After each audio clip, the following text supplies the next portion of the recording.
All right. Hello, hello, hello. What is going on, everybody? Welcome to Brews and Board Games, and welcome to another playthrough of Uprising Curse of the Last Emperor.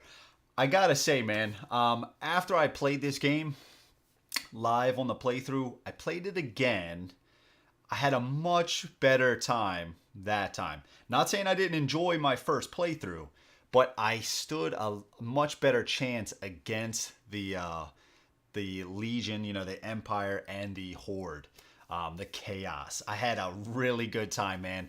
One of the factions I did have higher than both of them. The other faction, I believe, was lower than both of them. So in that case, you still do lose. But what I'm trying to say is it was a lot closer that time. So hopefully we can bring some of that power into this playthrough. We're going to see. We are going to see. But I think I stand a better chance than I did last time, for sure, for sure. We're not really going to go over too much of the rules. We're just going to do some shuffling. We're going to hop right into it. But I'm really looking forward to it. Really looking forward to it. And I hope everybody is having a fantastic night. So I'm in a good mood, man. I'm in a really good mood. Playing an awesome game. But also, well, we'll just start shuffling while we're going through stuff. Also, I spoke to a certain someone, and next week, some pretty cool news. Freddie, what's up, man? Happy Wednesday, everyone. Hope everyone is having a great day. Let's do this, brother. Yeah, man, absolutely, Freddie. Thanks for checking out the stream, dude. Hope you're having a good one. So, some exciting news. All right. A certain someone I was talking to via email, okay? So, I did have a game planned next week, early on the week, but that has since changed. So, Brews and Board Games, Mythic Games, Sam Healy, we're going to be doing a live tabletop simulator playthrough of Anastyr. So, Sam's going to join me. We're going to do a live playthrough. Going to be freaking sweet. Mike, what is up? Looking forward to this playthrough. Yeah, dude, this is a fun one. Have you ever played, Mike? This is a good one, man. I've really enjoyed this. Yeah, dude. But about the announcement, dude, Anastyr, live tabletop with Sam. That's gonna be Monday. We're shooting for 8 p.m. Eastern Standard Time. So Sam's gonna join me. Live playthrough, tabletop simulator. It's going to be a blast, man. It's going to be an absolute blast. So if you guys have time, yeah, sick, dude.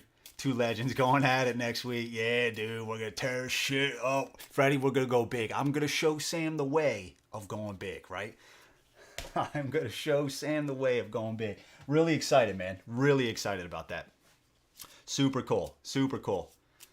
It looks very interesting. It is, Mike.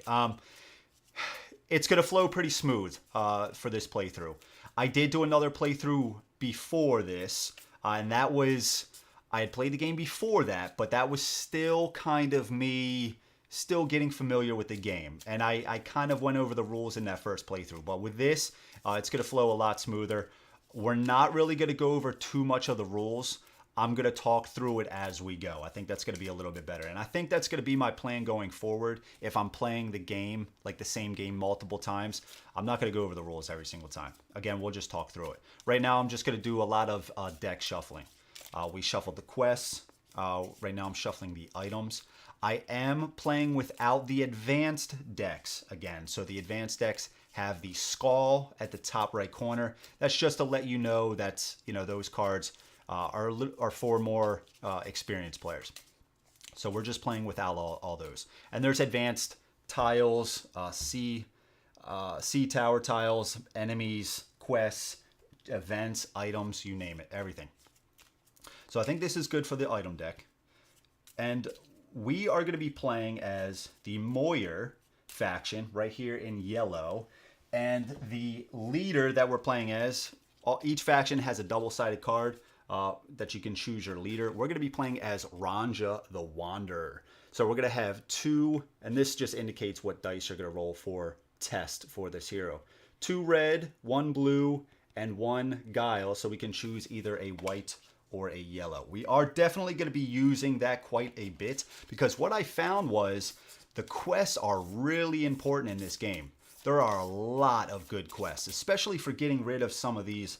Like I got an extra guy right here, especially for getting rid of some of these. Not the chaos, Jesus. Am I forgetting the name? I remember exactly how to play, but I think I'm already forgetting the name. Oh shit, what was that? Oh man, I'm gonna have to check it.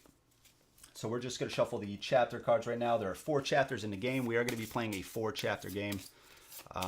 Let's see what else. We're gonna have to get our board ready, get the enemies ready. And the other faction that we're playing as, let's see if I can remember, Duerkhar. Duerkhar. So here's some of that artwork. Artwork in this game, phenomenal. Top notch. Top notch stuff. Look at that. Just sick, dude. Absolutely sick. And that's actually who we're going to be playing as, the leader of that one. Baronth, the Wall. Hell yeah. So Baronth has 1 red, 3 blue. That's pretty good. 3 blue. And the dice have different faces on them. I'll put this little card up here so you can see here. This is the difference in the dice. 3 different symbols. Shield, hits, and the lightning bolt. And I'll set this right here just so you guys can see. But yeah, welcome everybody. Again, Monday, very exciting. Gonna have Sam Healy on. Live stream playthrough of Anastyr on Tabletop Simulator. Man, I am so pumped for that. I am so pumped. I was going to do Batman Gotham City Chronicles, but I guess I'll just move that to...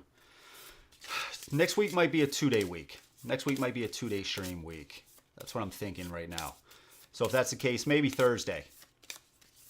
They are. Yeah, so Mike, in the description of this video, I have a link to the new Kickstarter. Titans of the First Age, it's called. It's on Gamefound.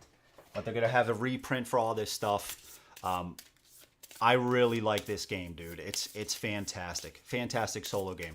The cool thing is, as well, playing this solo, and I mean, I guess this is true for a few games, but this doesn't have a unique solo variant. It's a straight up, you're playing the exact same game, playing two-handed as you would with other people. So very cool. So yeah, so here's some of the units for the Mohyar. You can see here our basic people. We only have 1 archer that we're going to use, and that's the hunters right here, rolling a white die. It seems like all the archers for the factions are rolling just white.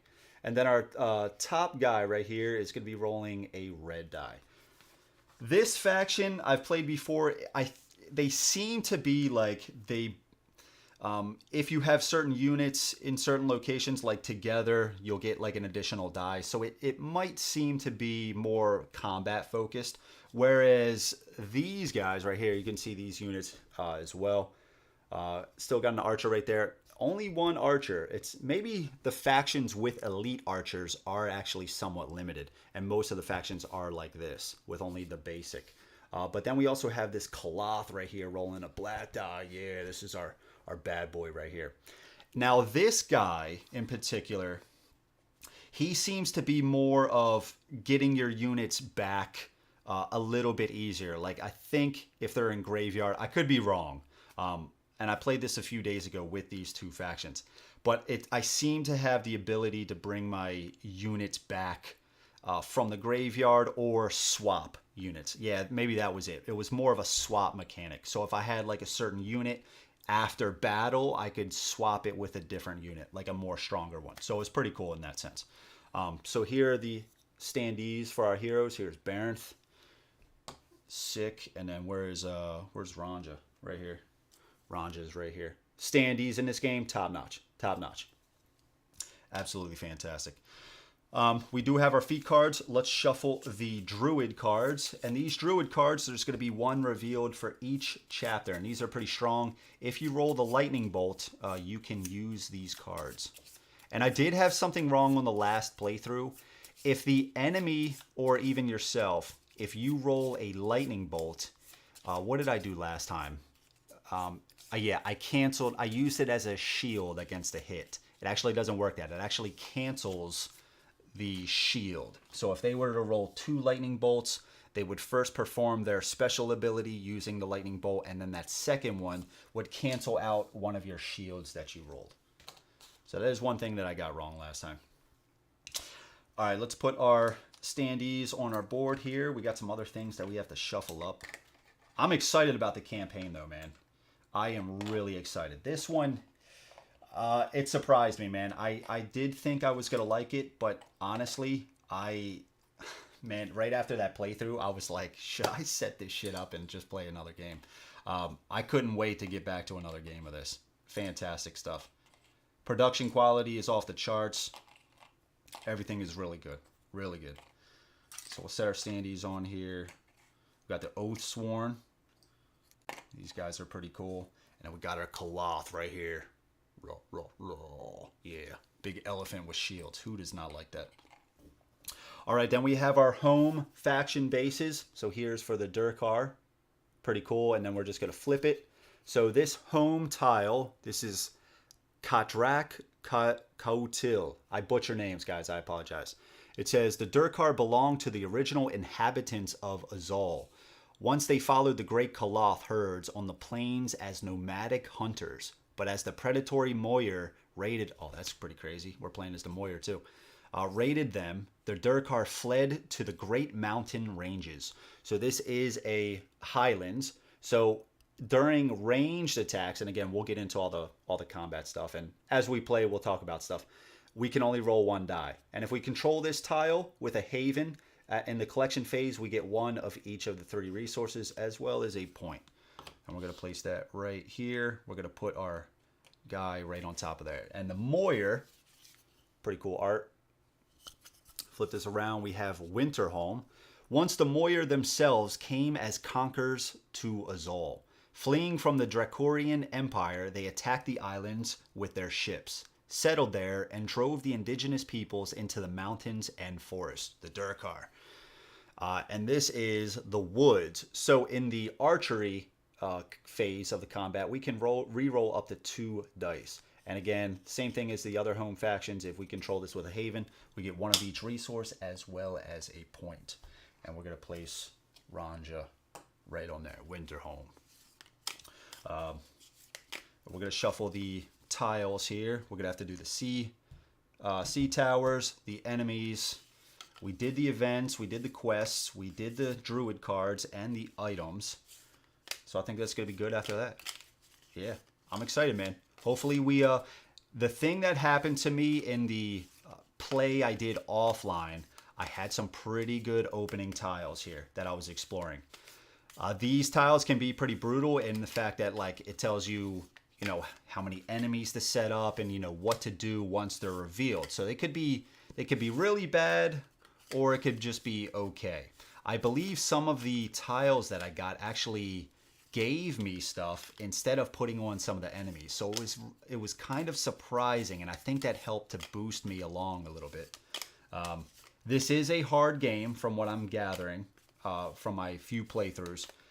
This is a hard game, but it doesn't feel impossible. Again, it does have dice combat, but that can be mitigated somewhat. And, you know, I like the simplicity. I really enjoy it. So let's do a few more shuffles, and then we can get going. And we'll do the enemies. Yeah, okay. We got to shuffle the feat cards, and we got to divide out the resources. So there's 3 different resources in this game. Good luck, sir. Thank you, Tim. Really appreciate it, man. Thanks for stopping by. There are 3 different types of resources in this game. There is salt, plunder, and food. Salt is mainly going to be used for buying item cards, making units to bring out onto the board. But plunder and all that stuff is going to be used. Different factions require different costs. Different factions require different costs. And we are going to have some actions over here on the board, which we'll talk about when we get there. But yeah, it's going to be good, man. It's going to be really good. So let's do this one more time. Shuffle, boom, right here. All right, we'll place these out. We'll just do it randomly. Okay. Ooh, a lot of salt. Jesus. Okay, we got some plunder. Wow. Come on, where is the food? Wow, dude. All right, there's food. Wow. 1 tile with food. That's crazy. That's crazy, man. Ooh, That might be a little rough. Okay, all right, so our guys here, we need mostly salt or plunder, which is good. And we got these guys here. It says any two for both of these basics. The elite warriors here, we do need food for them, but for this elite riders, we do not need food. So it looks like between both of these factions, we only have one unit each that actually needs food. So at least that's pretty good. Sounds like a fun gamble. Glittering resources, no enemy army. Yeah, man. All right, so let's put this here. So how's everybody doing tonight, man? You guys having a good one? I'm having a good day, man. It's been a really good day. Let's shuffle these. We will need to put out the other garrisons. We have the main garrison right here on the capital. I say main garrison, but it's mainly this tile. This garrison works exactly like the other ones do. So we'll shuffle these. We'll draw 5. Let's just put out the other garrisons now. And we'll just do it like this. Just like that. Okay. We do have the curses. We got these curses, these little tentacle guys. These guys are a real pain in the ass, and there's not really a good way to remove them. And those are basically going to be getting the chaos. There's the chaos and the empire. All right, they're working against each other. Our two factions are working together. So it's us versus both of them, and they are against each other as well. So it's kind of like a 3-player free-for-all, if you will. The Empire versus the Chaos versus us with our two factions. So I think this is good. Let's do 1, 2, 3, 4, 5. Okay, this is the Horde deck. Let's put these off to the side, and then we will do the Empire. But yeah, so check out the link in the description, guys, if you do want to know more about the new upcoming expansion, Titans of the First Age. Fantastic game. This is really a great game. And I'll give it a follow. I forget if they're going to do like a free gift with it or not. You know, like a freebie if you do follow. I'm not sure. But just go on there, give it a follow if you're curious. I know they've been doing a lot of polls, you know, about asking the community what they want to see as far as like, you know, maybe some unique cards and stuff like that. They are going to have new mechanics, new factions. So really cool stuff. Really cool stuff. 1, 2, 3, 4, 5. All right, so we got 5 right here.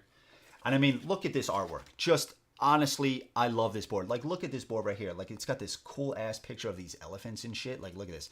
I love like the wooden feel of the board. It's just awesome. And these standees, I said it before, but these standees, like with the color, it just makes them pop really like a lot on the board. Because there's eventually going to be a lot of standees on the board. So you need stuff that really pops, you know, so you can easily distinguish your units from the next. Having a great night, minus nursing a bad back. Oh no, dude.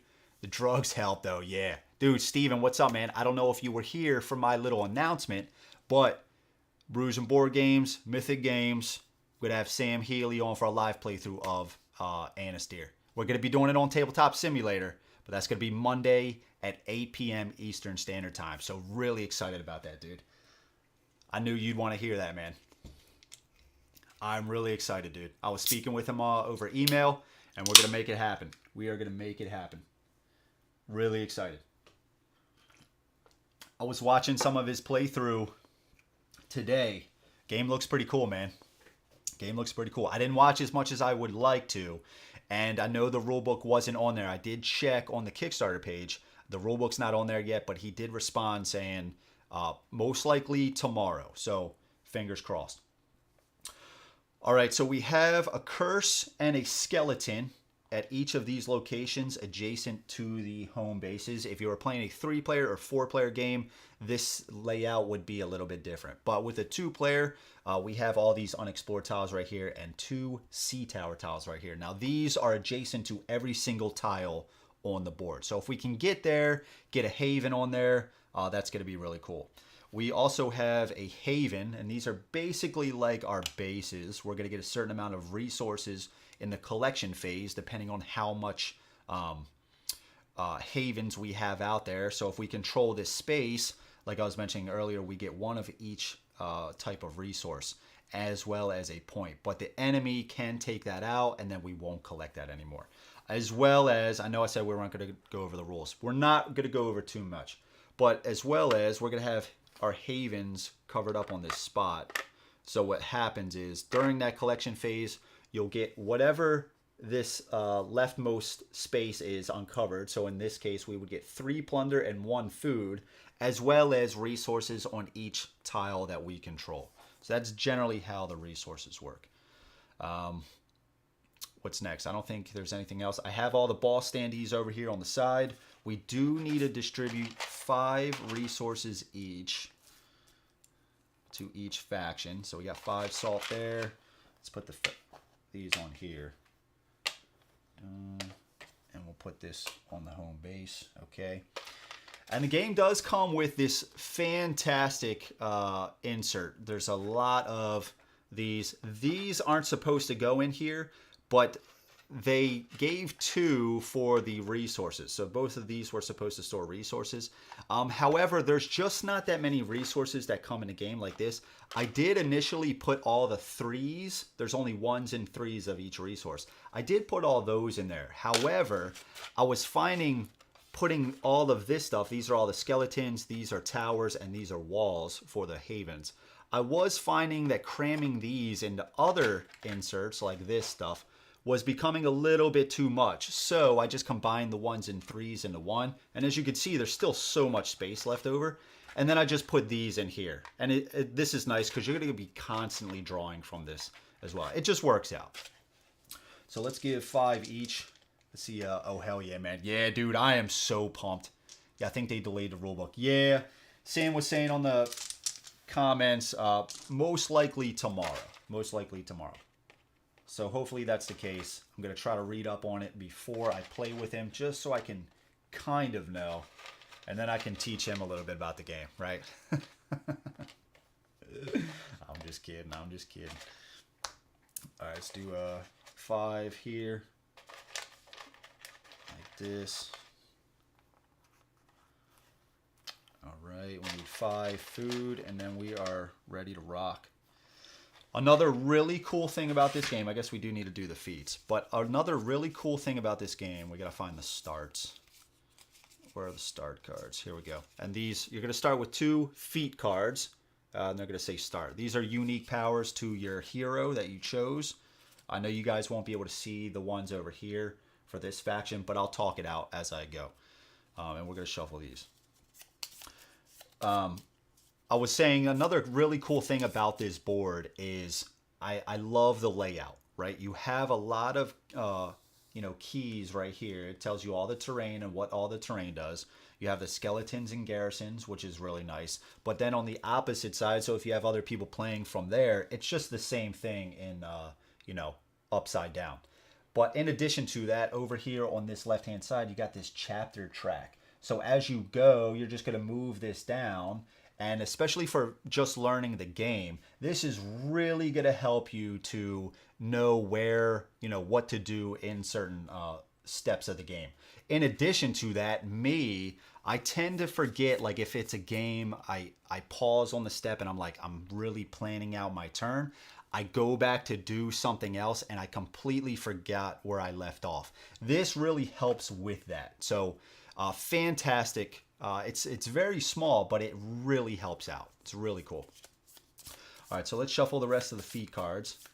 So the 2 feat cards I got for Baronth, the wall, is in the archery and clash phases, you may turn one of your dice to show 1 single shield. That's before damage happens, once per combat, and my hero has to be on the hex with that battle. The next one I have is after combat. Flip this card. We would flip it over to say that we used it. To exchange 1 youngling, our weakest one. That wasn't a youngling. This one. I shouldn't say weakest, our basic warrior. With an oath sworn. And that's what I was talking about. So this guy after combat, as long as we still have one left over, we can swap it out with a stronger guy. Really cool mechanic. So we just have to make sure we have a youngling left. But that is pretty cool. All right, so shuffle the feat cards. We'll place these over here, and we have access to both of these at the start. And we're going to get more feat cards as we go on. Ranja, let's get our start cards.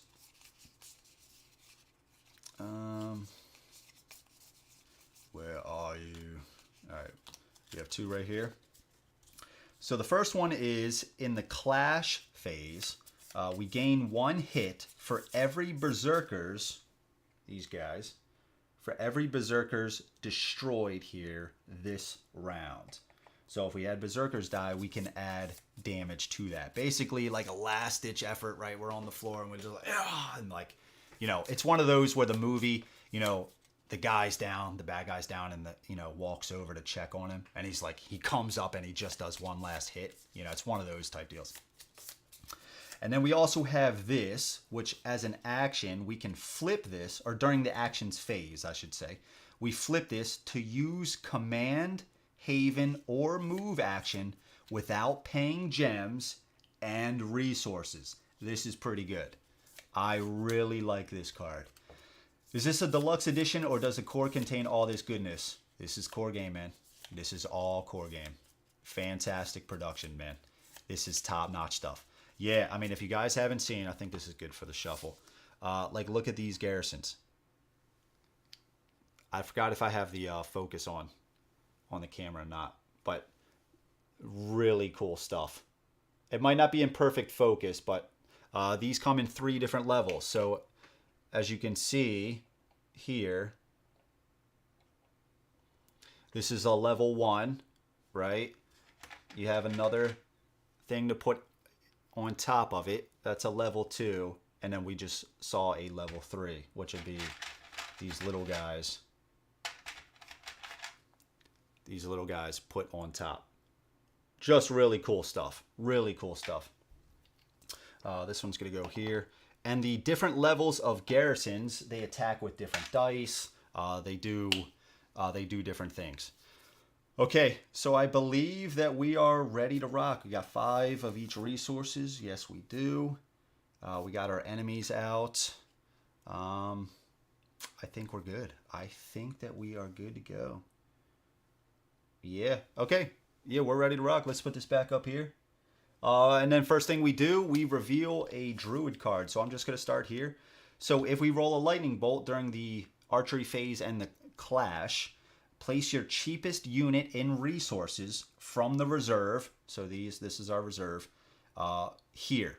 That's after damage once per round. So pretty cool. But we got to roll a lightning bolt, and we're not really going to have too much. Like, we're not really going to have access to this too much, depending on how we, you know, what units we bring on here. All right, so that's what it says. Reveal 1 druid card. Flip all your face down cards back to face up. We don't need to do that. And regain 8 action points. So the way that this game works is we have some actions over here, and we activate those by using these gems. We have 8 to start.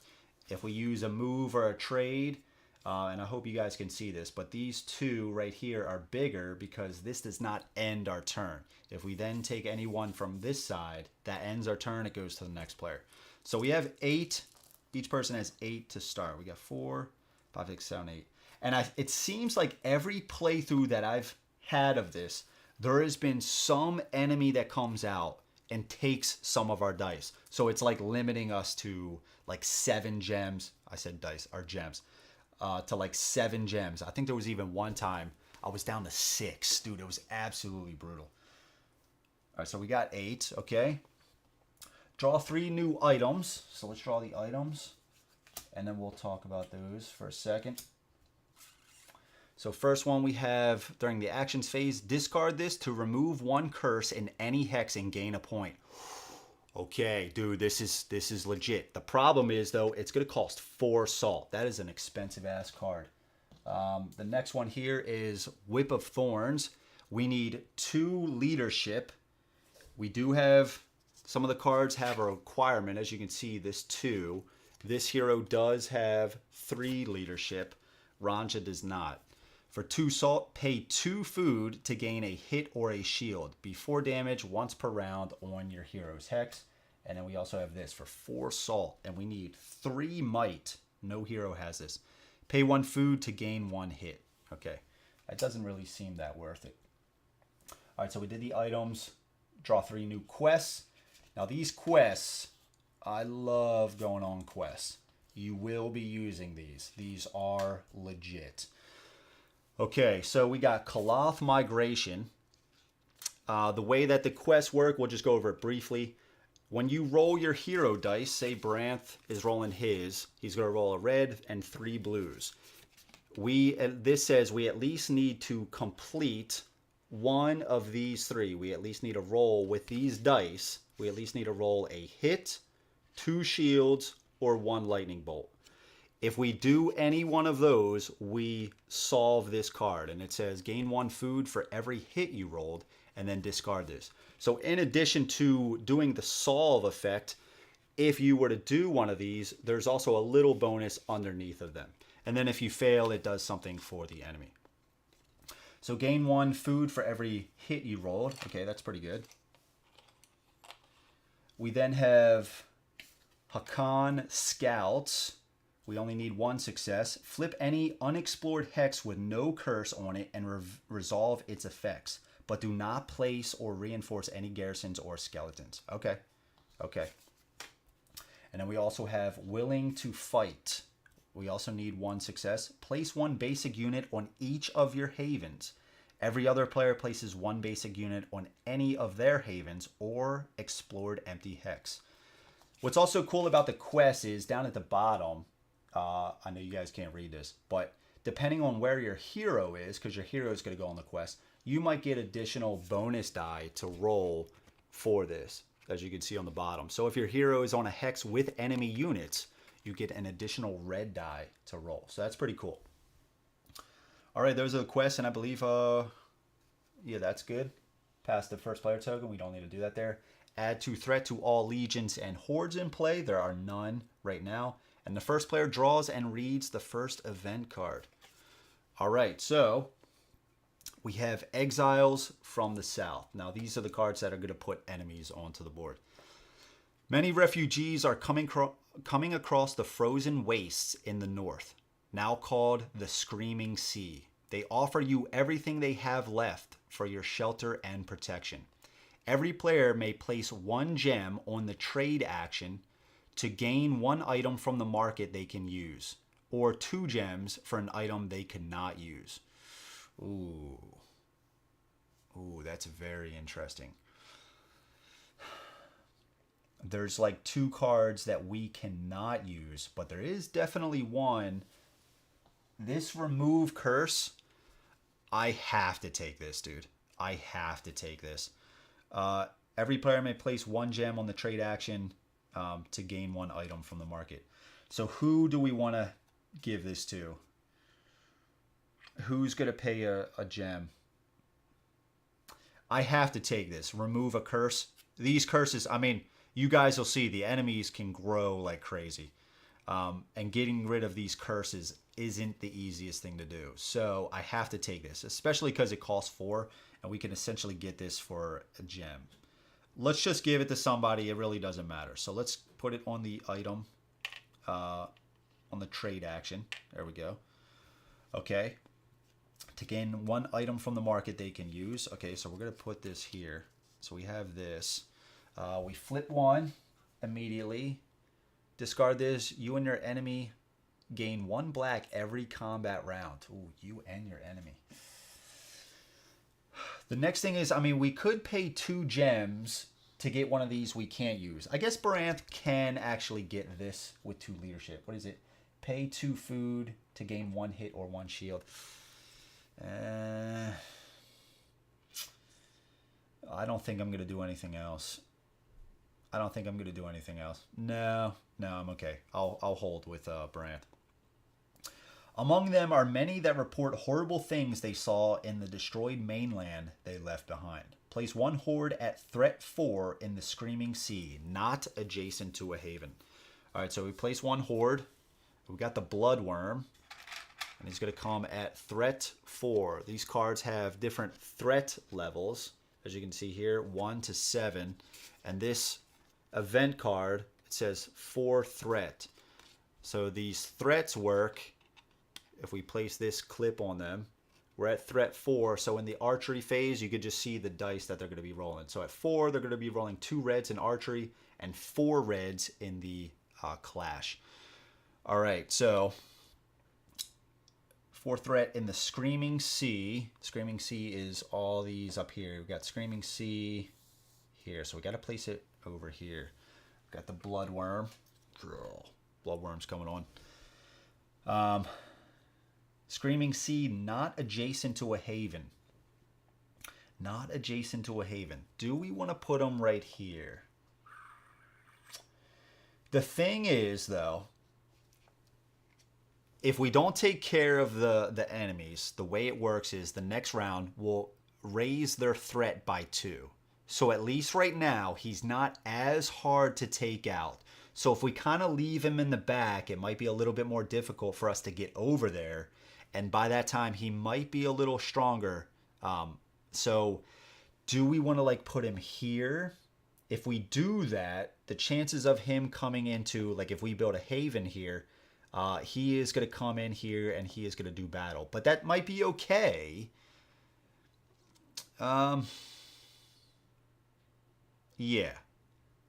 Let's try to take him out. If destroyed, gain 4 points. This could be a mistake. This could be a mistake, but especially because we spent 1 gem with Raja. But let's put him here. Let's put him here because we're going to try to take him out. Also, when we place him down, place 1 curse on any hex with no X on it. So we can see all these spaces with X's. So we actually have to place them on one of these unexplored, one of these unexplored hexes. So let's get a curse out. Now, where are we going to place this? You can't build any havens with on hexes with these guys. So, I mean, maybe just right here. Kind of sucks being on an unexplored sea tower, but I might try to come here and build some havens. I mean, I guess I could do it. Yeah, let's... We could put it here and just have Baranth kind of build up, use this sea tower to come over here. We also do have this card, so this might not be that important. Let's put it there. Let's just put it there. All right, so we did that. And then what's next? Place 1 horde at threat 4 in the Fog Grave. So we got another, the Siren. Okay. Threat 4. Siren in the Fall Grave, and that's these over here. Fall Grave not adjacent to a haven, so kind of the same deal. Now we could have her go here, and if we don't build up anything, she's going to go right here to battle this, and we could just have them start to fight each other already. Do we want to do that? Yeah, let's do that. Yeah, let's... that's a little risky. Yeah, let's just do that. Okay. Now, when we place her, the heroes with the lowest guile place their standee on her hex. Oh, I didn't read that. So are we going to change this around? Lowest guile, which is Baranth. So he's going to go on her hex. He's going to go on her hex. Do we want to do the sea tower then? Oh, no, it's got to be on the Fall Grave, right?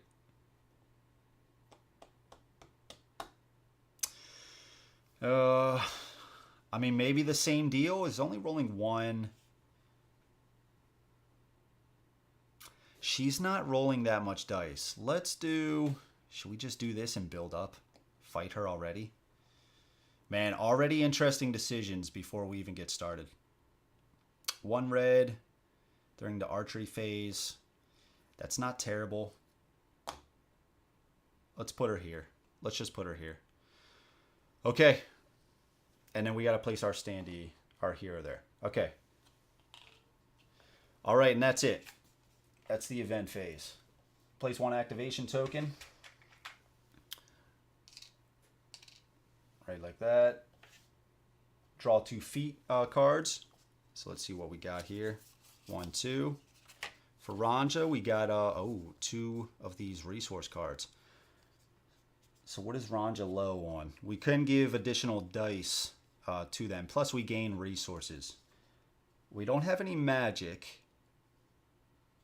We could do that. The magic dice kind of have a little bit more lightning bolts on them. Yeah, let's do that. Let's get the magic. So when we gain this, gain 3 resources, and then we choose this, and this just goes under the card, now giving us a purple die. That easy. And we also get 3 resources. This goes at the bottom of your feat deck, and there we go. 3 resources. Food is going to be a little bit more difficult to come by, right? So let's get food. So we're going to get 3 food, placing it like that. Baranth. 1, 2. Okay, flip this to place 1 basic unit on a haven, or discard this to place 1 unit on a haven. Ooh, that's pretty good. And during the archery or clash, flip this to lose 1 shield and gain 1 lightning bolt before damage. That could be pretty good. That could be pretty good. Oh, this is tough right here. Let's do this one. Flip this to place 1 basic unit. That was a tough call right there. That was a tough call. That was a tough call. I feel like I'm already regretting that. All right, now we build any units, towers, and walls. So this is where we build units to come onto the board, beef up our havens, and everything like that. So we know we definitely want to get some young bloods out there because of one of his feat cards to exchange 1 youngling here with an oath sworn, right? So let's pay 2 salt to at least get a youngling out here. Maybe let's pay 2 plunder, because we can pay either 2 salt or 2 plunder. We'll get another one out there. Let's do... what's around here a lot? Plunder. There's a lot of plunder around here. So let's also pay 2 plunder. We'll get 1 back to place one of these basic archers out. And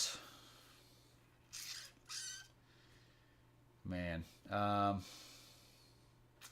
guess we could just get 1 more. Let's spend 2 more to get another youngling. I don't know how I feel about that. Let's go over to Ranja. Any 2. So we have kind of 1 of each around here, right? So let's at least start with 2 salt. We'll bring on 1 of these, right?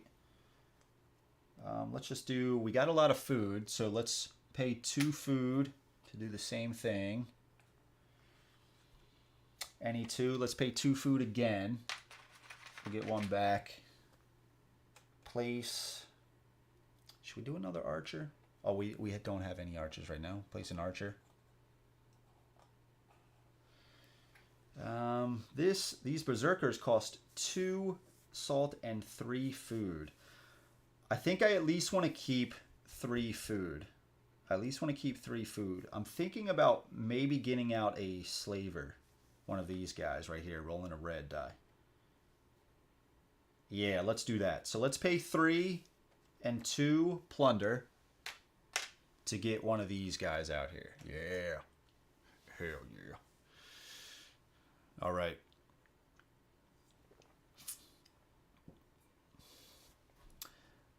I think maybe I should have, well, let's just see, because I'm going to need to get at least another plunder to build a haven. Okay. All right, so I think that's all I'm going to do for this. We could get another, what do we got, 4? Yeah, let's spend 2 food. We'll get 1 back. So we got 2 food left. Should we do another archer? Yeah, let's do another archer. All right. There's 5 units max. Heroes do not count as units. Okay, so that's that. We could also... Where did we want to have a lot of protection?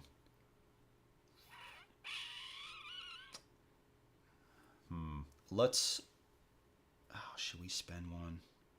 Should we spend one? I'm trying to think if we should spend to get towers or walls on some of our stuff. I usually like getting the tower first because we can roll a white die in the archery phase. Let's hold off. Let's hold off. Okay, so now it goes to action phase. So now it's our turn. So where's that first player marker? Thought I had it. We're just gonna say Ranj is going first. I thought I had that thing around here. There it is. All right, we're just gonna say Ranj is going first. All right. All right, so now it's up to us. We got 7 gems to spend here. So I think what we're gonna do first, we're just gonna move. So we're gonna put a gem there. We're gonna have our hero come over here, and we're gonna pay a gem to explore. So we're gonna explore this right here. So we got Troll Ward. Some scholars claim that the giant roots are the arms of a god in Troll Ward. Gain 2 food. 2 food. Or plunder, sorry. If empty, place 2 garrisons here. So it is empty. So we're going to place 1, 2. That's a level 2. If not, reinforce. Plus, place 1 activation token on the Legion or Horde card with the fewest tokens. I hate seeing that kind of stuff. So we're going to put this on here, and our heroes on here. So we're going to place an activation token on one of these guys. So what's the... I guess I'm going to have the most units. I hate seeing another activation token on them so early, like in round 1. I feel like that can really screw up your game. Shit. Let's just do the Siren. Let's put it on the Siren. So the Siren is now going to activate twice instead of just once like it was before. Now it goes to Baranth, the Wall. What are you going to do?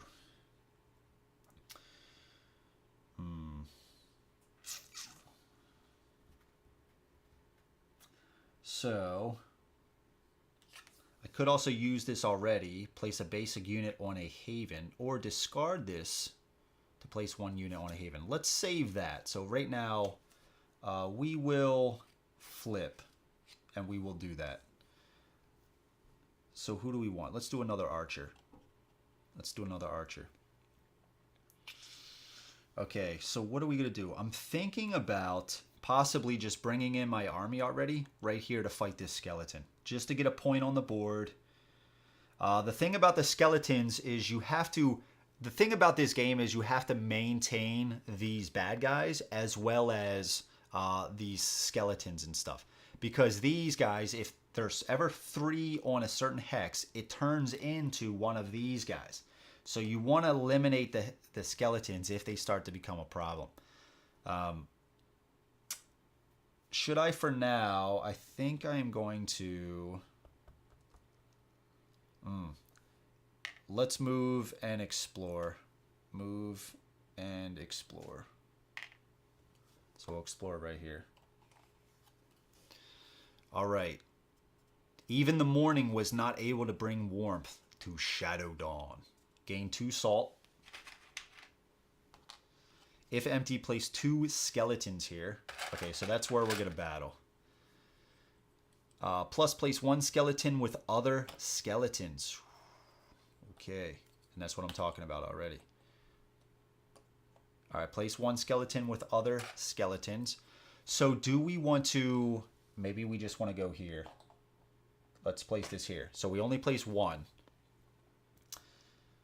Okay. All right.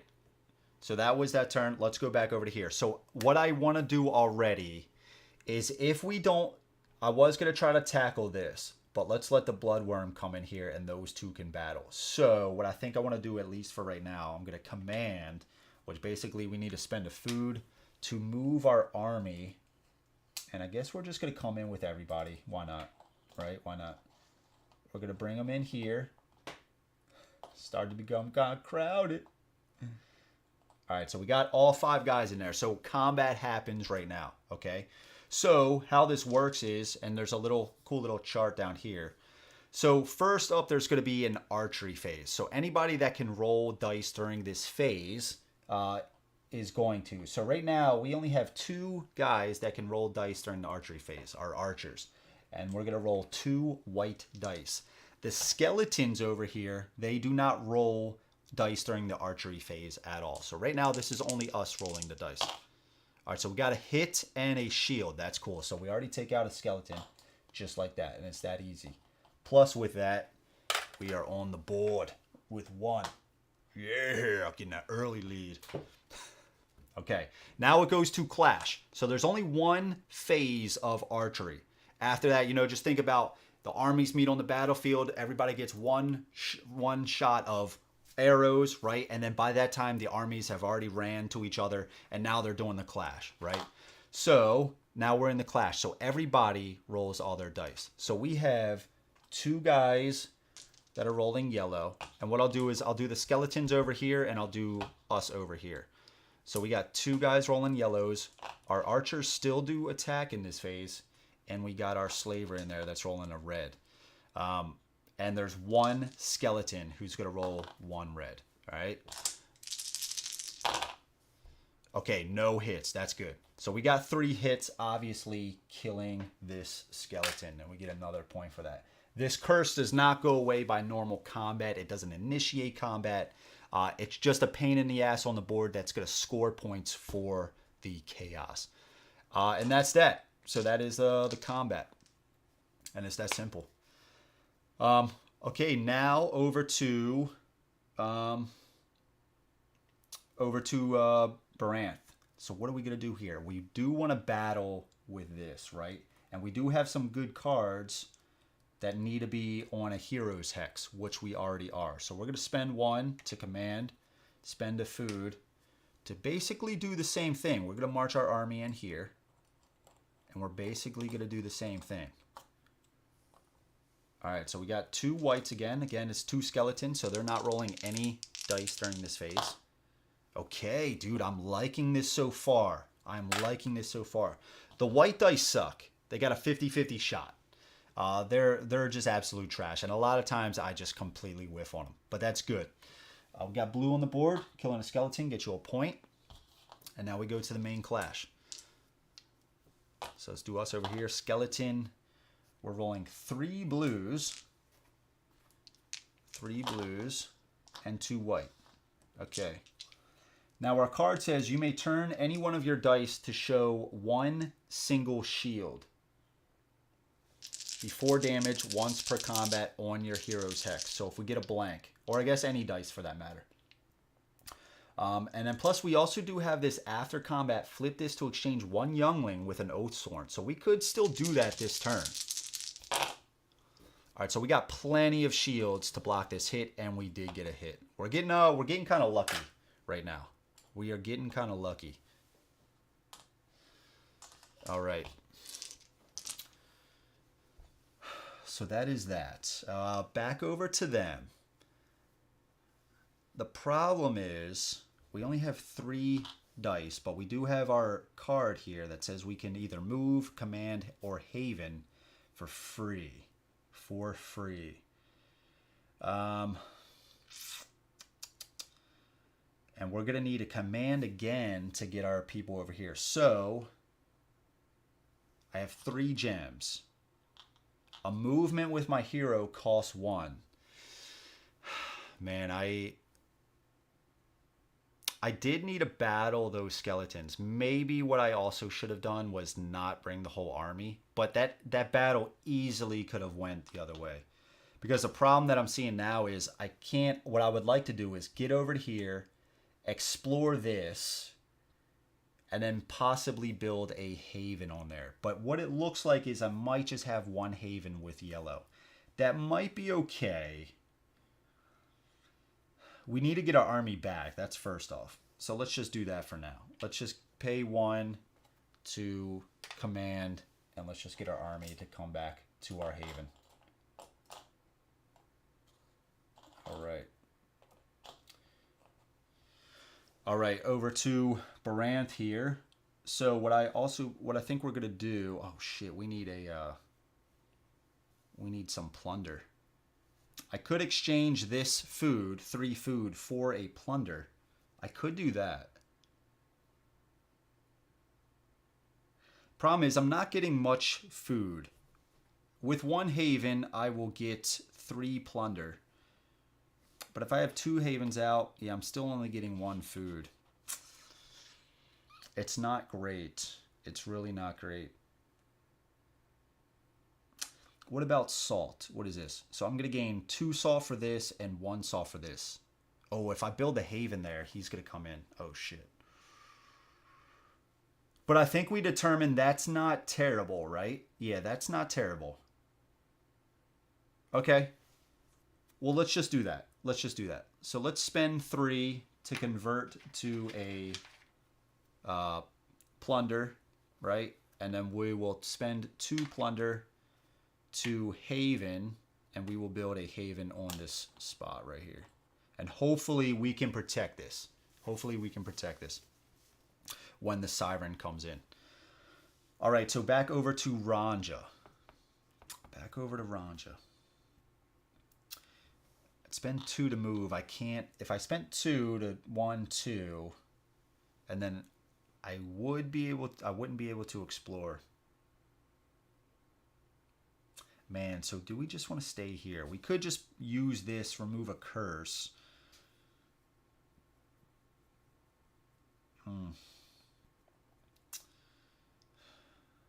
Man, that's...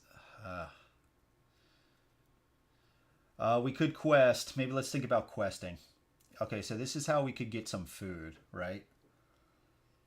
That's how we could get some food.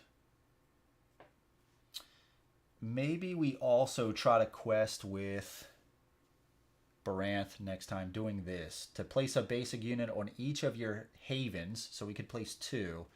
We already have 5 units on there though. Okay. Let's...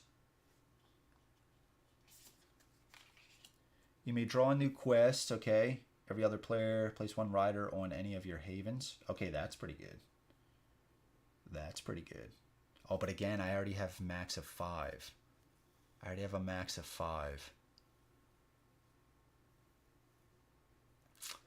I guess what I could do is I could spend 1 to get my hero to come here.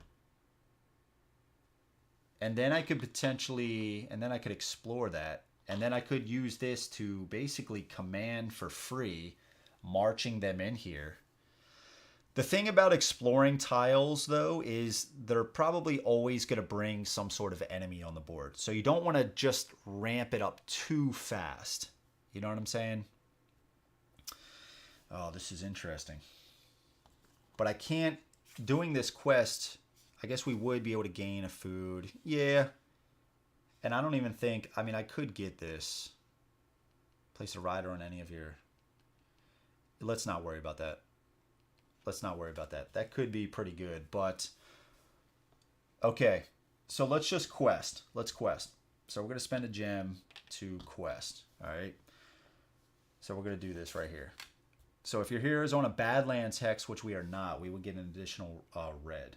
So as it stands right now, we're going to get 2 red, 1 blue, 1 purple, and a guile. So which one are we really trying to... We only have to get 1 success, so we need 1 hit, so that's not bad. The blues, or the yellows... Yellow or white does not have a lightning bolt. Because with the guile, we can choose either a yellow or a white. So I think I'm definitely going to get the hit. But even if I got the shield, which case I would choose the white because the yellow has no shields, we still can't place a rider because we already have our max there. So does this really matter? I guess not. So I guess in that case, I'm just going to do a yellow just to kind of guarantee I get this hit. All right, so we definitely knocked it out of the park with hits. All right. So we gain a food for every hit rolled. So we actually got 4 food. 4 food. And sometimes these quests can give you points as well. This also says you may draw a new quest. So we're going to put this in the discard and we're going to draw a new quest. Okay, so if we get 4 hits, we get a point. 2 shield, you may move another curse. And for 2 lightning bolts, you may move another curse. If we solve this, you may move 1 curse to any adjacent hex that has no curse. Yeah, I mean, it's not that great. I'm really looking for one that actually removes the curses from the game, not just moves them down, right? So we quested. Have a good one, man. I got to get some sleep. You got me following this on Gamefound. This could be my number. Yeah, dude. I'm glad you put the follow on there. Dude, this is a fantastic company as well. Nemesis Games is great, dude. I've spoken with them before. Fantastic, dude. So, yeah. And they really put a lot of passion into this. So, yeah, I'm glad you gave them a follow. Check it out. Watch the rest of the playthrough if you're interested, and just let me know your thoughts. I'd be happy to answer any kind of questions. And thanks for checking out the stream, dude. Always a pleasure to talk with you. Have a good one, man. And, yeah, look forward to seeing you Monday, dude. I better see you there for that Anastasia playthrough. All right. So, over to Baranth. I'm thinking what I probably should have done as well. I probably should have flipped this to exchange the Youngling with the Oathsworn already. Because I might not get into another combat, and that would have just allowed to get that on there. I mean, I have a lot of gems still with him. So let's do this. Let's move, and then we'll explore. We'll go here and explore the sea tower. All right, so units and heroes here are adjacent to any hex. If your hero is here, pay 1 less salt for items on the market. Plagued by pirates even before the rebellion, the Empire fortified the sea tower called Zeegard. Gain 2 salt. Plus, remove any skeletons here. And then place 3 garrisons here. Jesus. 3 garrisons. All right. Now, what's also interesting about this tile is it has these borders here. So when you discover a tile, you can orient this however you want to. So if we place it here, like this guy wouldn't be able to come directly into here. He can't pass through borders. Our units can't either. Heroes can. They can freely move through borders. So how do we want to place this? I don't think this is going to matter too much because, well, we definitely want to do something like this, right? Because we want to get our units in here. So yeah, let's just do this. We'll place it like this. And then we got to place the garrisons on here. 3 garrisons, they're going to roll 3 white dice during the archery phase. They're a little bit better than skeletons in archery. Okay, so that was his turn. We have 1 gem and this card over here. God, that sucks. That sucks. So a few things that we could do. We could go on another quest. We could command, right? We could command bringing these guys into here. But if I do that, it is only a level 2 garrison. But if I do that, what I'm trying to say is if most of my guys are wiped out, this bloodworm is just going to come in here and just destroy the rest of my guys. So do I want to do that?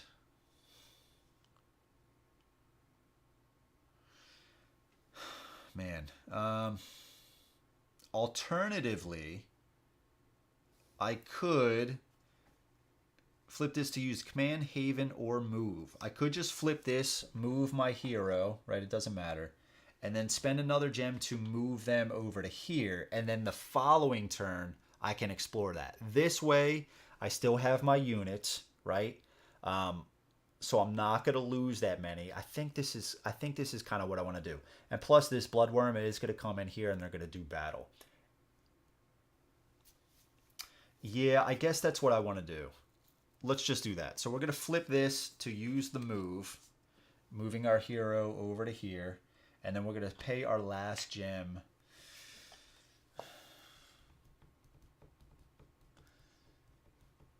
I guess, man. I guess. And we'll just do something like that. Okay. All right. Let's go over to Baranth. Okay. So, I could have these guys come in here with the Siren. They're rolling 1 red die for the archery phase. We have 2 archers. Hopefully the red dice will be kind to us and we'll get a few hits on those white dice. If we don't, we could be in some trouble. But I also have, you may turn one of your dice to show 1 single shield before damage once per combat on your hero's hex. Let's do it. Let's do it. Let's spend 1 to command.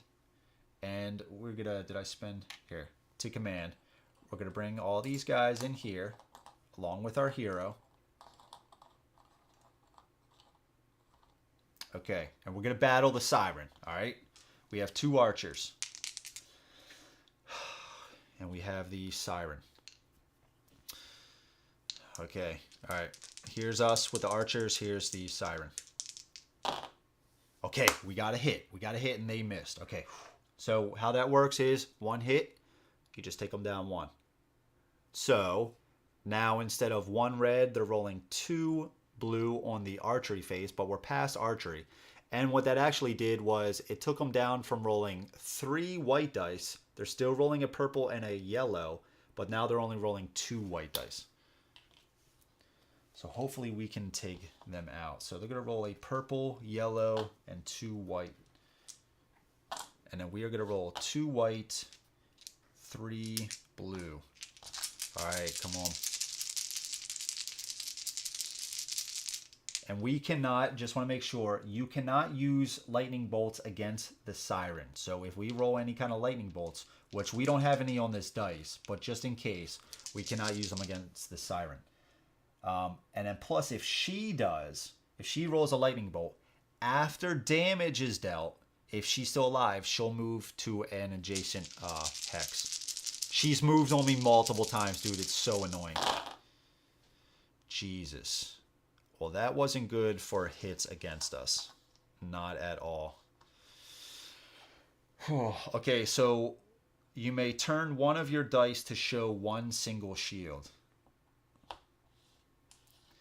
Oh, man, dude. We just took 2 hits. Okay. All right, so we took 2 hits. We're going to get rid of the 2 archers because white dice aren't as good as blue dice. So since the Horde or the Chaos killed us, these 2 go in the Chaos Graveyard. And they'll get points based on the different factions. Not per unit, the different per faction. We also did 2 hits to them. They did block 1, so we dealt 1. So they're going down to 2. So now they're only rolling a purple and 2 white dice. And we are only rolling 3 blue dice.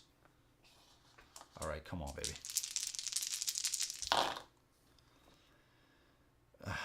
Shit. Okay. Okay, so these would cancel out. These would cancel out. And this is the damn problem. Oh, she actually cancels one of our shields. Okay.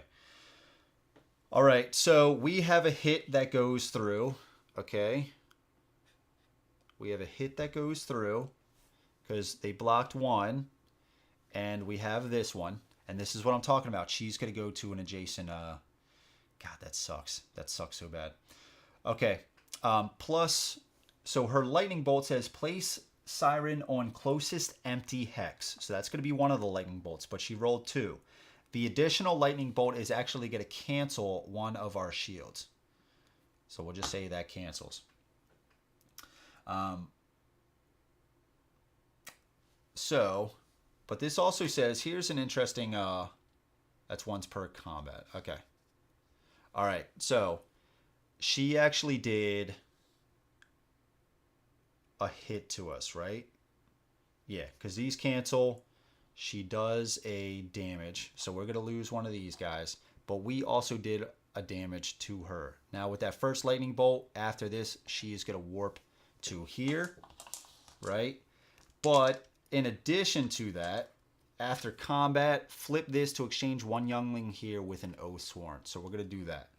So we're going to exchange one of these guys with an oath sworn. And we're going to try to battle her again. We're going to try to take her out. She's only at 1, so we got to try to take her out. Okay, over here, we could play this, discard this to remove 1 curse in any hex. We could just remove this.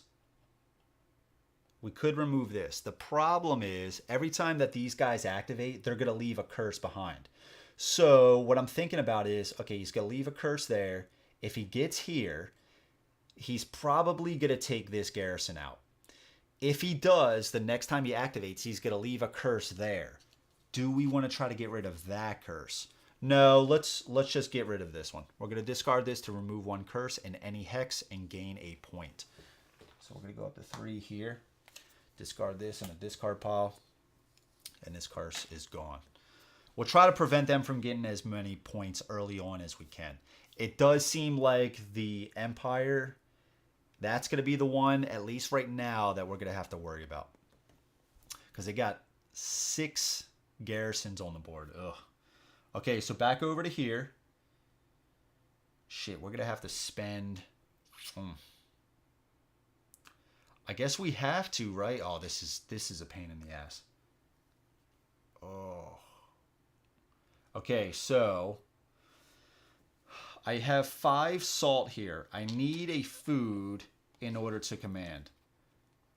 I need to try to take out this siren, right? I need to try to take this out. So I'm going to spend 3 salt converting that to a food, which I am going to pay to command. And I'm going to bring these guys in here. Now, the thing is, I don't have anybody in the archery phase. So they are going to roll a blue die. Oh. Damn it, they got it. Shit. All right, so they're rolling a purple and a white, and we are rolling 1 red. All right, come on, man. Don't let me down. Don't let me down, man. Don't let me down.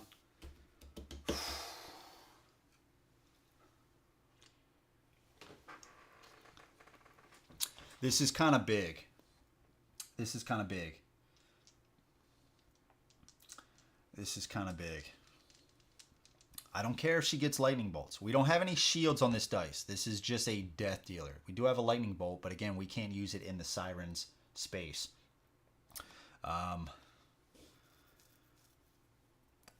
If there's no shields on the purple, and there are 2 shields on the white, if they roll a shield, I at least need 2 hits. I just need to deal 1 hit to her and she's dead.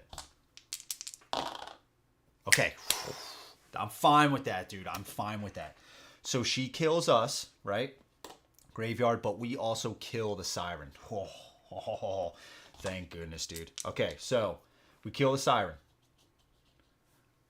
Put these away. She only had 1 more. If destroyed, gain a point. So we're going to 3 as well. And 1 point per guile. We have 0 guile with our hero, so we don't get an additional point, which kind of sucks. But either way, we took her out. So let's put that over there. Okay. At least we took her out. That's good, dude. Because if we didn't, she was going to come straight up into one of our havens. We don't have any guys there. Instantly takes out a haven. Instantly. Okay. Back over to Ranja. We don't have any actions that we can take anymore. And then over to Baranth again. We have 1 gem left. We have 1 gem. I guess we could move. We could quest.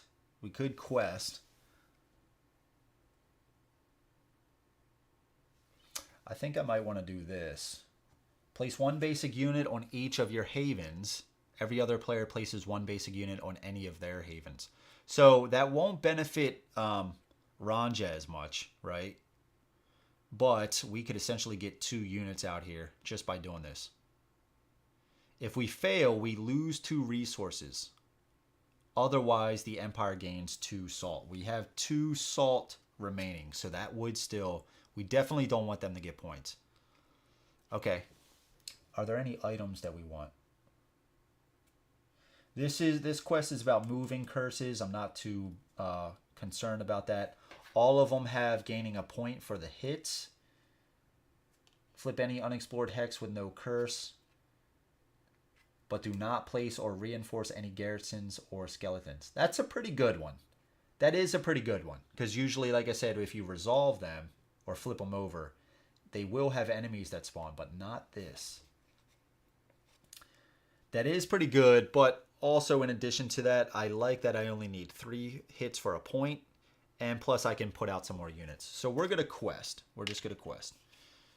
All right, so we have, for Branth, we have a red, 3 blues, and that's it. We just need 1 to be a success. Okay, so it looks like we got 2 successes. We got 4 hits. We only needed 3, and we got a shield, which is this right here. So we get a point for completing this, and place 1 basic unit on each of your havens. All right, so let's do here, and let's just do 2 younglings here, rolling the blue, 1 at each. Our friend, our other faction can as well, but we are at our 5 max limit. Oh, or explored empty hex. Shit. There's no explored empty hexes. Dude, that sucks. Because at least if there were, we could have placed a unit. Okay. So we got the point. 1 shield, you may discard any items from the market. We're not going to worry about that because we have no more actions. The items are going to go away anyways. So we have completed this. Okay. All right, so that's all we could do. So now it goes to the next. It goes to the Nemesis phase. Now this is really good, dude. Instead of the Siren activating twice, we took her out. So only the Bloodworm is going to go. Bloodworm's going to go, leaving a curse behind. And usually the way that this works is the Horde is kind of like this group of undead, ghosts, and all that stuff. They're just floating around the board. But if they get adjacent to, some enemies, they're going to go into that spot. They prioritize havens first. So if we had like a haven here or here, they're going to go after that instead of the garrison. But since there's nothing else around, they're going to go in with the garrison. So they're going to go in right here. And yes, this is the same as normal combat as we would do against the enemies. The enemies we're going to look at their card. The Bloodworm is going to get 2 red. And the garrison is rolling 2 whites. It's usually like a white die per level of garrison. It's a level 2 garrison. So during the archery phase, we're going to get 2 white. So Bloodworm and the garrisons. Is there anything else that we have to be aware of? No. Okay. So they instantly kill the garrisons. And we're going to place this garrison right here in there. We're not going to place all the levels because, again, it only goes by faction, not the number of units in there. But also, the garrison did do a damage to the Bloodworm. And since we activated this, we are going to remove this token. Okay. And that's that. That is that. So the Nemesis phase has ended. And production phase. Okay, so gain resources based on your total havens. Okay, so that's where we look at our uncovered spot right here where my fingers are. And so right now for Baranth, it says we get 1 salt, 4 plunder, and 1 food. Looking over here at Ranja. I don't call them by the faction names. I'm just calling them by the the heroes that I'm playing as. So we get 2 salt, 1 plunder, and 1 food. Okay. Gain the resources shown on that. You see how easy this is to just move this like this? That's just sweet. Oof, I love this. Gain the resources shown on every hex with one of your havens. Okay, so that's where we look at the hexes now. So right now our home bases, they give us 1 of each resource. All right, so we're just going to get 1, 1, and 1. Give that to Ranja over here. And then the same deal with Baranth. Dude, Baranth just looks so sick, dude. Look at this. Look at this guy. Dude, the artwork in here, I'm telling you, dude, it's so freaking cool. I love it. All right, so that is that. Did one fall over? Okay. All right, and then also, though, Baranth has this hex that he has a haven on as well. And this says we get 2 salt. 2 salt. All right, now scoring phase. So the Empire scores first. 1 point for every hex with any garrisons. The cool thing is this Bloodworm did take out a garrison. So they're going to get 1, 2, 3, 4, 5. They're going to get 5 points just like that. All right. Now 1 point for every legion in play. There are no legions yet. That's basically the same as these hordes, but for the Empire. They would have their own kind of boss standees, but there are no legions in play. And then 2 points for every faction in the Imperial Graveyard. The Imperials did not take out any enemies. So we go to the Chaos. 1 point for every curse. So there are 3 curses in play. 1 point for every horde in play. There is 1. And then 2 points for every faction in the Chaos Graveyard. There are 2 factions, so they're going to get 4 points. What are they at? 4? So they're going to go to 8. Okay. Return all units from the graveyard, so we get all of our guys back. So I will say, this is definitely one of those games where you're going to be constantly throwing your guys at enemies. They're going to be dying, going to the graveyard, and then you're just going to get them back. It's not really that type of game where it's like you're just going to build up this massive army for the entire game, and you know you're just going to be set in that position. You're going to have to throw your units away. It's just how this game works. But I like it because of that, because it incentivizes attacking, and it's a combat oriented game, and it's fantastic. Okay, now it goes to our points. So 2 points for each of their havens in play. We'll start with Baranth. So we're going to get 4, so we're going to go to 8. Over here we only have 1, so we're going to get 2 points. Points for special hexes. So each of the home bases is going to give us 1 point. So each of our guys is going to move up 1. Now also, in addition to that, I know you guys can't see this, but we also could spend 5 resources.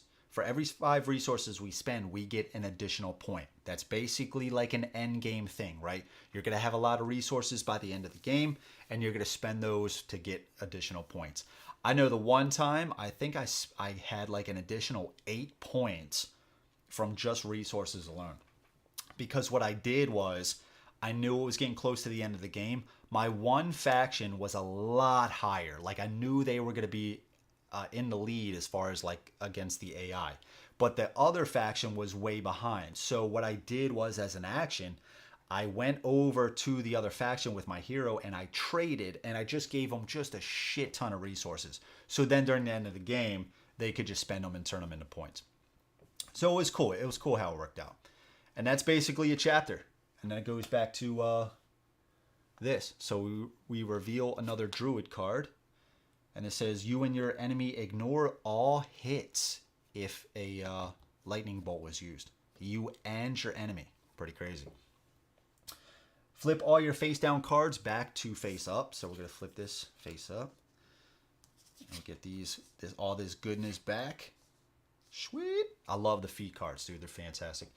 And then regain 8 action points. Okay, so we get all our 8 gems back. Let's clear those. Deal 3 new item cards. So these are going to go away. Just like that. And we have some new items here. Okay. For 2 salt and we need 2 guile, pay 2 resources to add 1 hit, 1 shield, or a lightning bolt to any player's roll outside of combat. And this happens always. But the thing about it is the pay 2 resource. That's okay. I mean, that can really help with like quests and stuff. For 2 salt and a leadership, flip this to place 1 tower and 1 wall on any haven. That's pretty good. That's pretty good. And then after combat, this costs 1 salt. Discard this to place one of your units destroyed here on any of your havens. And this has to be on your hero's hex. That's pretty cool. So if you're going to lose a unit, discard this, place that unit on a haven. That's pretty cool. All right, and then deal 3 new quests. 3 new quests. I love quests, dude. The cool thing is, like, I feel like there's some games where some elements of the game aren't used as much as you might like them to. Like, you could take kind of different paths in the game, right? Like, maybe you collect a lot of items or stuff like that. You know, I'm just throwing out generic examples.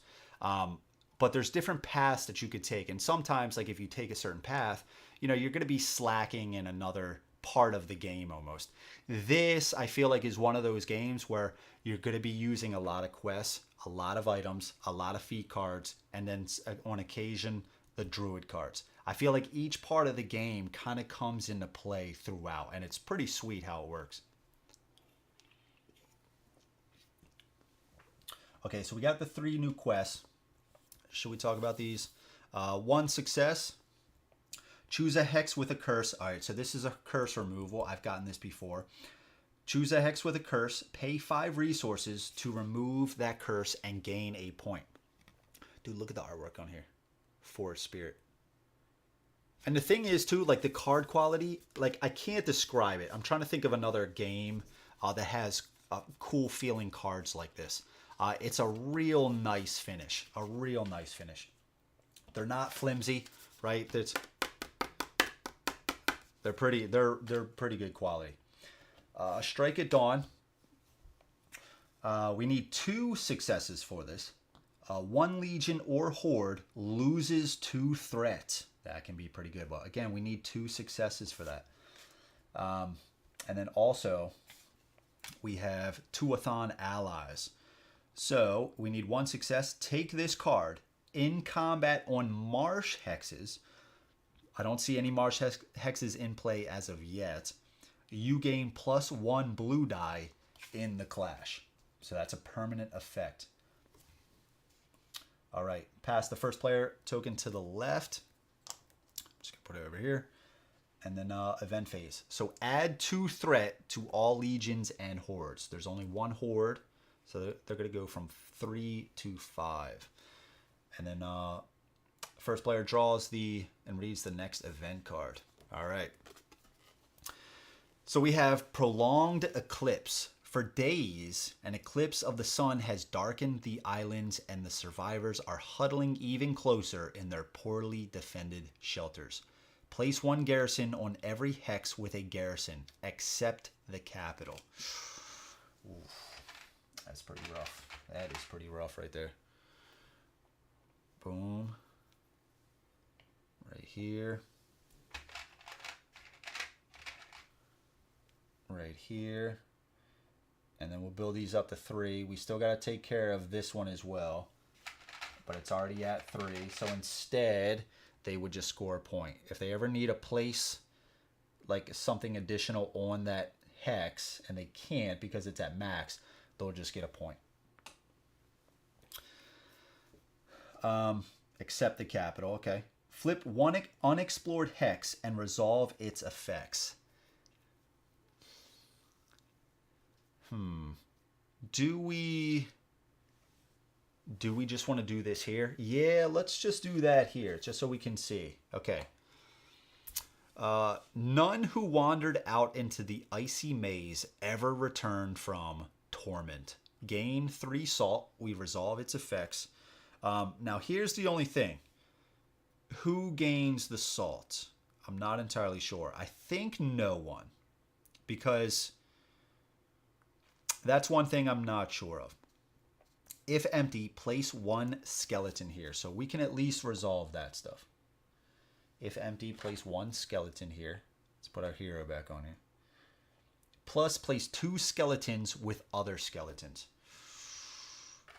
Oof.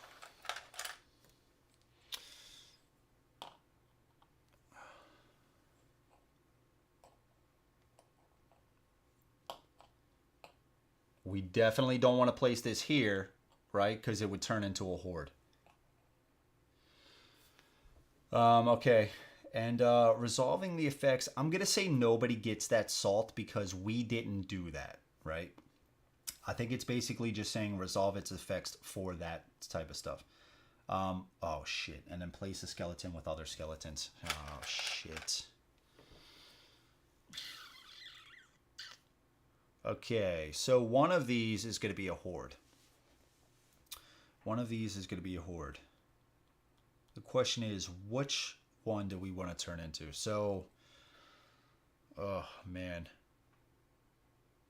These garrisons are getting a little out of control. 3 garrisons apiece.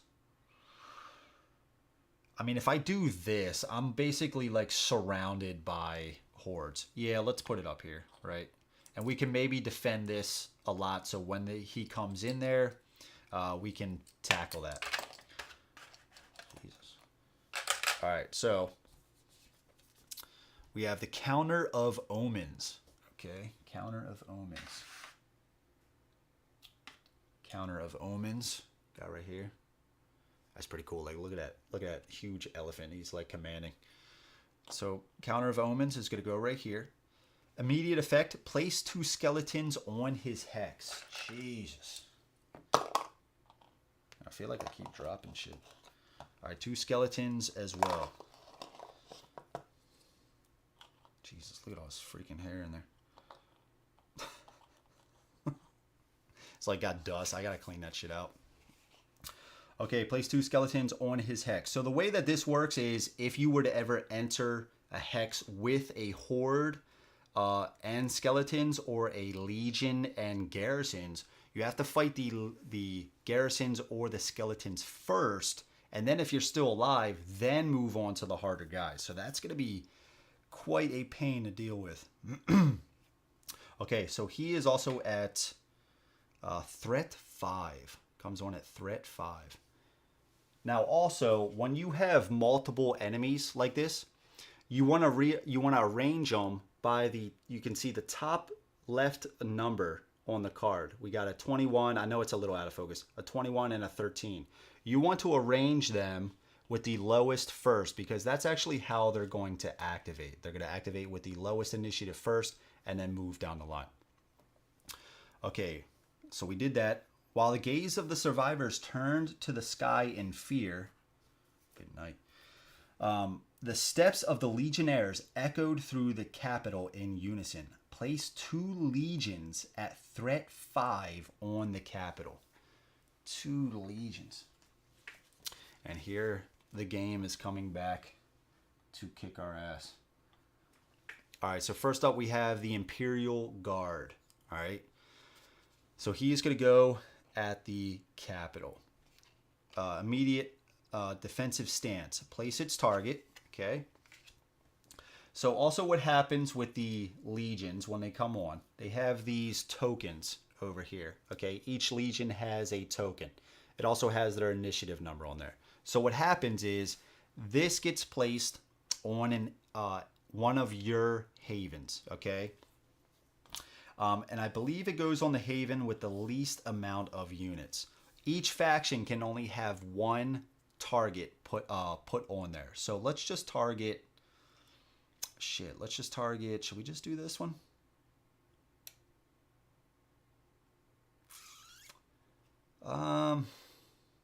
Either way, it's not too pretty, right?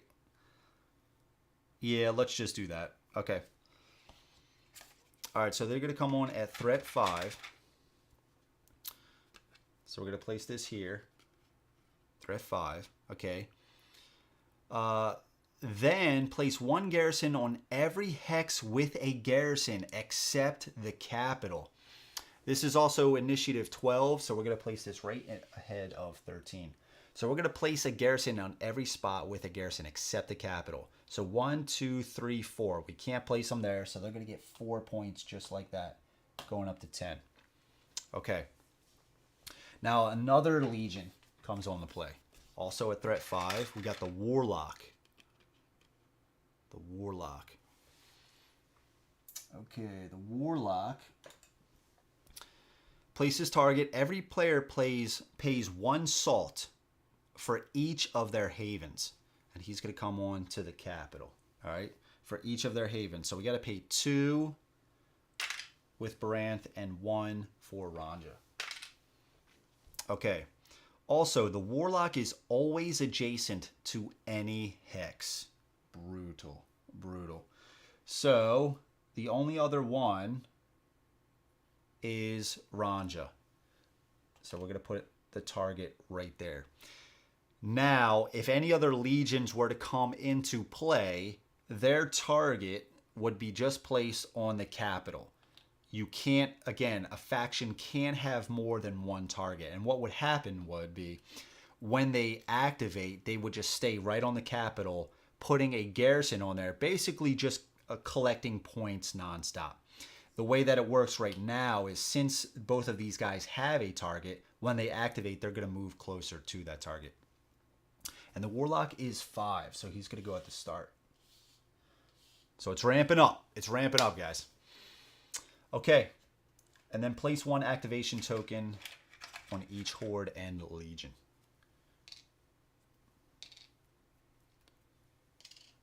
All right. Oh, yeah. Here we go. Is there any other questions so far I can help out with? I'm here, man. I'm here. Just let me know if you got any questions. All right. And that was that. We did that. Okay, draw 2 feat cards. Jesus Christ. I feel like this is one of those games, too, where I am definitely going to pick up the playmat. In the campaign, it was sold separately by a third-party company, but they worked with Nemesis Games to do like an official playmat. It's the exact same size, but I'm such a fan of playmats. Such a fan. All right, so our feat cards for Ranja. Flip this to reroll any of your white dice in archery. And after combat, if you destroyed all Imperial units here, gain 1 item from the market that you can use. You could get a free item. Flip this to reroll any of your white dice. Yeah, I'm going to do that. I'm going to do that. This goes at the bottom. And then for Baranth here, we do have a gain resources and bump up our heroes dice. Or during the archery and clash, discard this, then destroy your Kalath here to ignore all hits on your enemy's dice.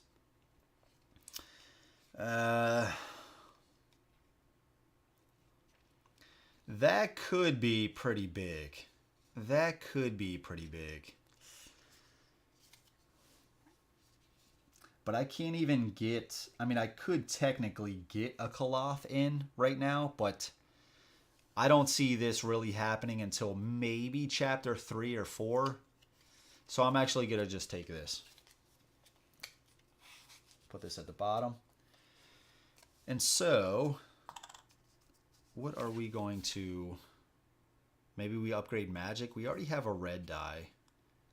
I do want the potential for some lightning bolts, right? And the purple still has a lot of hits on there. Yeah. Purple just has more of a chance for lightning bolts. So we're going to get a magic. And we also get 3 resources.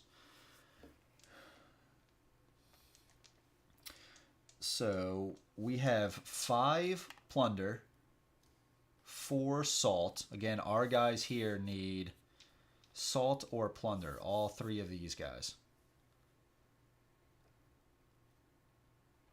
And we only have 2 food. 1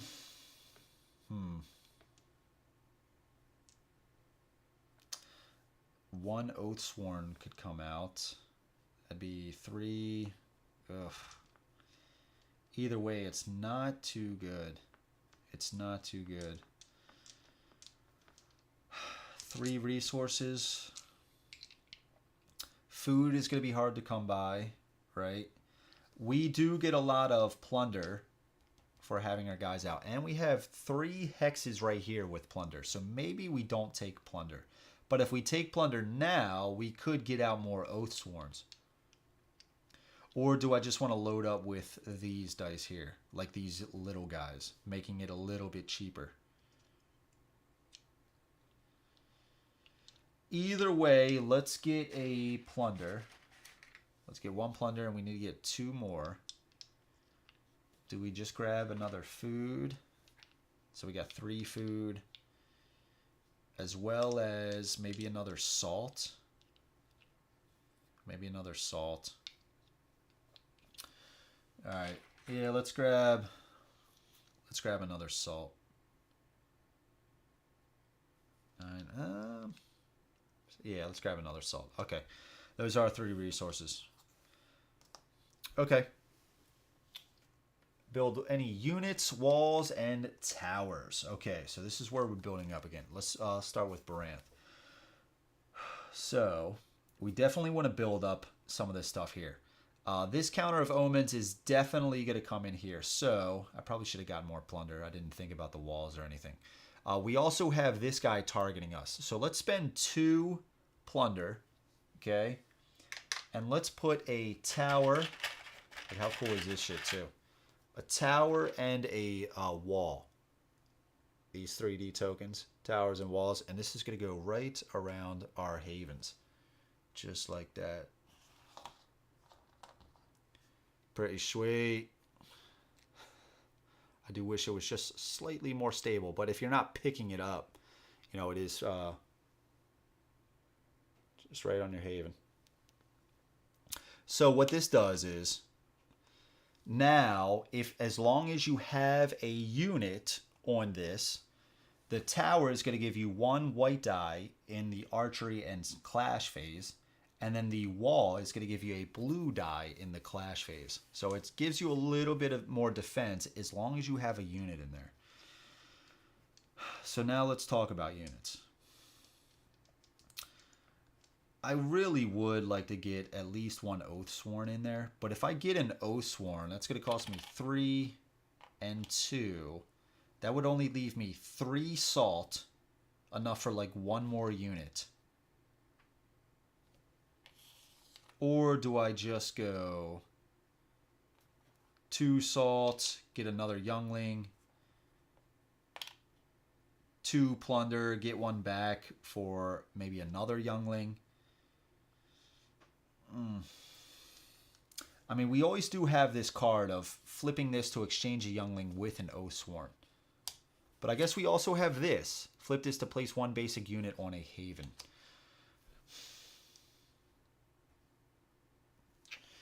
Yeah, but I mean, the problem is if... Shit, man. I don't know. This is tough. This is tough. I wish I just had a few more resources. Is there anything that gives me...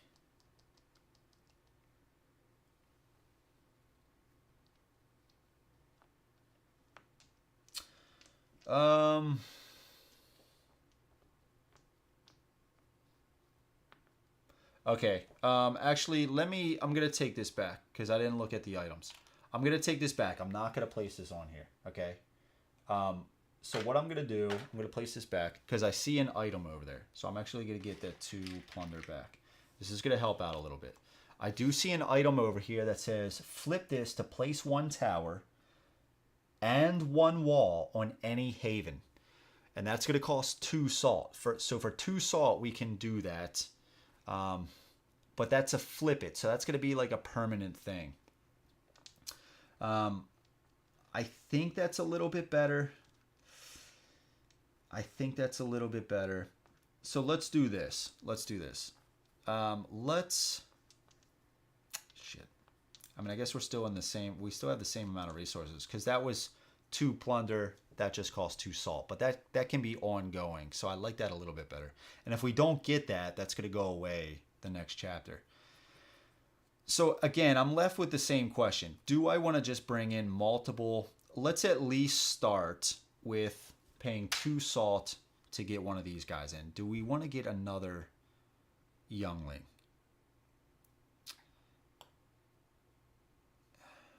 Maybe we do. And do we want to get an Oathsworn? Let's get let's pay 2. Let's not get an Oathsworn. Let's get a basic archer Let's get a basic archer. Let's put him... We are going to need to take this out, right? I guess the question is... Yeah, shit, man. I don't know.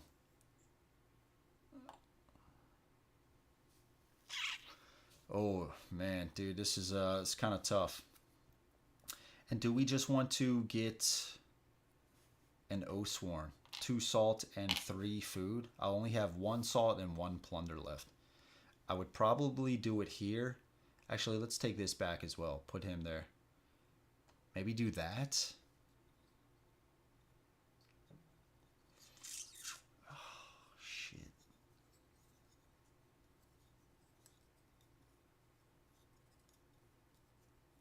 It's a tough call because when I'm trying to decide... Where do I want to place these guys? Do I want to place them all here, try to take these guys out, or go here, try to take him out, split up the forces? Let's do this. Let's just place 3 plunder and 2 salt. We'll place an Oathsworn here, okay, and that'll be them. Man, that was God, that was rough. I don't know how I feel about that. Okay, so over here, any 2. Let's do 2. Maybe let's bring a Berserker out there, huh? Let's bring a Berserker out. So for 3 and 2 salt. 3 food and 2 salt. Oh, we can't. Shit, we can't bring any units out. Oh, damn it, dude. We need to get a Haven out there. Oh, shit. This is not good. Oh, shit. Oh, shit. Okay. Damn, we can't bring anything out. So I guess if this is the case, we're just going to pay 2 plunder to get a wall and a tower. Oh, man, dude. I didn't even realize that. Okay. Okay, that sucks, but... Yeah, it is what it is. I actually think I'm also going to spend this to... Oh, no, I realized... Oh, now I don't have the salt. Oh, man, dude, what am I doing? I think I'm getting lost. Okay, let's place that there. Okay. All right, so let's just start with the actions, right? Let's just start with the actions. Yeah, I think I'm getting like a little lost. Sebastian, what's up? Round 2, I see. How are you doing this time around? Dude, I think right now I'm doing a little bit better. The problem that I just had was, and I spent like a little bit longer than I wanted to with this because I was just a little too short on resources. I'm using Baranth here with these guys, the Duerkhar, and I had a lot of units getting taken out, which isn't a problem, but it's just I didn't have enough resources to really bring back as many guys as I want to. But we do have some good cards. We're going to try to make something work here. And with Ranja, with these guys, I kept a lot of the units on, which I'm happy about, but I only was able to get 1 Haven on play, so I can't bring any more units on because I don't have any Havens to put them at. So that's kind of sucks. But yeah, I feel like at least right now, a little bit better. I did do another play of this right after my last playthrough, and I did a lot better. So hopefully I learned some stuff from getting destroyed on the first playthrough, and we're going to do a little bit better. But yeah, thanks for joining, man. How's it going? Okay. Oh yeah, I already said we're ready to rock, right? Now, we don't even have 5 resources. Let's save this quest for Ranja, because we got a shit ton of resources, right? And we can't use them. So Ranja, if we can get on spot with a Hex, we get an additional yellow die, all right? So with here, what do we want to do? Do we want to... I think we at least want to get out one of our guys, right? We could flip this right now to get a basic unit out. We could do that. Put a basic unit right here and battle this Garrison. If we do that, it's going to be a lot to get them to come back here. You know what I'm saying? It's going to be a lot. But I think that just might be what we have to do. Let's actually flip this to place a basic unit here. Let's do that. Basic unit. Let's do another archer. Let's do another archer. And let's pay 1 to command. I guess the problem here is we don't have our hero on this hex, so we can't use this card. We can't use that card. But either way, I think this is what we're going to do. We're just going to try it. Bringing in the guys. Right? Oh boy. Alright. I'm nervous. This is for the Garrison, and this is for us. Okay, okay, okay. We got a shield and a hit, and they got one hit. So we block that, and we actually hit them twice, taking out 2 levels. It's going back here. We get 2 points. Ooh, yeah, baby. Okay, now on to the clash. So 2 white. We're going to get 2 blue and a red. All right, and they are going to get a blue and a white. So Garrison, us. Okay, yeah, buddy. All right, hit and a shield. That's going to block out that die, and we hit them for 1, killing this. Oh, yeah, I love it. I love it. Okay. Oh, yeah, baby. Love it when the dice work together like that. So we could also flip this to exchange a 1 youngling here with an Oathsworn. We could do that right now. We could do that right now. Why would we not, right? Why would we not? So after combat, flip this to exchange 1 youngling here with an Oathsworn. We're going to flip that. Put this youngling back and get another Oathsworn. So right now we have, no, Garrison's falling apart. Need some upkeep. So we got 2 Oathsworns, 2 basic archers, and a youngling.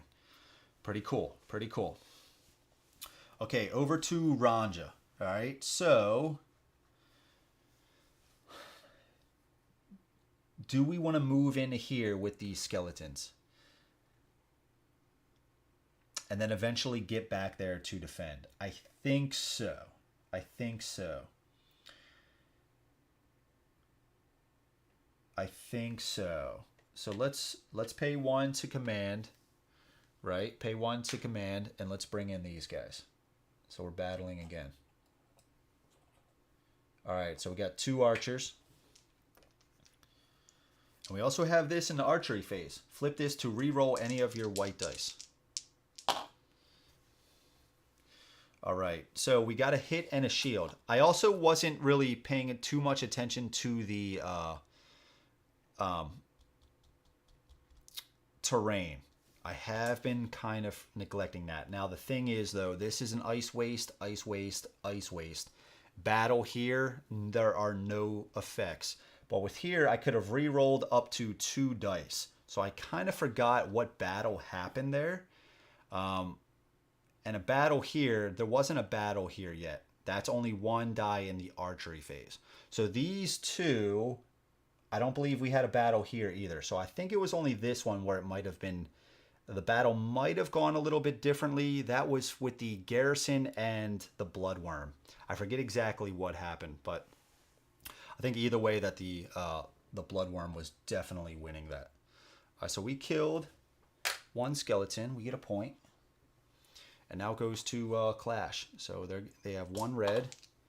We have 2 white, 1 red, and 2 yellow. All right. Whew, look at all those hits. And they got a blank. Oh, yeah, dude. All right. All right, that was these guys. We're at 8 points. Okay. Okay. All right, back to Baranth. Back to Baranth. So we are going to need to get our guys back over here, right? We are going to need to do that. We could just spend 2, get our hero over here, and make a haven. We could do that. I think that's what we're going to do. I think that's what we're going to do. That would still leave us with 6 gems. 5 gems, I guess, right? So yeah, that's what we're going to do. 1, 2, and then we're going to spend a gem. We can't make a haven. We can't make a haven. Where the hell was he? Where was this guy? Does anybody remember? Was he here or here? He was here. He was here. We can't do that. We don't have 2 plunder. Damn it. So we're going to need to get him, what, over to here? So I guess either way, let's spend 2. 1, 2. Do we just want to do that? Yeah, 1, 2. And spend 1 to explore. And this should give us some plunder. Okay. We got to figure out how we're going to orient this. Tombs of the Elder Kings. Gain 1 plunder. Jeez, I definitely wanted more than that. Plus remove any garrisons here. Plus place 2 skeletons here. Plus draw 1 item and keep it even if you could not use it. And that is a Highlands. So I think we are going to keep it. Jesus Christ. We are going to keep it like this. Because just in case we build a haven here, if for some reason these guys try to come over or like want to attack us, they can't. I mean, it's either like that or maybe like this. You know, or something like this. Let's actually keep it like this because we might want to, for some reason, come from here into here. I don't know, but let's just keep it like this. All right, so we place 2 skeletons. Plus draw an item, even if you could not use it. And we did want that item with these guys, right? But let's see if we have a more expensive item. We don't. Everything costs 2 salt. Flip this to place 1 tower and wall on any haven. Pay 2 resources to add 1 hit or shield or lightning bolt to any player's roll outside of combat. Nobody can get this because it needs 2 guile and none of our heroes have it. So we could get this, right? We could get this, but it's only for outside of combat. But, and I mean, it does cost 2 resources. It does cost 2 resources. And we're not really sitting too pretty with the resources. But we could in the future, and we could just help out, you know, to smash some of these quests. You know what I'm saying?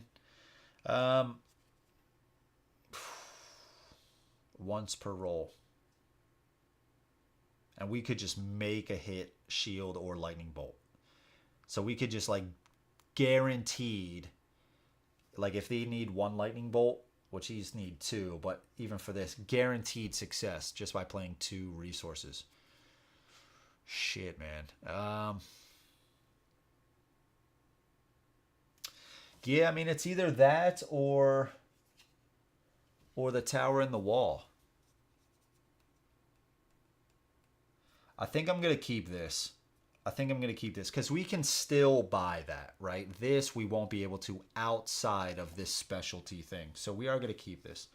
And we are going to get more resources going forward. So it could have the potential to do something really cool for us. The new item is Clash. If your enemy's dice show any blanks, we gain 1 shield. Before damage on your hero's hex. Okay.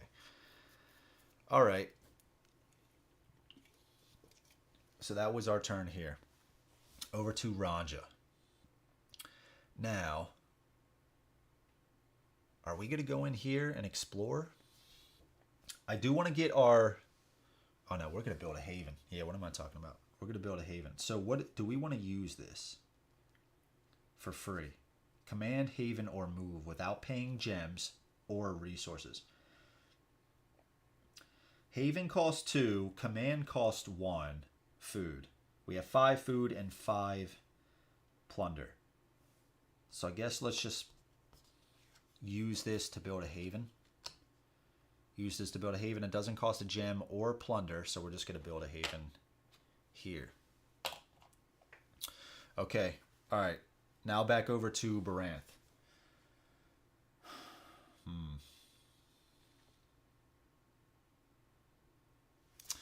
What do we have as far as...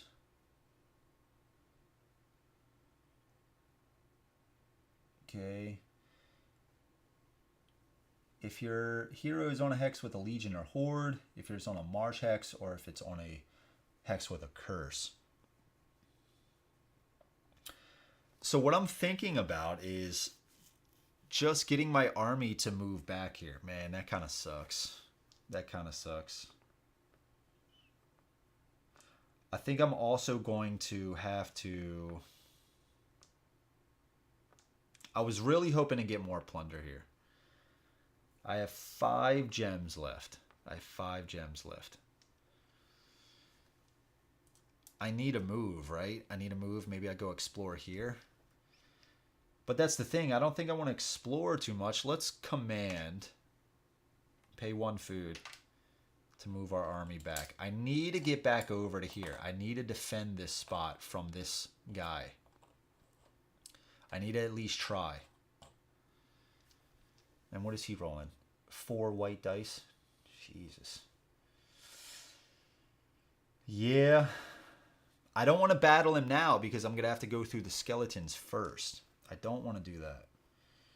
Okay, so that's our turn with him. Okay. Now over to Ranja. Over to Ranja. Do we just go here and explore this? I think so. I think so. What about facing the Bloodworm? Should we go face the Bloodworm? Should we go face the Bloodworm? 2 red die for the archery phase and 5 red dice for the clash. It's not terrible. It's not terrible. Let's at least for now. I guess, are we going to do a quest? Maybe we do a quest. If your hero is on a space with a curse, gain a yellow. Let's quest. Let's just quest. Let's do this. Nemesis Games, dude, what's up? Good morning from Berlin. Awesome. And is this Dirk or I'm forgetting the names of the rest of the team. I apologize, but thank you so much for joining, man. That's sweet. Good morning from Berlin. Berlin, so cool, dude. I was hoping you guys would join. Seriously, that is awesome. Miguel, hey homie, I've missed the streams. I'm going to hang around for a bit tonight. Cool, dude. Thank you so much for stopping by, Miguel. How is it going? That's so cool. Thank you guys for stopping by. I hope everybody is doing well. We're doing okay. We are doing okay. This is Dirk. Dirk, thank you so much for joining. Okay, the whole team. We love your stuff. Dude, guys, thank you so much. Thanks for tuning in. We're doing okay. I was a little bummed out. We didn't have enough resources with Baranth and the Duerkhar to get as many units on the board as we could. But we're trying to make it work. We're trying to make it work. So glad you guys could stop by. This game has been fantastic. Fantastic. I'm so looking forward to the campaign. Getting a lot more stuff for the game. Winterhull is in big trouble. Yeah, I'm gonna try to get them back there. I did just spend Ranja's free card to put a haven down here because my problem was I had too many resources, like too many resources, right? It's always a good thing to have too many. But I had a lot of resources with them, but I only had 1 haven in play, so I couldn't bring out as many people as I wanted to. So this is kind of the army I'm stuck with as of now. I do have this flip, this to reroll any of your white dice, so that is sweet. So yeah, we still have a decent amount of gems, and we are questing right now because I do have a lot of resources. I need to take care of some of these curses. That's one thing I learned. You really have to maintain the board throughout. You can't just build up and get this huge army and then expect to come in because they're going to get out of hand very fast. The Warlock will warp directly into it. Yes. Yeah. I did read that. I think I don't know if I played with him before, but yeah, when I put him out, is always adjacent to any hex. Yeah, that's brutal. That is brutal. That is brutal. So let's see what we have. We do have a cool card with Baranth here to pay 2 resources to add a hit, shield, or lightning bolt to any player's roll outside of combat. And we did get this for free because of this tile. Draw one item and keep it even if you could not use it. Because we don't have enough guile with this. But we were able to pick this up. The problem is, though, I only have 2 resources with Baranth and the Duerkhar. So I'm not sitting pretty with resources for them. So we're going to try to do this alone. And I didn't want to spend a lot of gems just to move my hero onto a spot with a curse to get just an additional yellow die. So we're going to try to make it work with what we have. And we do have an upgrade. We did choose a magic upgrade from earlier. So we do have an additional die here that we're going to roll. So we're going to try to do this. So we are going to roll, let's see, 2 red, purple, a blue, and what do we have here? So we have, the blue is really going to be our shield, right? So we could get out another white to give a more potential for a shield. And we do have the lightning on the purple. Red does have it, but not as good as purple. So, I mean, we only need a complete 1, right? This is only a solve 1, and we're not getting any bonuses for that. So I think if that's the case, let's just put out a yellow, because the yellow has more symbols on it than the white die. And all we need to do is complete 1. If we had some bonuses for like the shield, I might put out a white dice just to give us a better shot for it. All right, really cool. So we got 2 successes here. So we got the 3 hits and 2 lightning bolts. So choose a hex with a curse, pay 5 resources to remove that curse and gain a point. Okay, so we're gonna pay 5. So what do we wanna do? Pay 5 resources. It doesn't say it has to be the same resource. So we at least wanna keep 2 for possible haven and at least maybe 2 for another command or 2. So what I think we're gonna do, we get 2 of each resource with this faction, and we do control, oh, that's salt, so that's not gonna be that big of a deal. Let's just spend 2 plunder and 3 food. 5 resources, we're gonna remove a curse. What curse do we wanna remove? I guess we could remove, I don't think it matters too much right now. Let's just get rid of this one. Let's just get rid of that one. Okay, and then we get a point. That was Ranja, so we get a point. All right. All right, so that was our turn here with Ranja. Now it goes back to Baranth. Baranth. We only have 4 gems left. Oh, we do have a plunder. I missed that before, but we only have 4 gems left. I do need to get back to this spot with my guys at some point because we got the Counter of Omens, who is going to come in here. But I also want to take out these skeletons if I can, just to get some points. Because I found that's a good way to just maintain throughout. Like, to try to defeat these little guys just to get points here and there, just to stick around a little bit, right? As far as the points on the track. Forest Spirit is not discarded.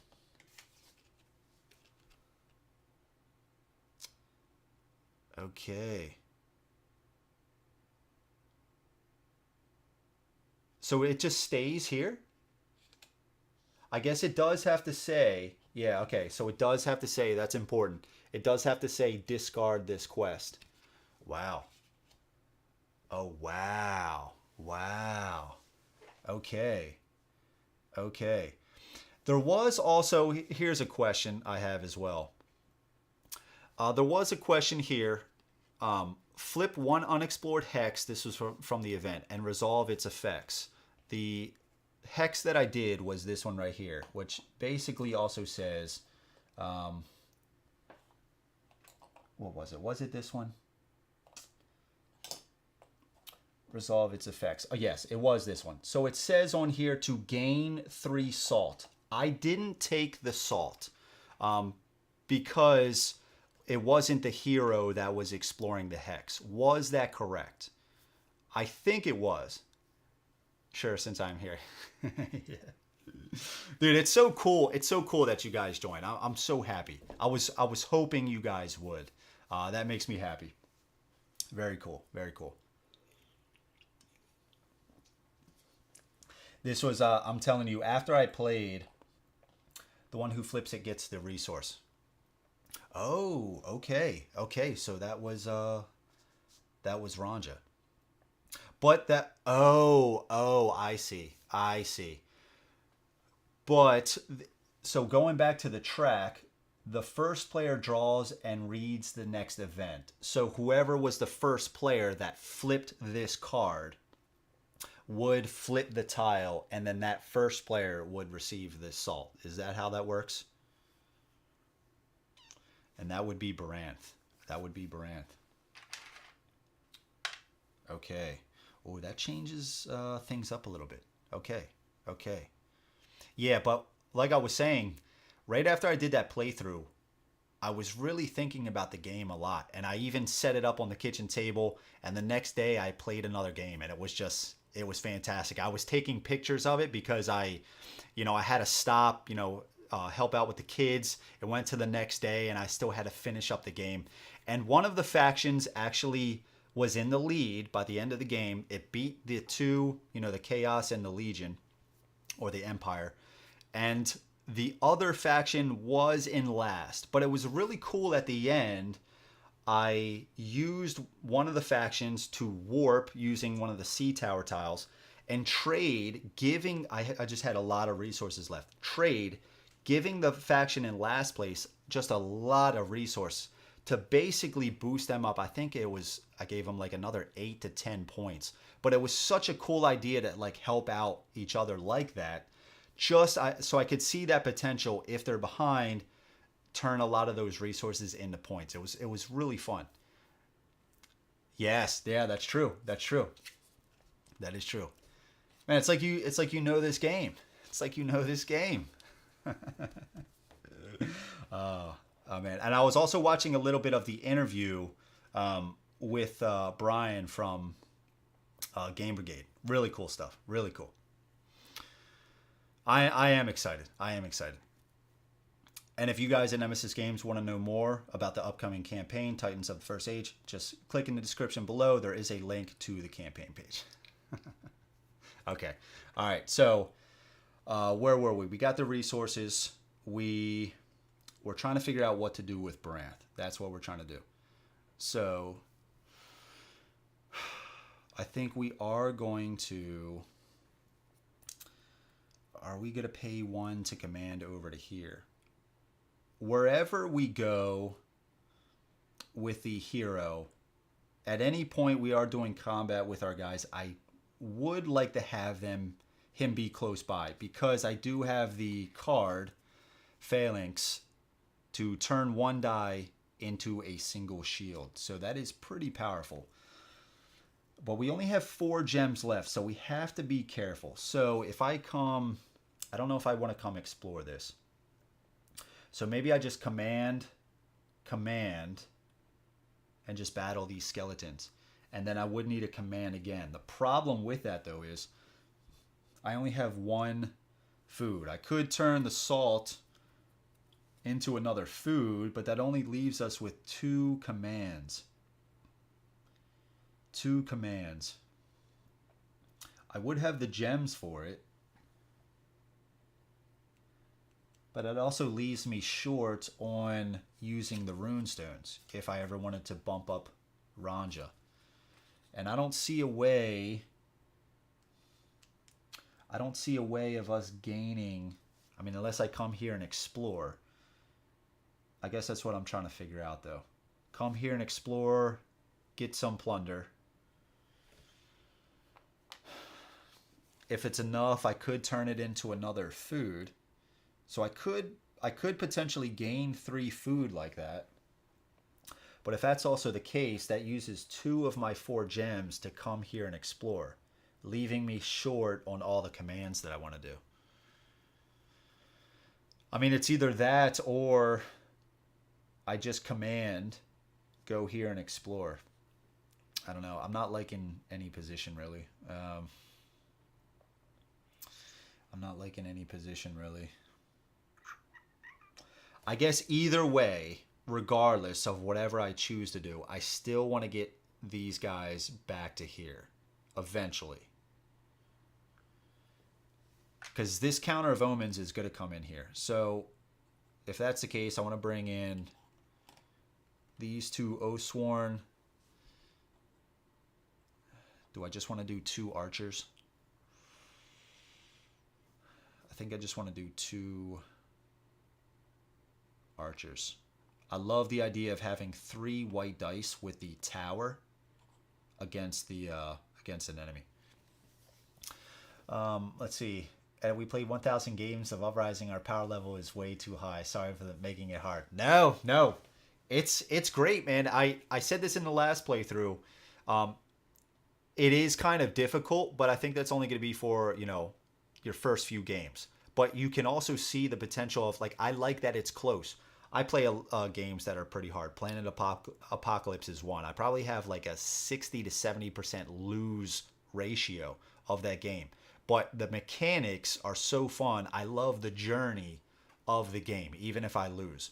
So as long as the game is fun and you have that potential to win, like I said, in the second playthrough that I did, I already had a faction in the lead. So you know, it's getting there. It's getting there. It's a lot of fun to figure out.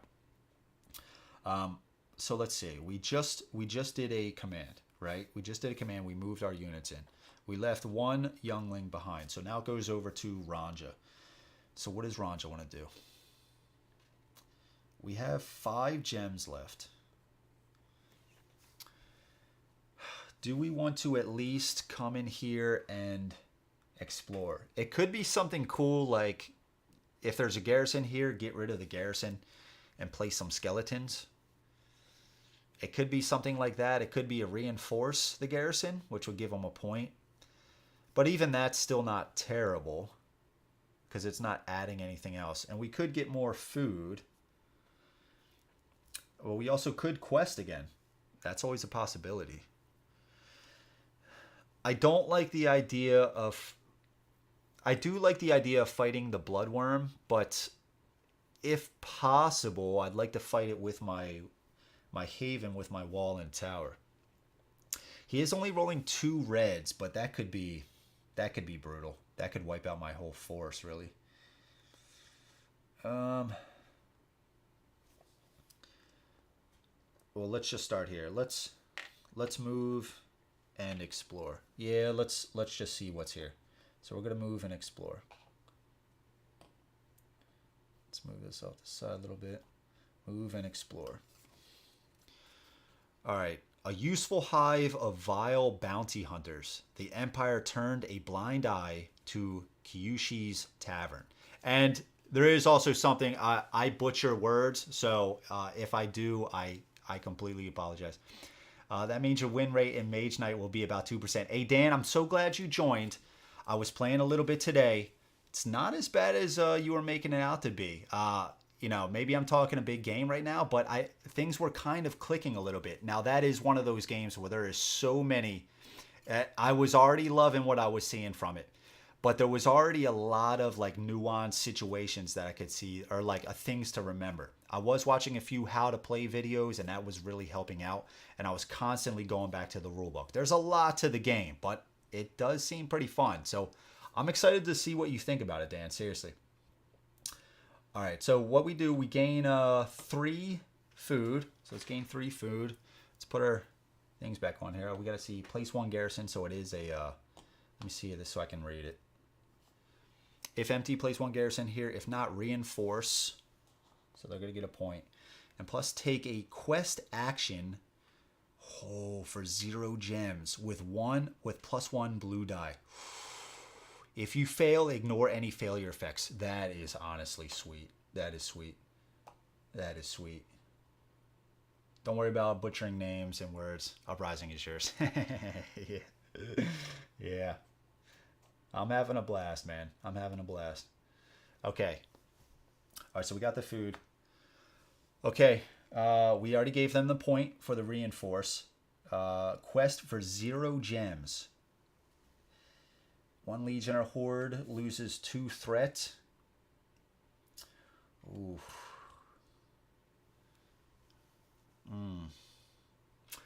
I mean, I could also take this Tuathon Allies. I had this before in my offline play.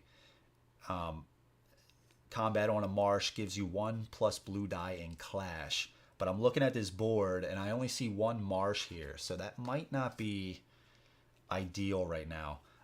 I do think I have to stop them from points. Pay 5 resources though. I could do it. But I mean this also. But I do need 2 successes. Do I get an additional die? I forgot. With +1 blue die. So what would I be rolling?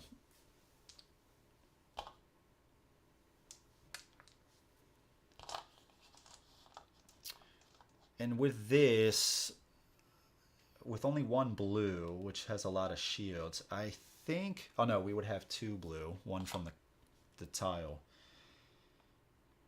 That's still a lot of hits. I think I would put a white in there just for a higher chance of shields, because we would need 2 successes for this one. If we did this one. I don't even know if we're doing this yet. I don't know if we're doing this yet. I do like the idea of getting rid of curses. We would only need 1 to solve. I think I would do a yellow for that one. We would also gain another point. Because we also have to remember that card is going away at the end of this chapter. So do we just want to sit here and use it as much as we can before it goes away? But do we want to bank at least a few resources? Okay, well, what do we want to do? If I do...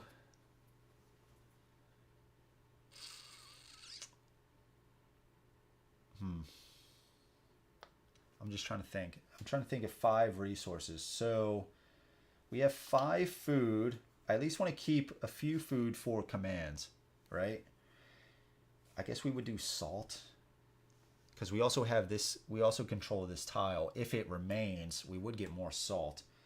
So I think this is what I would do. Keep 3 plunder and 2 food for commands and a possible haven. Yeah, let's try that to get rid of some of these curses. We'll give it a shot, and I think we're gonna keep. I think we're gonna do a yellow. Okay.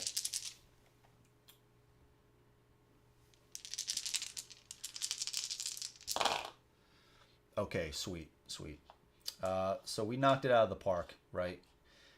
If we needed all 3, but we only needed 1. So choose a hex with a curse, pay 5 resources. We already determined what we're going to pay. And what do we want to get rid of? We are handling these curses pretty well. Let's just get rid of, I guess this really doesn't matter, right? No, it might matter. Let's get rid of this one. Okay. And we get a point. Going up to 10. Okay. And that was that action. Okay. So let's go back over to Baranth. We have 4 gems left. We have 4 gems left. If we have 4 salt and 1 plunder. If we march into here, we could turn this into a food and then command. Sorry, I get mixed up with the command and march. Too much blood rage. Or other games for that matter. So if we command into here, we can battle these guys. The problem is, though, we won't have another food. We could then come here, hoping that's, at least 2 plunder to convert 3 into a food to then bring our army back. Right? We could do something like that. So yeah, let's just do that. Let's spend 3, I guess, right? Yeah. Let's spend 3, convert that to a food, and we're going to spend that to command. And we're going to bring all these guys into here. All right. And we're also on the spot with a hex with our hero. All right, so let's do the archery phase. We're rolling 2 white. Sweet. Okay, I love to see it. Right here. Okay. Now on to the clash. We're going to do the skeleton over here. And we get 2 reds and a blue. Oh, shit. Sorry, we were only supposed to... That's in a Highlands. Shit, we were only supposed to roll 1 die. We're going to say that was the hit. We're going to say that was the hit. I forgot. We're going to say that was the hit. You know, clearly that was the one I was rolling. So, yeah, that does suck missing some of that stuff sometimes. Okay, so here we go. We got 2 red, a blue, and 2 whites. And they got 1 red. They got 2 hits on us. We did get a shield. We did get 2 hits, so we are going to kill them. Archery and clash, you may turn one of your dice to show 1 single shield. Okay, and there we go. So we block the hits. We kill the skeleton. We get a point for that. Okay. All right, pretty good. Pretty good. All right, back over to Ranja. We have 3 gems left.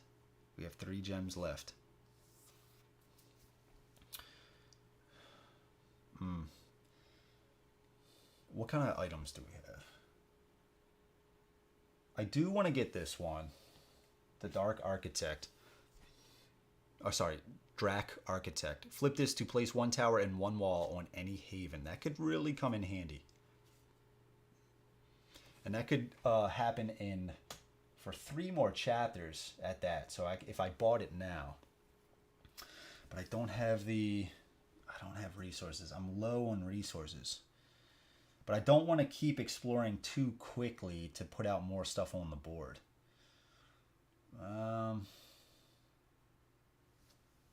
Let's see. Got the healing potion. Discard this to place 1 of your units destroyed here on any of your havens. That's pretty big. That is pretty big. I might actually buy that with Branth. I might actually buy that. I think I'm going to buy that. Okay, so either way. What we could go... Who's lowest? I guess they're all about the same. We could go try this quest. We could spend 1 to move and then 1 to quest.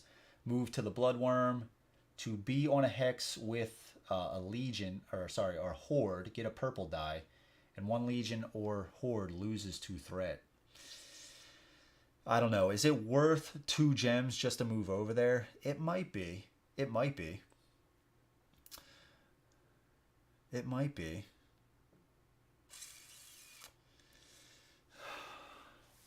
I think I at least... this is going to be the hard part. This guy, I guess he is going to warp right to this spot, right? So if I move my army here, he's not going to come in here and potentially wipe out my army.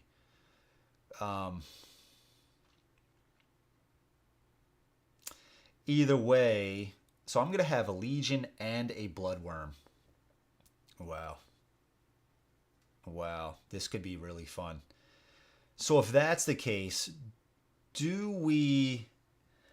I know it might sound crazy, but do we just give up that location? Or do we just... I don't know, man. I don't know. Do we just come in here to try to take out this this garrison? I think so. I think so. Yeah, let's do it. Let's pay 1. Let's move them in there. Let's just do it. Let's just do it. Right? Let's do some battling. Let's battle. I don't know. I don't know how I feel about this one. Okay. Now what is this? This is a marsh. We don't have the Tuathon. So the marsh is red dice become white in archery and clash. So the level 3 garrison is getting 3 white, and we have 2 archers here. And we do have this during the archery phase. Flip this to re-roll any of your white dice. So we really need to come up big on this. Oh. This is only during the archery phase, so let's just flip this, right? That wouldn't actually make any sense. Because if we get another hit, I guess we could get a shield. We could get a shield, but is that worth it? Is that worth it?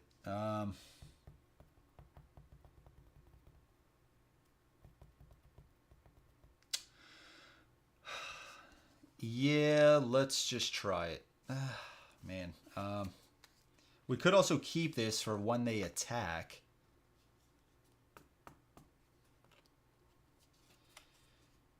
That could be pretty big, like if we move our guys back there. But as it stands now, they're going to take out a guy, and I'm probably going to lose an archer.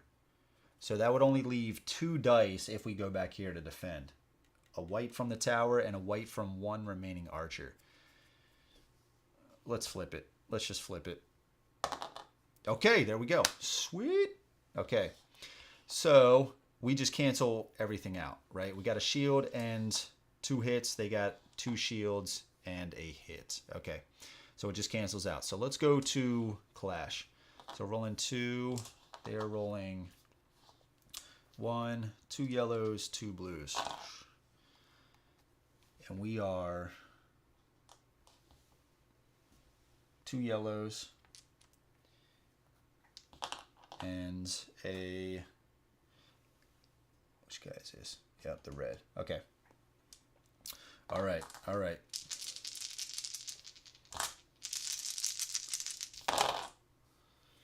Oh, that is not good. That is not good at all. They actually block all of our hits, and they hit us for 4. That is rough, dude. We don't have any berserkers there, or else I would try to say, let's use this card. Oh, shit. This wasn't even a... Okay. Sorry, red become white. I gotta pay attention to the terrain more. Okay, so that helped out a little bit, right? We got 3 hits, so we actually deal a hit to them. So let's just start there. We deal a hit to them, and that was Ranja. They deal 3 to us because they blocked 2. We rolled 3 hits. They deal 3 to us. Let's go big, Freddy. Yeah, man. Death taxes and Freddy saying go big. Yeah, man. I love it, dude. That's the saying. And rolling 2s, right, Freddy? We're rolling 2s, like too many bones. That was crazy, dude. That was so crazy. Okay, so let's deal the 3 hits that we got. So let's take out an archer at least. And who was that? That was the Imperial. Yeah, I mean, I guess we're going to take out one of those guys. I guess both the archers, right? Yeah, that makes the most sense. All right. So they are rolling. They lost a white and a blue. Not a white and a blue. And we are rolling... Oh, no, actually. Do we want to put this guy in there? Because reds become white.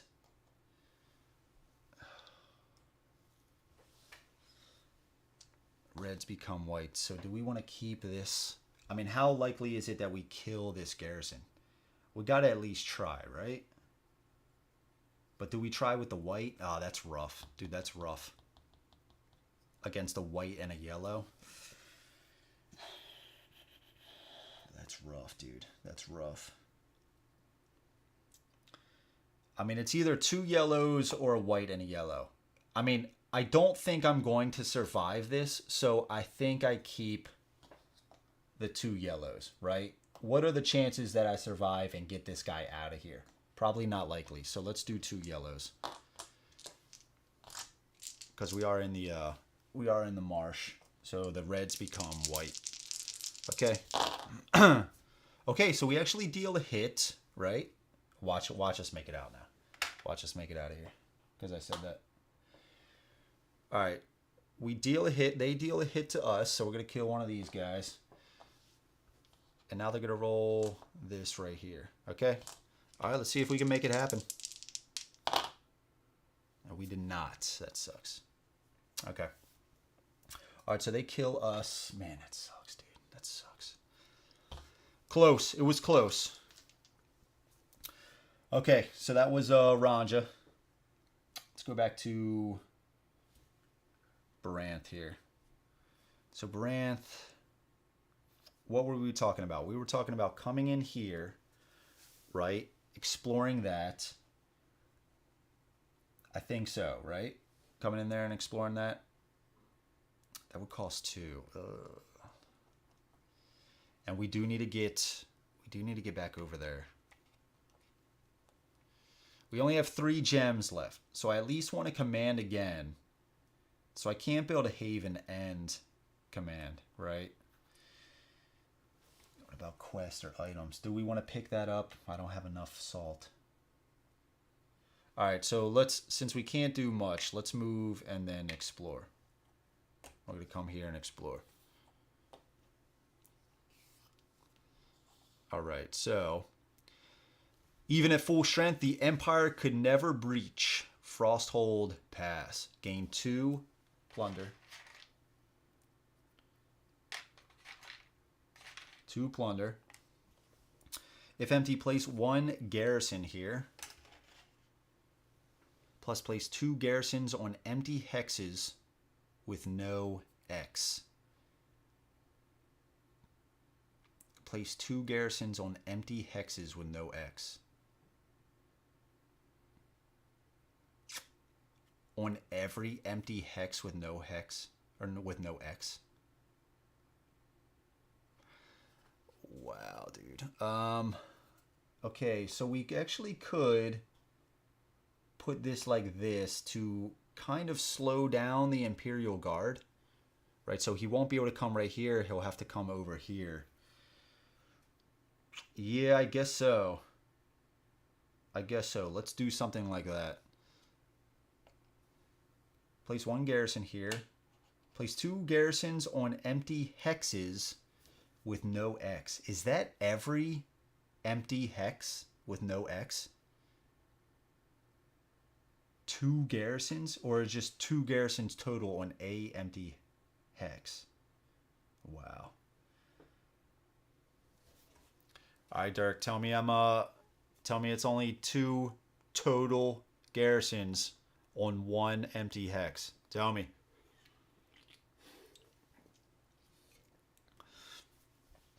Dan, here's a question for you. Okay.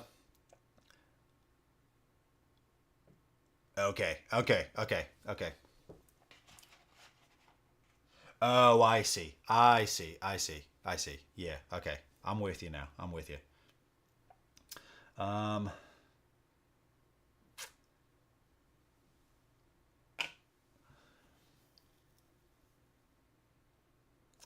Or do we want to place it here?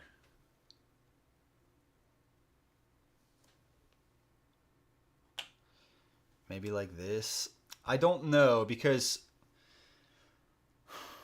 I'm just trying to think. I'm also, I like the idea of placing like weaker guys like skeletons or garrisons kind of closer to me, so that gives me the potential to go in there and attack them.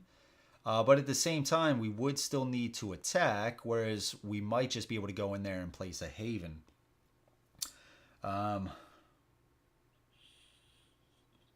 But from what it's looking like right now,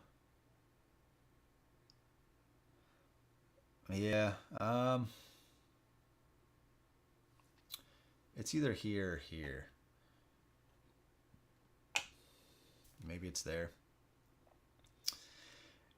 Maybe it's there, and then if we get like a horde, we can kind of like just place them right here if we're able to just kind of get them to start going in there. Maybe something like that. Yeah, I guess. Okay. All right, so we explored that. We got the resources, right? We only have 1 gem left, though. So let's go back to Raja. Okay. So Ranja, we don't have much. We don't have much to do, right? We could just trade, get some salt before the end of the round. We could buy that. We cannot buy that item. We could buy that with Baranth here. Maybe we do that for our last gem. So if that's the case, do we just quest? Just try to get some points.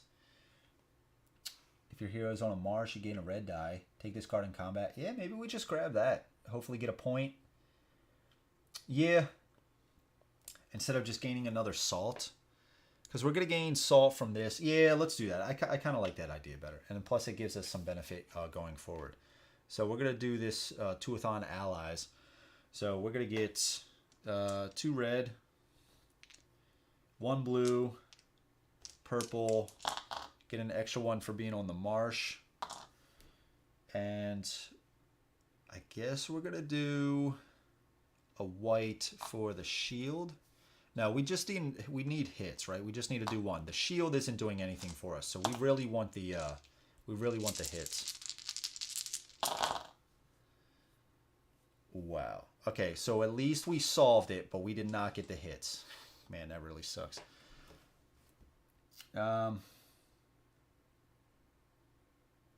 We could pay 2. We could use the rune stones. I think I don't know, to get another hit. Luckily we got this 2 lightning bolts. We could pay this to get an additional hit, to make 3 hits to get a point. Is that worth it to pay? We only have 3 plunder. I would ideally like to get back here and, oh no, I need to trade that in to command and get that back over here. Yeah, that's right. That's right.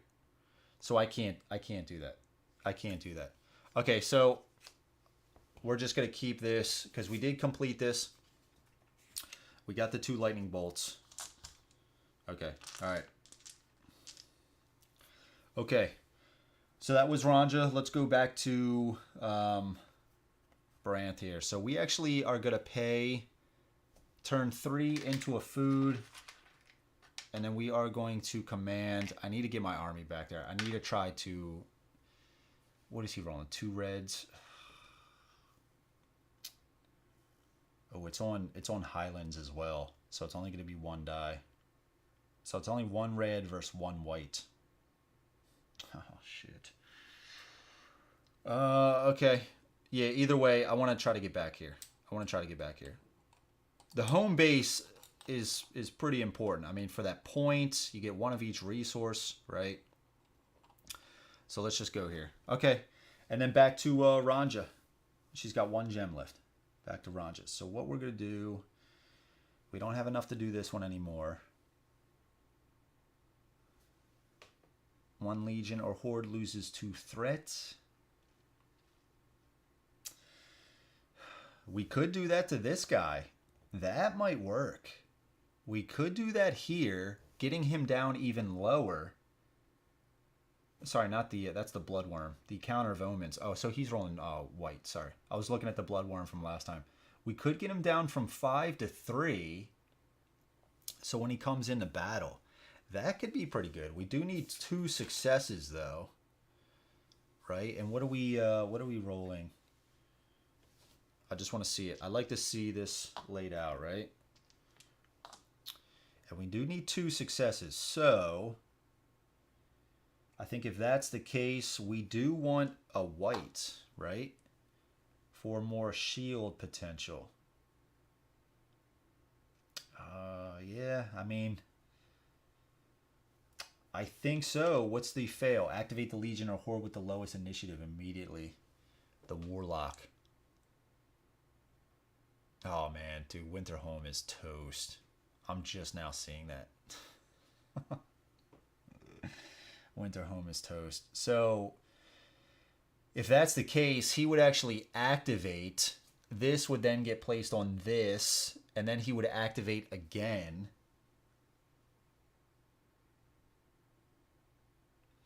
Or would that would actually just use its activation token, correct? Activate the Legion or Horde. Since he only has one activation token, anytime you activate, that would just remove that token. So he wouldn't then come here, right? So he would still go there. So is that the worst thing? No, because he's going to do that anyway, right? If that's the case, I'm definitely going to do this because the fail wouldn't be that bad because he's going to do that anyway. Yeah, I think I'm going to do that. Okay, okay. Correct. Okay, awesome. Okay, so that's what we're doing. Because that fail is he's still going to do that. So, okay, so let's do this. No worries, but move Baranth with your command. Oh. Yeah, let's move him back. Yeah, thank you. Yeah, that's cool. All right. I love having you guys around. Okay, we got the 2 successes. Wow, look at that. 4 and 2 lightning bolts. Wow. Okay, that was epic. So we actually did it. We solved it. 1 Legion or Horde loses 2 threat and discard this quest. Okay. So if that's the case, I think we want to do the Counter of Omens, right? To try to protect this this stronghold, if you will. Anybody else? I mean, oh, this is going to be interesting. Oh no, he's actually going to go after. Warlock's going to go first, taking out this Haven, and then the Bloodworm is actually going to target one of these garrisons, right? So they're not going to battle, I guess. This is interesting. Yeah, so Dan, what scenario in Mage Knight do you recommend? That's what I was going to ask you. I don't know exactly how the game works as far as like is it laid out in scenario type, something like that? I think so actually. Yeah, that's what I was setting up. Yeah. So which one do you recommend? And do you have a character you want me to play? I was going to play the guy from the cover. He just looks awesome. That's how I usually play games. I just pick out the guys that look the coolest and I go for it. Okay, so let's I think we're gonna do the. But here's the thing. Right now, the Empire, right? They're gonna be getting the most points. At least right now, they're the biggest threat. They got 7 garrisons. They're gonna score points from. At least right now, the Chaos, they only have 1 curse. Wow, dude. And they're already behind. And if I take them out, and look, they got our guys in the graveyard for the Empire. So they're going to be racking up a lot of points, especially with these guys, right? They're going to get 2 points right here from activating on the capital. And then they're going to move. This guy's going to take me out. So it's the Empire who, what I'm trying to say is, do I want to get these guys down, right? But if I do, they're just going to get that 2 threat right back at the start of the next phase. But that could still save them from being a level 7, right? I think I want to keep these guys because I think if I keep these guys here, right, give them the best shot, then I start moving these guys in to take care of some of these garrisons. So let's do it on the Counter of Omens. I don't know. We're just going to try this. We're just going to try it. So we took it down on the Counter of Omens. Okay. And I believe that's it, right? I believe that's it. Oh no, we got to we didn't fail that, right? I was thinking that. Okay, activate legions and hordes once for each activation token. All right, Warlock. He is going to try to put a garrison on here. He cannot, so he's going to gain a point, and then he is going to warp. That was the guard. And he is going to warp to this. And he is going to get rid of this. Because there's no units there to use the wall and the towers. So that's going to go away. This is going to be put on here. Okay. Now the Imperial Guard is going to go. He is going to try to put a garrison on there. So he's going to get a point. And then he's going to move up to this. This is his target. So we're going to have him come... We're going to have him come this way. Right here. Okay. Now the Counter of Omens is going to go. So Counter of Omens. There will be initial scenario that the rules recommend. Find the city type of thing. Get on the map. Explore some stuff. Try not to die. Find the city and win. Okay. But if you want to, strap on the cape and attempt to tackle a level 5 city. I was thinking of probably not the hardest one, but maybe not the initial scenario. We'll see. All right, so Counter of Omens is going to leave behind a curse, and then he's going to move into here. Okay. So he is rolling. We are on Highlands, so we're each going to roll 1 white die. Because he's rolling white for his archery, and so are we. So this is going to be for the Counter of Omens. This is going to be for us. Okay, so at least we block that. Okay, that's good. All right, so now on to Clash. All right, so we have 2 red, 2 white, a blue for the units. We have a blue. Oh, no, we don't have a wall. We'd have another white for the tower. Right, 2 red, 2 white, a blue, and another white. Okay.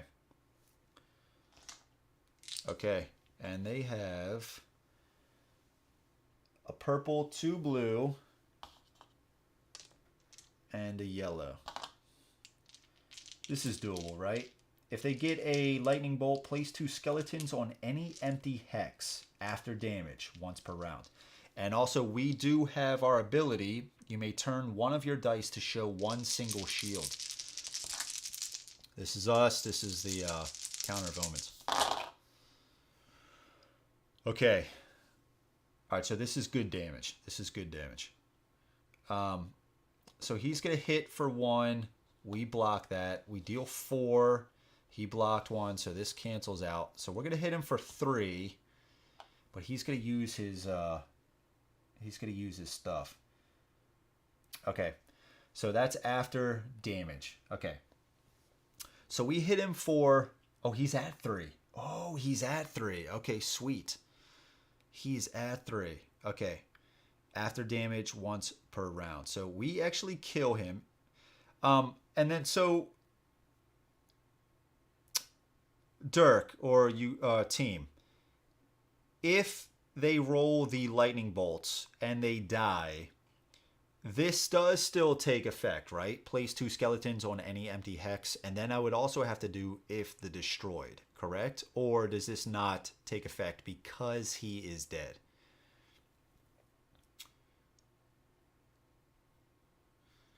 Okay. Either way, super cool. So let's just get the points now. We did defeat him. So we get 2 points, going up to 16. If destroyed, place 2 skeletons here. So either way, we're going to have to do that. And then we're also going to have to battle those guys. Man, did we not lose any units? Oh, snap. True. So this would happen before damage. Okay, okay.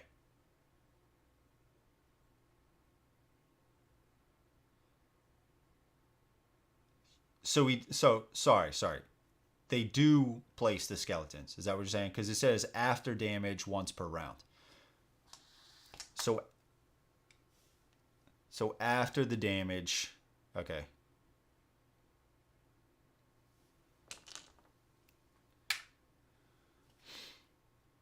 We did get the points, right? We did place the 2 skeletons. We're gonna have to battle them. This guy is dead. Counter of Omens. Where's his card? Oh, I'm holding this card. Put that over there. So we're also going to need to battle the those 2 skeletons. So, sorry guys. He spawns 4 skeletons total, correct? Okay. Thank you. Okay, so those skeletons on any empty hex. Any empty hex. We could... I mean, they are activating right now. We could just place these guys here. The only problem with that, though, is like, if we do this here, and let's say they get some sort of event card or like some sort of other, you know, horde to place another skeleton, it could be right on this spot. My reasoning for this, again, was just to put some weaker guys. I mean, they're rolling a red die, but it's not a horde, right? So semi-weaker guys close by, so I could do like one command over on the next chapter to get some, I'm gonna say easy points, but you know what I mean. But I guess if that's the case, we could just still keep them close, right? So that way, even if they turn into a horde, that wouldn't happen. You could place them on the outside too. Yeah, right. Any empty hex. Yep. I have been pretty good about these still being hexes. Because at first it can kind of seem like, oh, you can't go there because of these red X's. But these are all still open and they're just ice wastes. Let's see. Most people start out with Tovak. Yeah, that's who I was going to play. Or Arethia. Both good starting mages. Okay, most people start out with... okay, you just said the same thing. Okay. Yeah, I mean, I think I'm going to start with Tovak. He just looks kind of cool, right? It's the guy from the box, right? You know, we'll just start with Tovak. You're thinking on placing them for easy points is also pretty good. Yeah. That's what I'm noticing with the game. You have to stay up there with the points. You have to. You can't... I don't know. I haven't seen like a big swing of like they're far ahead and then you just really just come back. It's like you want to try to stick around the whole time. So what I'm thinking is I don't want to place it there for some strange reason. They get something to basically turn it into a horde for whatever reason. But I'm still going to try to keep them close by. I mean, we are going to get some more points from battling these skeletons right now. But yeah, maybe not on a highland though. Yeah, okay. Yeah, you're right. yeah. Okay. All right, so we're going to place them there. Keep them close by, but not right on one of those spots. So we got to battle with these skeletons now. This would initiate another archery because they're new enemies essentially, or are we still in clash?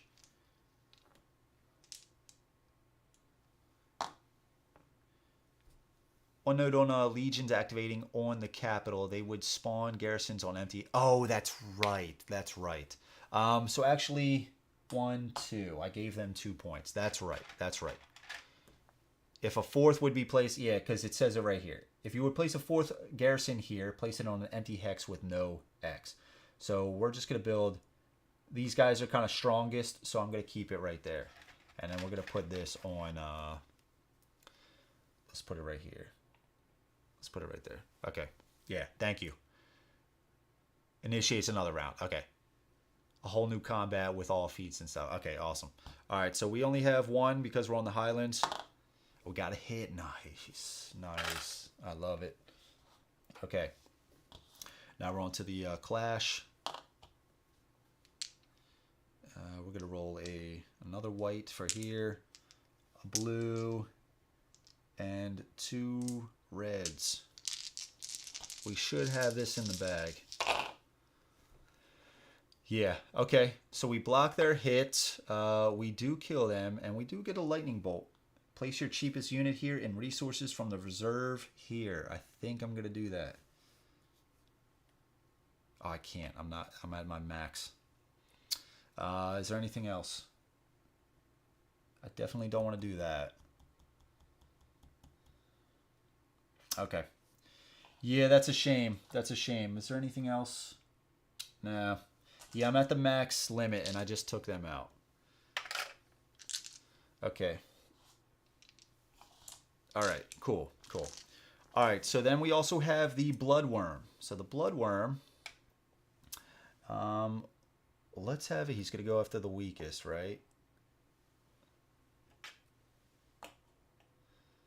Okay, so he's going to battle right here. That is on a marsh, and that's only red become white. So the garrison's going to roll this. This is for the garrison. This is for the bloodworm. Okay. Okay, and that was the activations. Gain resources based on your total havens. Okay, so right here we have 2 salt. Man, I need more havens out. I need more havens. I can feel it. Resources just trickling in. Okay, right here we get 1 salt, 4 plunder, and 1 food. Okay. All right, gain resources shown on every hex with one of your havens. Okay, so we have 2 salt here for Ranja. Oh, yeah. Okay, and then we have 1 of each, and then 2 salt. 1 of each and 2 salt. Okay. All right, the Empire. 1 point for every hex with garrisons. We got 2, 4, 6. There's nothing else over there, right? 17. 1 point for every legion in play. There are 2. And then 2 points for every faction, so they get 2 more. All right, Chaos. 1 point for every curse. There are 3. 1 point for every horde. There is 1. And there is the Imperials in the graveyard. 14. Okay, us. 2 points for each of their havens. We have 1 haven over here. We have 2 in play. And then special hexes. So I believe only Baranth is going to have that right here. Yeah, this would also give us a point, but and that one doesn't as well. Okay, so that's the chapter. Okay, the Bloodworm really hates marshes. You do know why.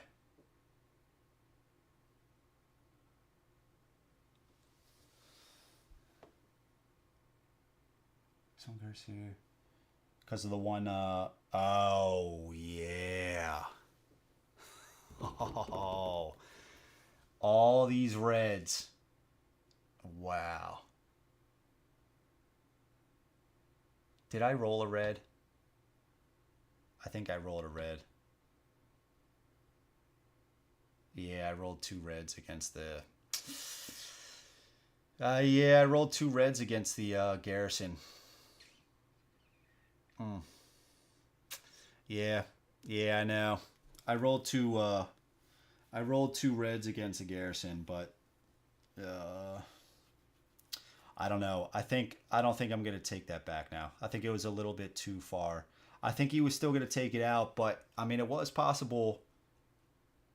I don't know. With all whites, that battle could have went a lot differently. You know, that battle could have went a lot differently because I mean, he is rolling a lot of dice, but they're all whites, and the Garrison still... I mean, the Garrison still would have had a blue and a white, right? So it was only a level 1 Garrison. Okay. Yeah, we'll just move past that. Okay, so let's start here. Let's reveal a Druid card. We have Archery and Clash. Gain the resources shown on this hex, or gain a point before combat once per round. Okay. I love this. I gotta say, I love this track too. This track really helps out. I mean, especially for people like me that I can get lost in whichever phase I'm on. This thing is just fantastic. It's something so small on the side of the board, yet it helps so much. Now, I'll take it back. Uprising. Yeah. It would just matter. Yeah. Right. Okay, flip all your cards. All your face down cards face up. All right. Just like that. Regain 8 gems. Just gonna move them down here. Deal 3 new items.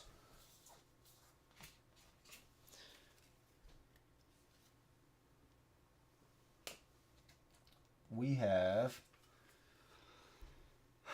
Sensor of Shadows. After combat, place one of your basic units destroyed here on any of your havens on your hero's hex. We have Blackfire, Archery. Pay 1 salt to gain 1 white die before rolling once per round on your hero's hex. And we have Healing Potion. After combat, discard this to place one of your units destroyed here on any of your havens. Wow.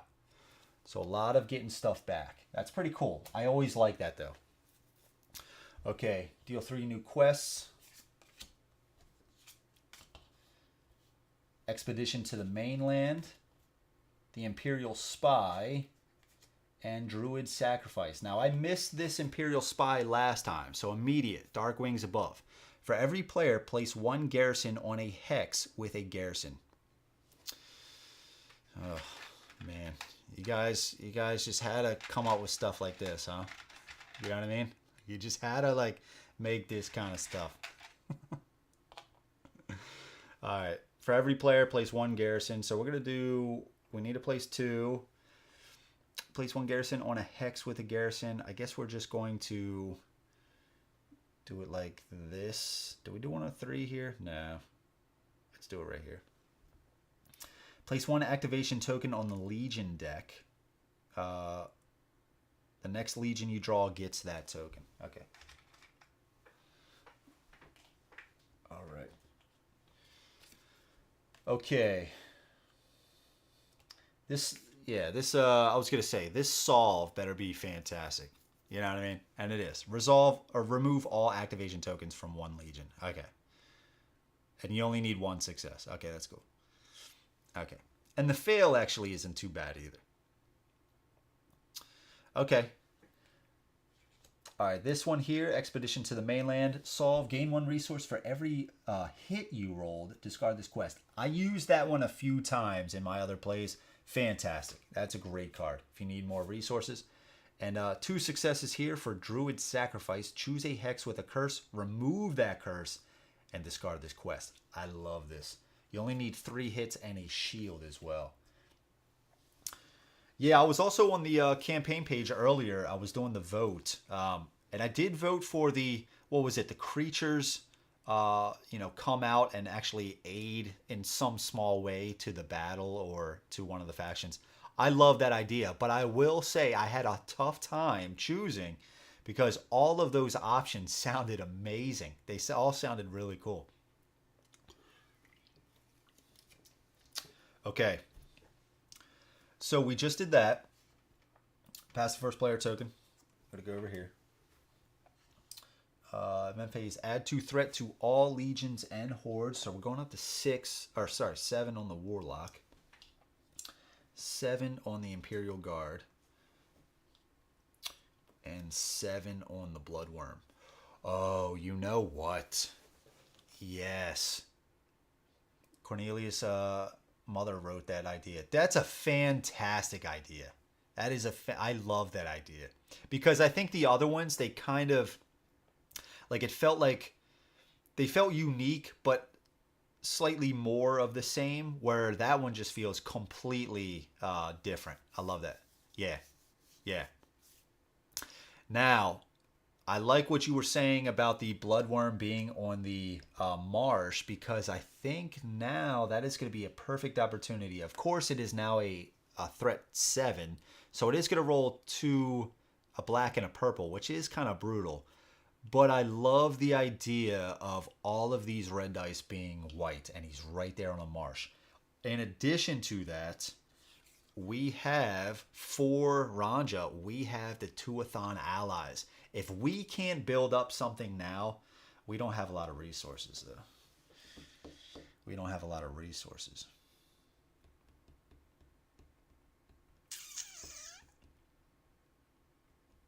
Also, I mean, the Empire is our main enemy right now. I mean, I know I do see sometimes that if it's even if the Horde or the Chaos is behind, they could just get some really good cards. Like this event card could be really good for them, and they could spring back, right? But at least for right now, I mean, they got 2 sections of skeletons, which, I mean, I have a good army right here. But we got all these garrisons and these guys. So, yeah.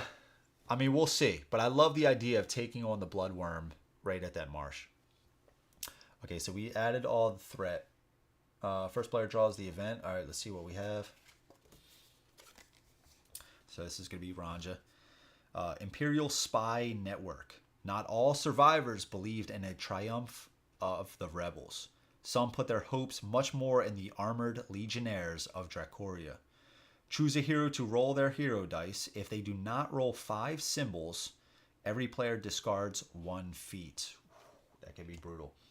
So I believe we're all rolling the same amount of dice. Yeah, 5. Okay. So if that's the case, blue is better than yellow, and we're rolling 3 blue right here.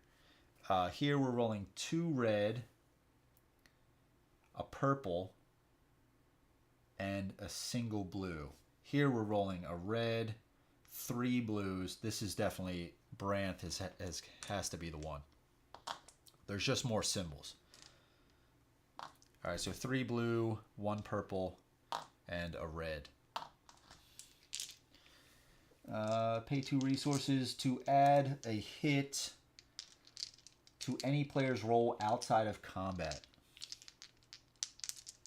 I guess I could do that if we come up short, right? I definitely don't want to get rid of any feat cards. And this is what we're rolling, right? Yeah. All right, so we got 5 symbols exactly, okay. And so, quite a few sold their services as spies and scouts for Naboo, the spy master. Place 2 legions at threat 5 on the capital. 2 legions. Oh, we gotta get our, never got our guys back. We never got our guys back. Gotta put you back into battle. All right. All right, so 2. So this guy's going to get 2 activations, right? So we have the Mage Breaker. Place her target, remove 1 sea tower. So we won't put her target on any faction. So we're going to put it on the capital.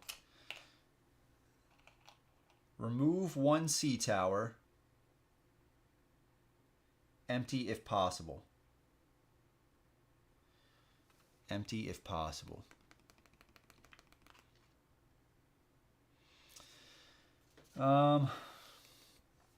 This one's not really going to do much for us. I feel like we're so far, that's so far down the road of getting these guys back to be able to get this. I don't know.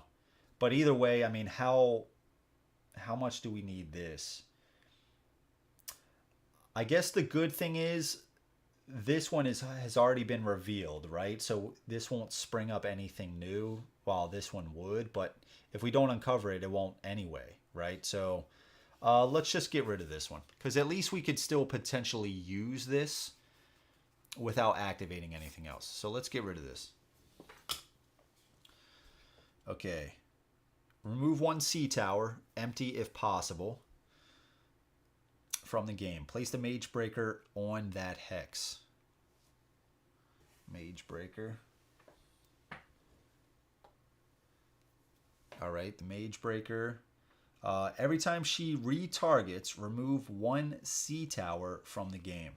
Okay, so I guess it's good that her target is the capital.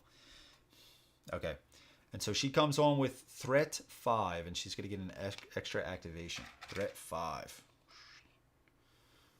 Okay, she is 18, so let's put her right here. Okay, and 1 more. So we got the courtesan. I don't mind her. It's not. I mean, it could be like, I don't know. She's rolling the same amount of dice as you, so it's pretty cool in that aspect. It could have been a lot worse. I hate the. I guess this is a legion, but as far as the hordes go, I hate the false messiah. I hate the false messiah. And who's the other one that steals? Which one steals your gems? Is that the Coven of the Asat? I think so. It steals a gem from each player. God, I hate that guy. Get him early on and it sucks. Especially with the false messiah. Okay. So, place her target. So she's going to go right here. Her target's also going to be the capital. Threat 5. Threat 5. He's or she's 2. So she's going to go down here. All right. I guess let's move this out of the way. Okay. Place 1 horde at threat 5 on an empty hex in a 3 or 4 player game. Sweet. And for every player, place 1 garrison on the capital. Okay, so for every player, so let's place this here, and then let's place this here. Okay, I believe that's good. I believe that's good. What did she have as far as place her target? That player discards 1 gem for the rest of the game. Okay. And that was... Oh. So I guess no player would, right? Because she doesn't have... Her target is the capital. Place her target. That player discards 1 gem. Okay, sweet. Sweet. Okay. Awesome. Awesome. That is cool.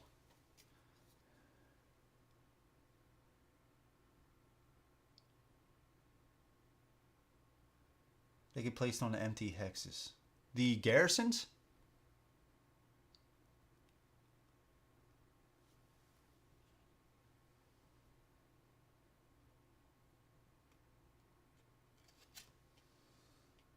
Oh. Yeah, okay. So I guess that's where they would place on any empty hex. Okay. Yeah, okay. Sorry, guys. 1. Any empty hex. Yeah, okay. Garrisons, yeah. I apologize. I won't forget that going forward.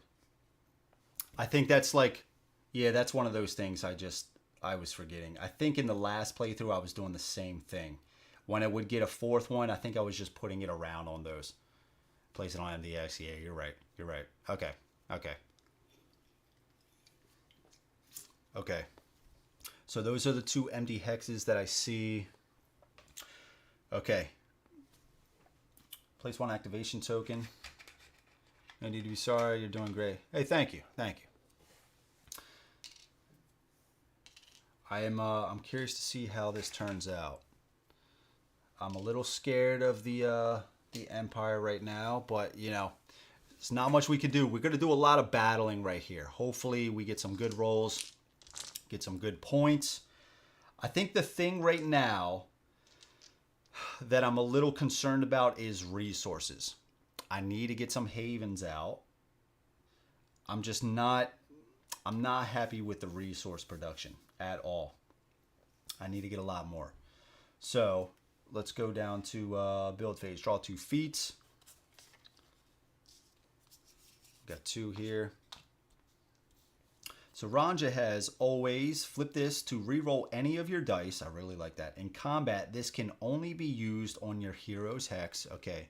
And then always here, when you use the trade action, gain 1 additional salt. You may trade with heroes in adjacent hexes. That could be pretty good. That could be pretty good. Flip this to reroll any of your dice.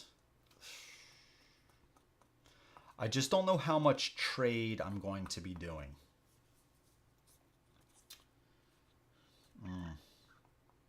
I think I'm going to keep this. I'm going to put this at the bottom. I'm going to keep this one.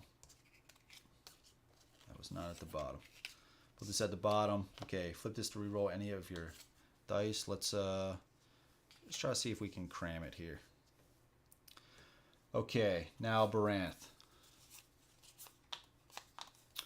Okay, War Song.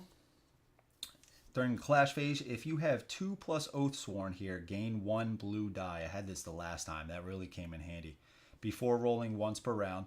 And then as an action here, when you place a haven, you may build units and defenses here. That can be really good. That can be really good. Again, I'm a little worried about my resources. if you have 2 Oathsworn. We do have 2 Oathsworn. Our hero doesn't need to be on the hex, so I mean we have 5 plunder. We're definitely gonna try to battle here, maybe here. Yeah,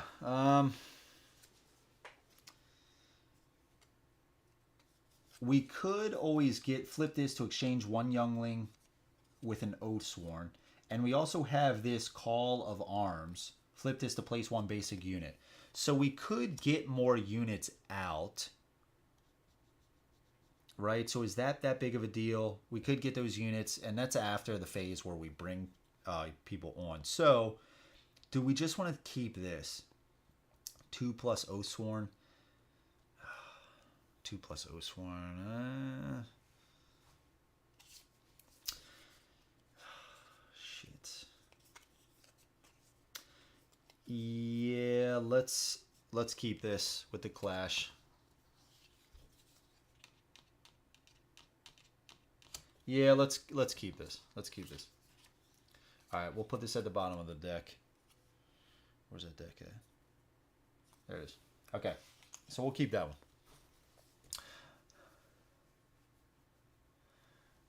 He's has the best playthroughs. Dude, Freddie, thank you so much, man. I appreciate all that support, dude. Freddie's always sticking around, always showing support. Great to have him. He's seen me do some pretty cool things with board games, some of these, and then also have some just complete crap shows. You've been through the roller coaster, man. You've been through the roller coaster.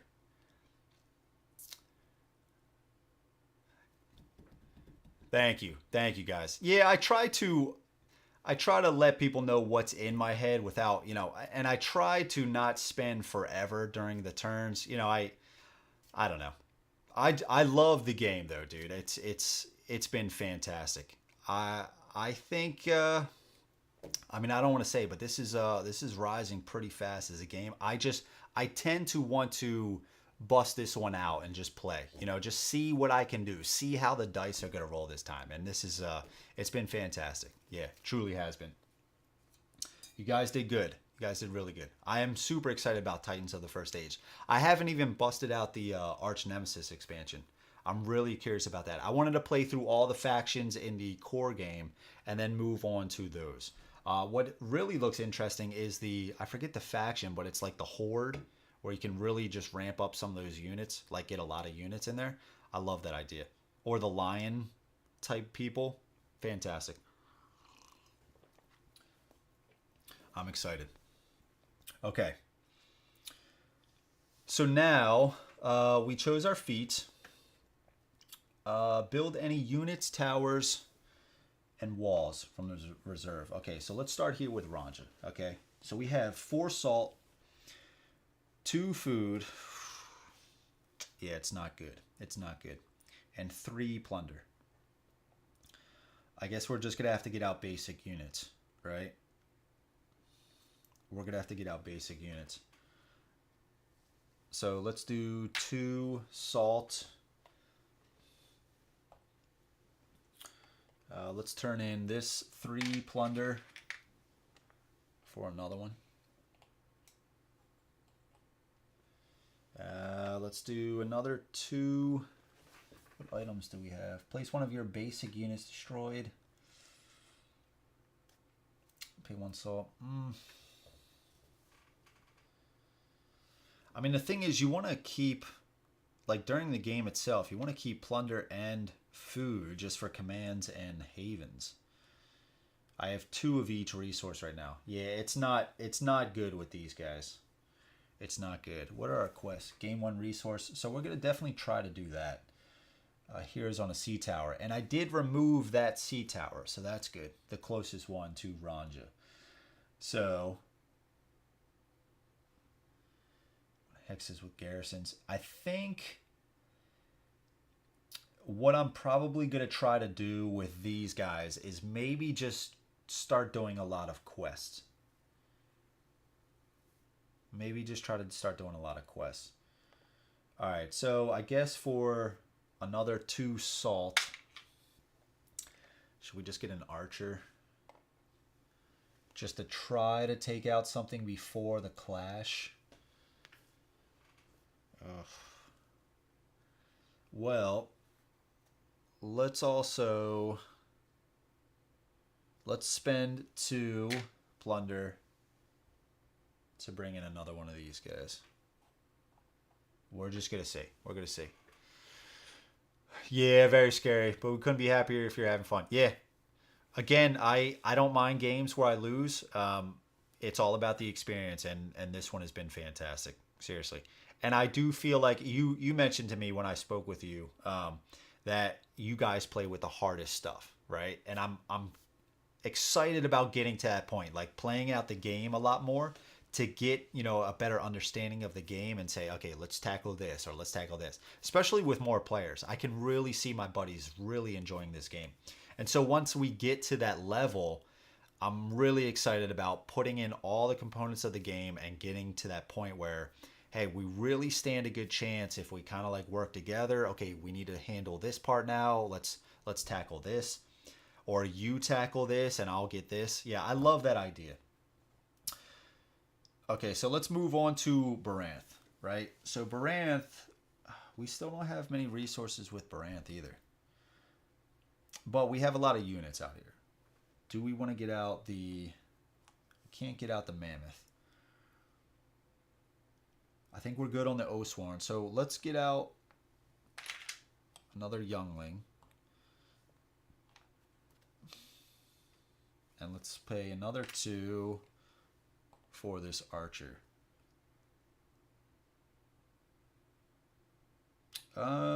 Actually...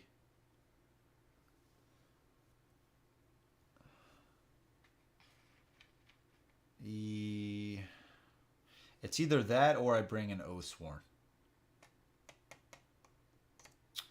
I guess I could also... Let's do this. Let's pay another 2 plunder to get another one of these guys. Okay.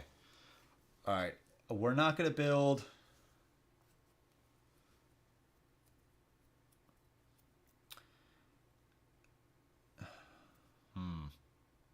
Should I build a tower or something like that? Tower or a wall? No, let's hang on to it. Let's hang on to it. Let's see, the Empire, you can also trace right now the build phase and get salt and build more units. Yeah, that's true. That's true. That's one thing that I do forget about. That is true. That is true. Oh, that could, yeah, that could actually come in handy right now. But do I do... No, let's hold off on these guys. I think I'm gonna do a lot of quests with Ranja. Okay. Okay, so we did that action phase. Okay, we're gonna start with Ranja. Okay. So do we just want to start with questing right now? If there's on a sea tower, if there is anything with a legion, no, or not a legion, horde. Garrisons. Remove all activation tokens from 1 legion. Discard this. Could do the Mage Breaker, right? Remove 2. I think that would be worth it. Mage Breaker. But if he activates, he's going to put a garrison there. Oh, no, you can't put a garrison there, right? Yeah, you can't put a garrison there.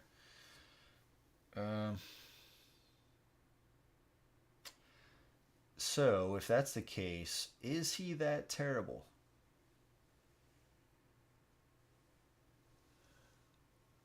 He's going to go before...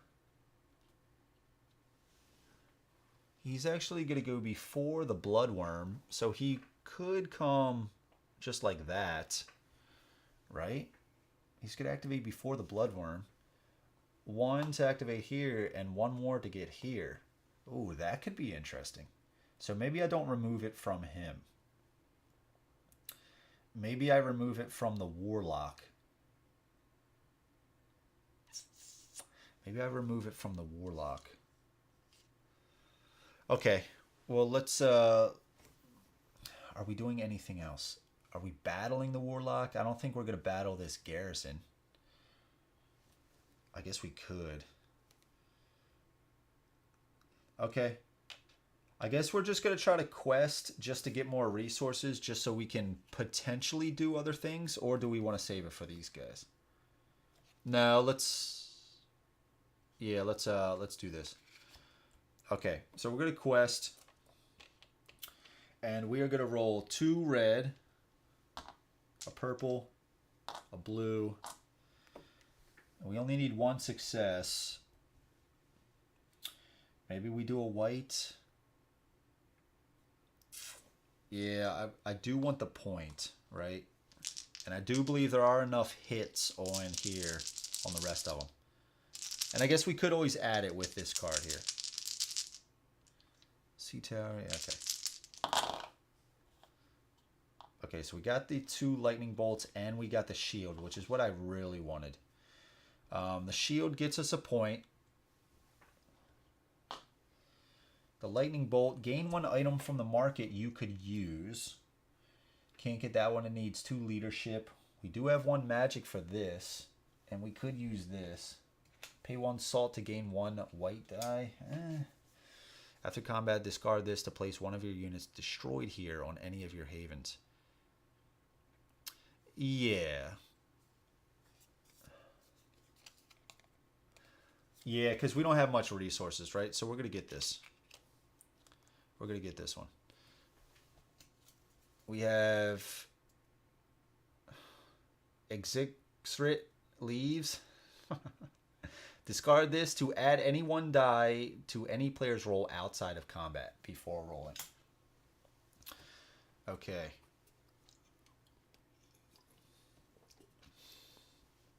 Freddie, did you play Bloodborne yet? I'm still waiting for you to tell me how that went. Okay, we did this, right? Gain 1 resource. Oh, shit. I removed the dice. We didn't do this, so I know it was less than... Was it 1?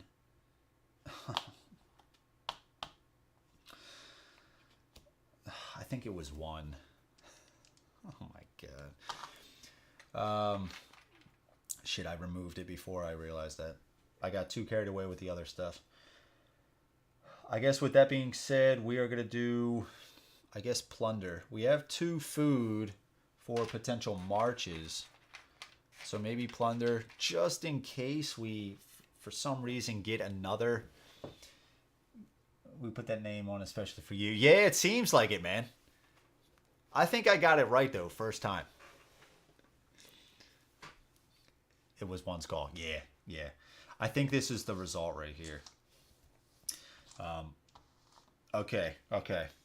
Yeah, that's a mouthful, man. Exixrit. It's like DJ Exixrit. Okay, all right. Let's go over to Barenth. Okay, so let's go to Barenth. Barenth is going to. I guess we're just gonna move in. I do want to do a lot of battling here, right? So. And we do have some good cards that basically will get more units for us. So we're kind of sitting pretty with Barenth here. So I guess I want to do combat. The reason why I want to target the skeletons is because I don't want them to turn into a horde. However, the Empire is starting to get a little out of hand. So I guess I could come here, right? I think that's the play first. I think that's the play. Right? I think that's the play. Let's pay 1 to command into here. So we're going to command in here. This is an ice waste, so nothing special. We get 1 white, and so do they. This is us. This is the Garrison.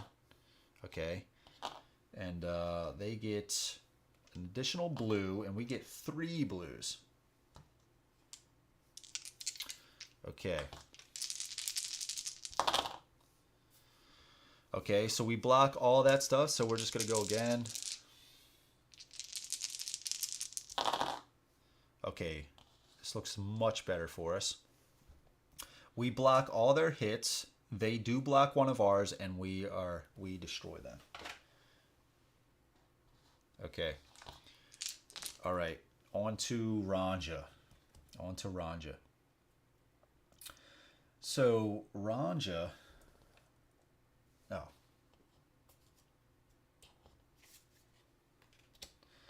Okay, Ranja.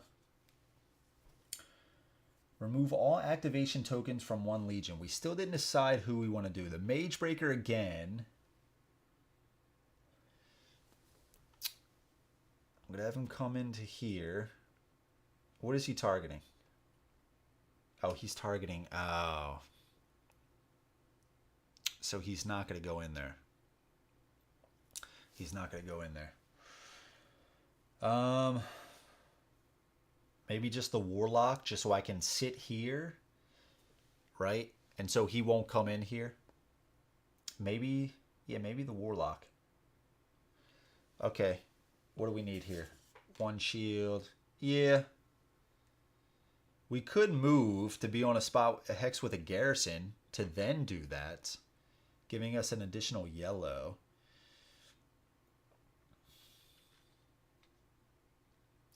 And then I could come do combat. Flip this to reroll any of your dice in combat. Only be used on your hero's hex. Plus we can flip this to reroll any of your white dice during the archery phase. And discard this to place one of your units destroyed here on any of your havens. So we got a lot of combat. We could come in here after that. So I like that play. So let's do a move. But we also were considering the Bloodborne. But let's just start here. So we're going to do that. We're going to move. Be on a spot with a Garrison, and then we are going to quest. So we're going to do this quest right here. So we're going to roll 2, 1, a blue, and we're going to get a yellow from this card. What about hits? I think we're good with the hits. I do want to do another... Ooh, hopefully we get the lightning bolts. So I guess let's do a white die for potential for more shield. All right, so we got the hits and we got a shield. All right, so we get a point for that. We may draw a new quest. Okay, and then remove all activation tokens from one legion. Discard this card. So, I believe we're going to do the Warlock, because the Warlock's going to come after us. We want to at least try to keep some of these units, and at least, I guess the Bloodworm is going to go, and he's going to go after our Haven.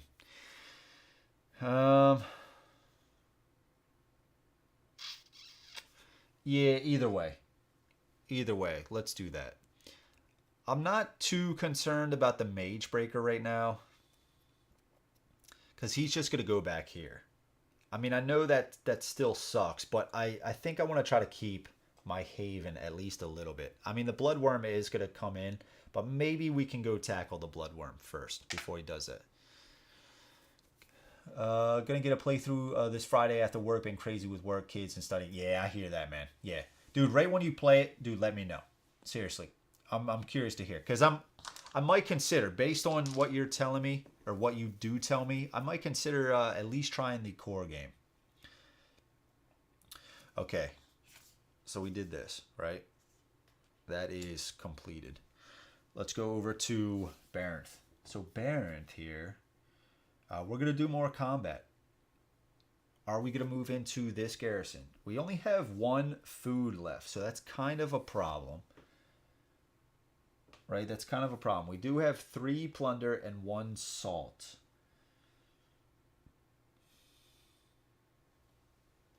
If we move into here, this is a Highlands, so only 1 die in archery. I need to start taking these guys out. I need to start taking some of the Empire out. So if that's the case, I don't have much food. Like, I could get another one here, But do I want to place another haven? Yeah, that's the idea, right? I mean, I guess I could always do trade, get salt, trade that in, right? Is there anything to gain additional resources? No.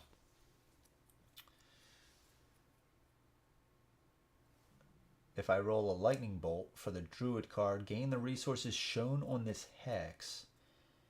Gain the resources shown on this hex. So I could battle here. Maybe get a lightning bolt, get some resources. Yeah.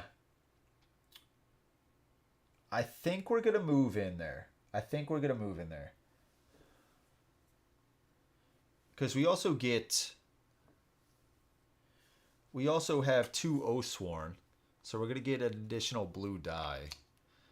So yeah, let's at least move in there for a command. Yeah, I don't know. All right, let's move all these guys in. And we want our hero in there, right? Okay, so archery phase, Highlands, only 1 die. So we're going to roll 1 white, and so are they. So this is the Garrison, this is us. Okay. All right, so now it's on to the clash. So we get 2 for our archers, 1 blue for our youngling, 2 red for our Oathsworn, which also give us an additional blue, right? Is there anything else? Is there anything else? I don't think so. Okay, now Garrison is going to get a white, 2 yellow, and 2 blue. Okay.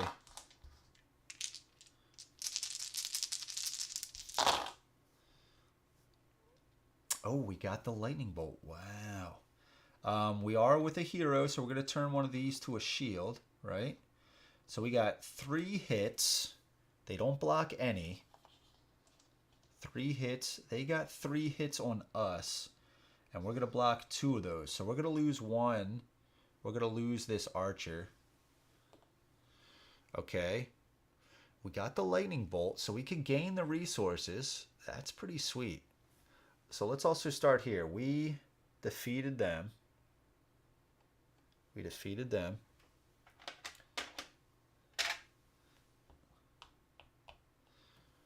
Right? We got the lightning bolt. We already removed ours. Put your cheapest unit into play from the reserve. We definitely don't want to do this. Gain the resources shown on the hex. So that would allow me to possibly build a haven. Interesting decision. Yeah, let's do that. I think we're okay with points, so let's actually do that one. Or do we just want to get more? No, because we can get more units in play. So, with that being said, we are going to get resources shown on the hex. So we're going to get 2 plunder. 2 plunder. Okay. All right, I really like that one. All right, let's go over to Ranja. Right, let's go over to Ranja. Explore.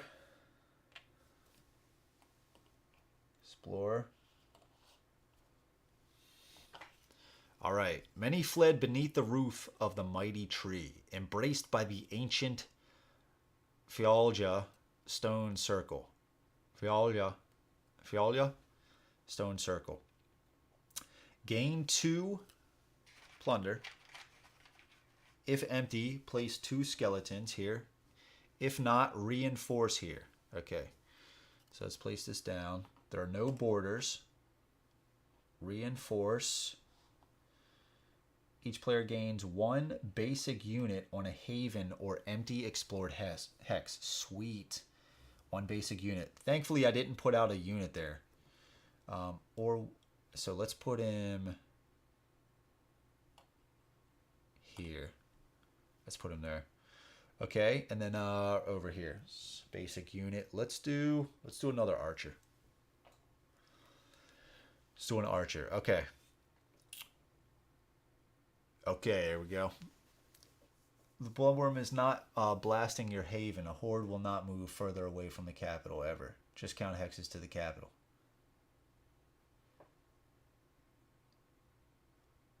Oh yeah. That's right. That's right. They don't ever move away. Yeah. Okay. Yeah, you're right. You're right. You're right. Okay. Good. Well, that's great news. That's great news. Okay. Yeah, you're right. I did miss that in my planning. Okay. So where were we? We just did Ranja. Okay, let's go over to Branth. Okay, so we're gonna do more battle, right? We have to keep battling. Now, I guess we're gonna turn one of these into. We're gonna have to turn one of these into a food, right? We're gonna have to turn one of these into a food. Now, where do we want to go to battle? We have, just to tell you what my resources, I have one salt, two plunder, and one food. I need more resources, and I guess I'm gonna have to make a. Maybe I come here, battle, and then place a haven, or just place a haven where I am, and just try to defend. Maybe I'd do that. What's the guard doing? So the guard is rolling, and that also is a Highlands, so only one die will be rolled. Um, when they when they roll a single die, do they roll the strongest die, or maybe whichever is first? How do they determine that? Is it the strongest one? I mean, you probably know these cards by heart, right? But so he's at threat 7. Would he roll a white or a blue?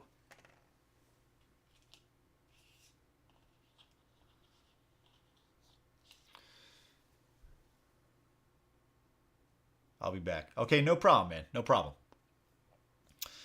No problem. So, what are we going to do? Where are we going to march? Do we would just want to stop here and defend against the guard? So during the archery phase, gain one red die during archery on Badlands. Okay, we're not on Badlands. We're not on Badlands. All right, brother, gonna call it a night. I'll catch the rest tomorrow morning. Thanks again for another great stream. Go get it. Have a great night, everyone. Dude, Freddie, thank you so much, man. As always, really appreciate it, dude. You're awesome, man. Have a good one. And I'll catch you if you stop by Friday. I'll catch you Friday for the Mage Night playthrough. Hell yeah. I'm gonna tear it up, man. Tear that shit up. I was doing like a practice battle, and I already took like 2 or 3 wounds in Mage Night. I was like, shit, because he had Swift, right? So his whatever his attack, I believe it's whatever the attack is, he doubled it for Swift to block. But when you get hit, it still only does that initial, like if it says 3, you're still only gonna get hit for 3. And I was at like level 1 still, so I had like 2 armor. See, man, I'm getting it. Come on, man. I already got Mage Knight down. Come on. I already got Mage Knight down. It's going to be walk in the park. Walk in the park. All right. What the hell are we doing? So, we want to battle, right? Or we just want to place a haven down. If we... Man, I don't know. I don't know. What are we getting from them? I don't like anything from the... I mean, from the market, I just don't have the resources. At least in this playthrough, that's what I'm struggling with right now. I'll be here Friday. Let's show Dan what you got. I know, dude. Come on, man. Dan doesn't know what he's talking about. I got this shit. I'm going to get so destroyed. I'm looking forward to it, though, man. I'm also really curious about where it falls on my, my solo experience. I was already kind of seeing ways that I was like, ooh, this looks really cool, right? So I'm curious to see where it falls. All right, so do we either want to do battle here, or do we just want to set up a haven, right? Or do we want to come here to battle? I need more food. I need more food. Is there any way that I can get more food? I don't think so. I mean, I guess I could try to trade, but I mean, I guess I could just get 3 salt. It just seems like a lot, right? That just seems like a lot of gems just for 1 food. I guess we still come back here and just do this.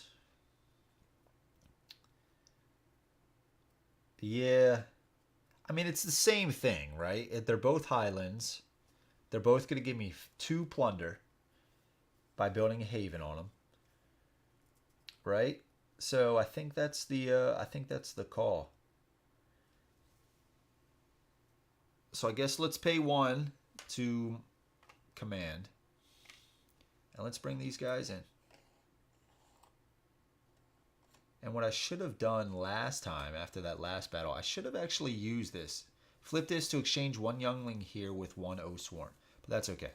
We're on Highlands, so there's only 1 white die roll. This is us. This is the Garrison. Okay. Now we get a blue.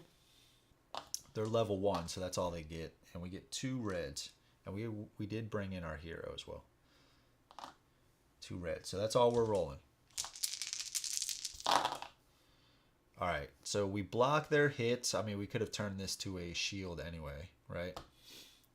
We block their hit. They block one of ours, but that is enough to kill them. So we get a point here. Okay. Alright, so back to Ranja. So Ranja, are we going to... Ooh, okay. So we could potentially do this quest. Gain any one of your feats. Hero Apollo, I recently discovered your channel and I was hooked after the first video I've seen. Thanks for your work. Dude, thank you so much for saying that. I really appreciate it, man. That's so nice for you to say. Welcome to the stream. First live stream. It's great to have you, man. Great to have you. Yeah, I'm trying to mix up the live streams with a bunch of different videos. What's really cool as well is if anybody is new right now that to the video that didn't hear the announcement before, I'm gonna be getting with Sam Healy from Mythic Games, formerly of the Dice Tower. We're gonna be on a live stream Monday on Tabletop Simulator playing Anastyr, the new campaign game on Kickstarter. So that's gonna be really cool, dude. I have I've worked with Sam in the past, but never anything like with the videos. Right, so this is going to be a new one. I don't know if he's going to be on audio or video as well. I'm not entirely sure. But either way, we're going to have a great time.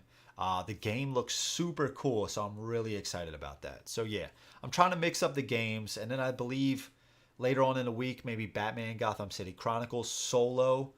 And then maybe something else. Or just the 2 games. Maybe just the 2 games next week. And then eventually I want to get the Tainted Grail. So I got some really cool games that I want to play. But yeah, dude, that's so cool for you to say. Thank you. I really appreciate that, man. Okay, so I think what we're going to do... Did we already place this here? I think so. And excuse me, guys. I got to blow my nose quick.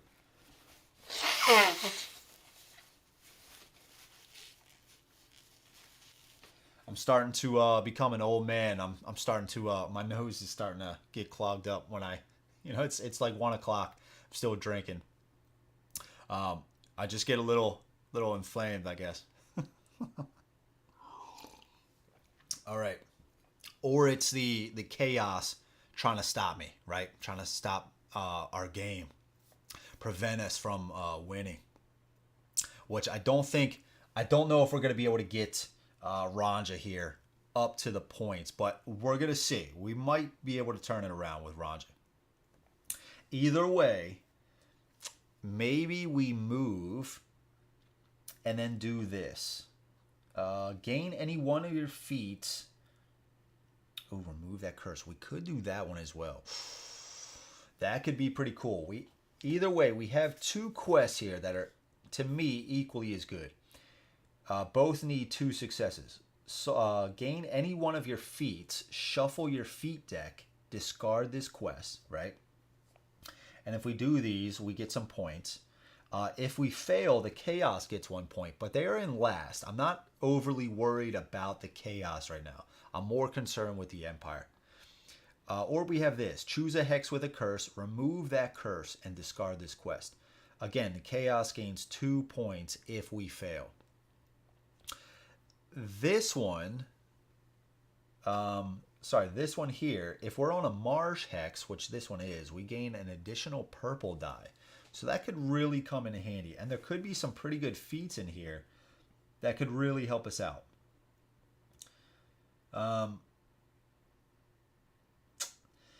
But this as well, I mean, just removing a curse and potentially getting points while taking away their points, that could be pretty big. But again, they only have 3 curses out. My main problem is the Empire. So I think what we're going to do in order to try to come back and also to try to get more points here, we're going to try to do this one. So what we're going to do, let's put this one back. We're going to try to do this quest. We're going to pay 1 to move, and then we're going to try to quest again. Because there's not much, or we could, or do we want to take this back, march here, and try to tackle that? I don't think so. I don't think so. Let's do what I was mentioning before. So we're going to move 1 and quest. So we're going to move 1 here to be on a marsh, which is also going to gain us another purple die, right? So we're going to roll 2 reds, a purple, an additional purple, a blue, and a white. Yeah, and a white. And a white for the guile. Okay. And I believe this is it. Okay. Wow, we got all of them. We got all of them. That's crazy, dude. We got a lightning bolt. We got a shield. That is freaking awesome. All right, so we got 2 points for that, and we even got 5, 6. Wow, that's crazy. Gain any one of your feats. So let's see what kind of cool feats we got. When you use the trade action, gain 1 additional salt. Okay. You may trade with heroes adjacent hexes. If you destroyed all Imperial units here, gain 1 item from the market that you can use. I think we're going to grab this one. And I'll explain why in a second. After combat, if you have +1 slavers here and destroyed a legion or garrison, you may place 1 basic unit on any hex. And archery, if you have +2 hunters, which I really like this one as well, gain an additional blue die during archery phase. That could be really handy. I primarily play solo games, and seeing a run through of Gotham City would be dope, especially since I have been riding high after the Batman dropped on Max. Yeah, dude. Yeah, I really want to get that game out. So absolutely. So next week, that's what I'm doing. I had already planned for it earlier in the week, but since the news came with Sam, that's got to get pushed back. So that's what I'll do next week. I'm thinking the playthrough with Sam is going to be on Monday, so then maybe I'll do Batman on maybe Thursday. Maybe it's going to be Thursday. I think I'm going to do a 2 playthrough week next week. Slow it down a little bit. I'm freaking tired. So yeah. So we'll do that, man. We'll get Batman out. That's cool. That's cool. I'm excited about that too. I'm thinking about possibly this one because this is going to gain 3 resources, which could really help out. Especially if we're going to do a lot more quests, we can get an additional die here. So I think this is going to be the play. At least maybe with these resources, we can try to come back a little bit. So let's do that. So we're going to gain 3 resources. What do we want to get? Do we want to get... what do we need the most of? I guess it doesn't matter. Our basic people cost any 2. We could try to get a berserker out. Let's gain a food. Food's always good for marching, right? Food. And we don't have many food tiles anyway. And then also, maybe we'll just grab... Are there any items we want? I guess we'll just grab 2 salt. guess 2 salt.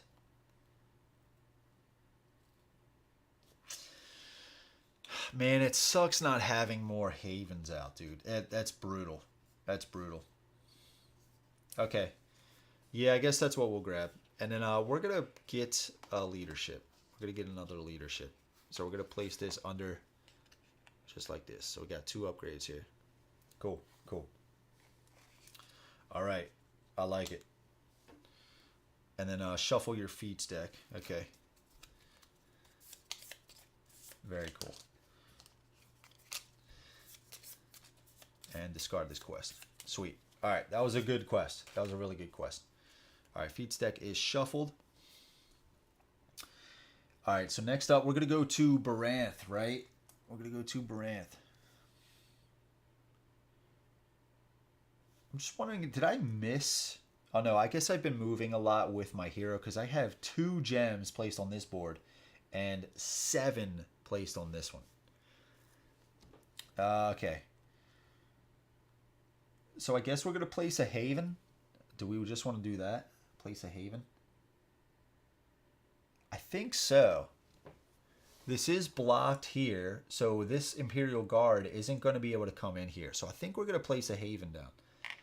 Spend 2 to place a haven. Just like that. All right, let's go over to Ranja again. And what's our... I guess we could do that, right? We could just do another quest. We got an additional die. And I mean, we could still do this, right? We could, this is free. We could still do that. So let's, yeah, so let's, we could place another haven if we win that. Now, if we place a haven here, this Bloodworm then will come here. Do we try to take out the Warlock?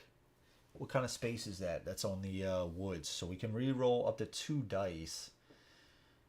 The Warlock, that might be a little rough. Okay.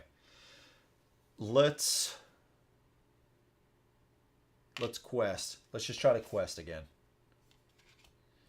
Okay. And we could potentially remove a curse. Okay. So if your hero is on a hex with a curse, you gain an additional yellow. We are not. So we're going to get 2 red, 1 purple, 2 blues now from our latest upgrade. And what do we need here? I guess let's do a white for more shield potential. Wow, we got it all again. Okay, so we got the shield here. That's going to give us a point. We got a lightning bolt. You may discard 1 revealed druid instead of this quest. Oh, so we could do it again. But we don't have... I wouldn't be able to do it again with this, with Ranja. Oh, wow. You may discard 1 revealed druid instead of a quest. The one that I would potentially get rid of is you and your enemy ignore all hits. I know it's like the enemy would ignore all hits, but what if they just completely get all these hits rolled and we don't get a lot of hits, but we get that lightning bolt? We could cancel everything out that's coming to us. So that's where this could be really big. The question is, are we going to want to go on a quest with Baranth here? We have 6 gems. Could spend 3 of those into get 3 salt, right, for the trade. Turn those into a food to then command, leaving us with 2 gems left. So maybe we would want to do that quest again. And again, if we fail, the chaos gains +2 gems. That's not the end of the world. That is not the end of the world. Okay, so let's do that. So which one are we going to get rid of? Which one are we going to get rid of? You and your enemy ignore all hits. I guess place your cheapest unit here from reserve. Let's get rid of this. Let's get rid of this druid card. Oh, man, I don't know. Yeah, let's get rid of this to keep this, and then we'll try to do this quest again. Okay. Oof. Or do we get rid of that one? Gain all resources shown on this hex, or gain 1 point. No, let's keep that one. And let's keep this for a potential huge hit against us. Okay. All right, so we're going to get rid of this card. Let's move this one down here just so we can see it a little bit better, right? And we already got our point. And choose a hex with a curse, remove that curse, and discard this quest. But we didn't have to discard because of this. So we're going to get rid of a curse. So should we get rid of this one? Let's get rid of this one. Let's get rid of that one. Okay. We kept this here. All right, so it's back to Baranth here, right? It's back to Baranth. So Baranth, we don't have any... Oh, yeah, we were going to do this salt trick, right? We're going to do this salt trick. If that's the case, are we going to move this? Oh, we can't. There's a border right there. Shit. I guess we could always just quest first, right? We could always just quest first. All right, so we're going to do this. So we're going to quest. We're going to get 1 red, 1 purple, 3 blues. We do need 2 successes, so I'm a little nervous about this. I'm a little nervous about this. We just need 1 shield and 3 hits. Damn it.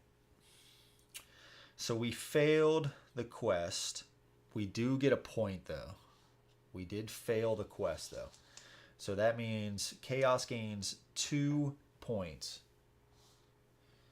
Okay. All right, now discard this. It was worth a shot, I believe. Let's go over to Ranja.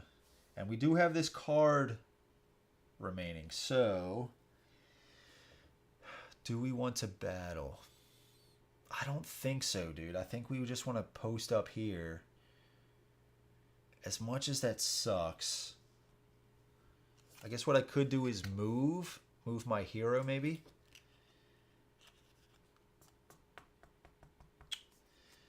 I could move in with the Bloodworm. If I move in with the Bloodworm and try to attack the Bloodworm, during the archery phase, they're going to roll 3 white dice. And we're going to roll 2 white dice. Flip this to reroll any of your dice in combat. This can be used on only be used on your hero's hex. We also have this. Flip this to reroll any of your white dice. After combat, discard this to place one of your units destroyed here on any of your havens. So we have a lot of cards, and if your hero is on a marsh hex, gain +1 red die. Now, oh no, sorry. Take this into combat on a marsh hex, so you gain +1 blue die in combat. Do we just want to try? I don't.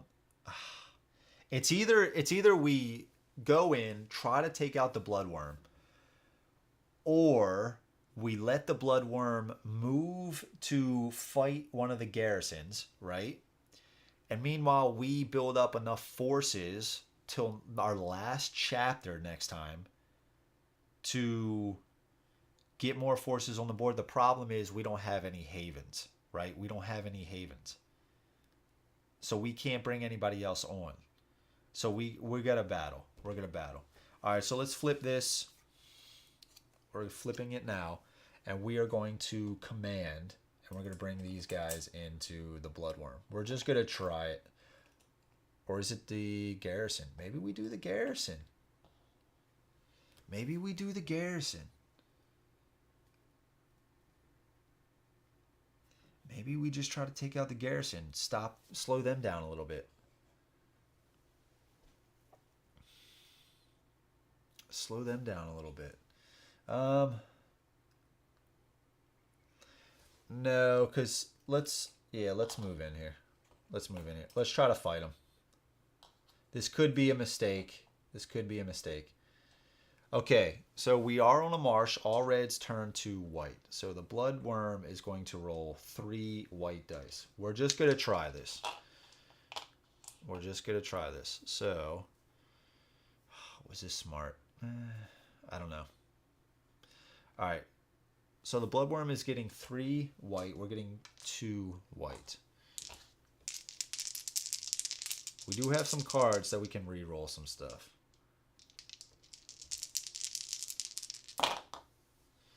Okay, well that's good news. That's good news.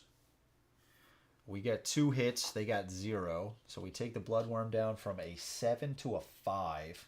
And that means all of their dice now. Before, they would at least roll a black and a purple. But now they're only going to roll white because in the marsh, it changes all red dice to white. That's pretty cool. Okay, that was pretty big. Okay, so now we get 2 white, 2 yellow. So we get 3 yellow. And also take this in combat on a marsh hex, you gain 1 blue die. So that's what we're rolling with. The bloodworm is rolling 5 white dice. And we actually need some of these for its roll as well. So this is going to be ours. 4 hits. Okay, we got 4 hits. And we could re-roll some of these. Well, let's determine what they got. So they're rolling 5. One of these was a hit. 5 dice, right? All right, so they got 3 hits and 2 blocks. We got 4 hits. We got 4 hits. Always flip this to reroll any of your dice in combat. This can only be used on your hero's hex. Let's flip it. Right? Let's flip it. So these 2, this is what I had for, I had another hit. Oh, this was a hit, wasn't it? It was like that. Okay, we gotta make sure we're doing this right. So he got 3 hits. 3 hits and 2 shield. So he's blocking these with those and dealing 3 hits. He's dealing 3 hits. Because I'm gonna re-roll these. We had 4 hits. God damn it. Flip this to re-roll any of your white dice. Alright, so we block 1. So we're going to take 2 hits. He's going to take 2 hits. Yeah. 2 and 2. Okay. That was kind of crazy. I guess I'm going to pick up another dice pack. So that doesn't happen again. And then we take 2. So let's get rid of one of these guys and an archer. And that's going to go in the Chaos Graveyard. Oh, we can definitely take this guy out. So he's rolling 3 white, but I don't want to say too much stuff yet, right? One of those and that, right? We got 2 yellows, 1 white for the archer, and combat on a marsh, we get an extra blue. Okay. Oh, dude, that sucks. That sucks. We got 3 hits, but 2 are blocked, so he's going to take 1. He's going down to 2. Come on, man. And he dealt 1 hit to us. We're going to take away this white. Okay, so now we're rolling 2 yellow, and we get a blue from being there. So he's rolling 2 white. Come on, baby. Okay. Okay. So we block 1. And he blocks... Oh, shit. Come on, man. I'm scared. I'm scared.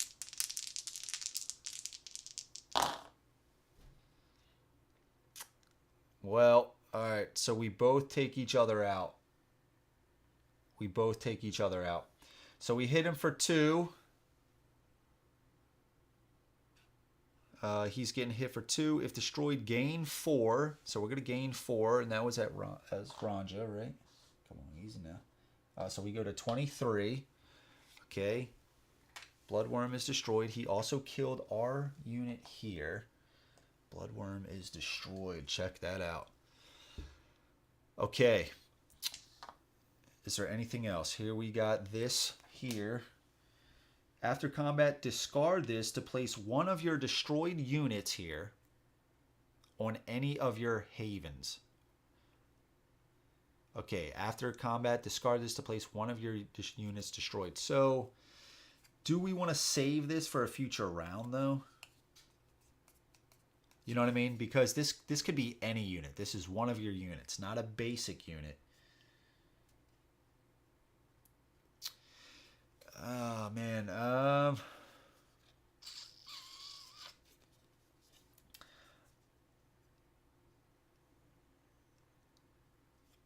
I'm not sure. How likely is it that we get one of these like elite units out next time? Probably not too likely. So yeah, let's use this. Let's just use it now, right? One of your units destroyed here on any of your havens. Okay. Okay, so let's just bring one of these guys back. All right. Okay. But we took him out. We got some good points. We did some good points with the quests, right? Now we go back to Baranth. Can't do any quests. We only have 1 salt for items, so we could only gain this. Discard this to add any 1 die to any player's roll outside of combat. Okay. We could also turn this into salt. We could do 3 for trade. Turn that into not a salt, but a food to then command. But do we really need to do that? We could try to come take... Oh, no, we can't move in there. That's right. I forgot about that.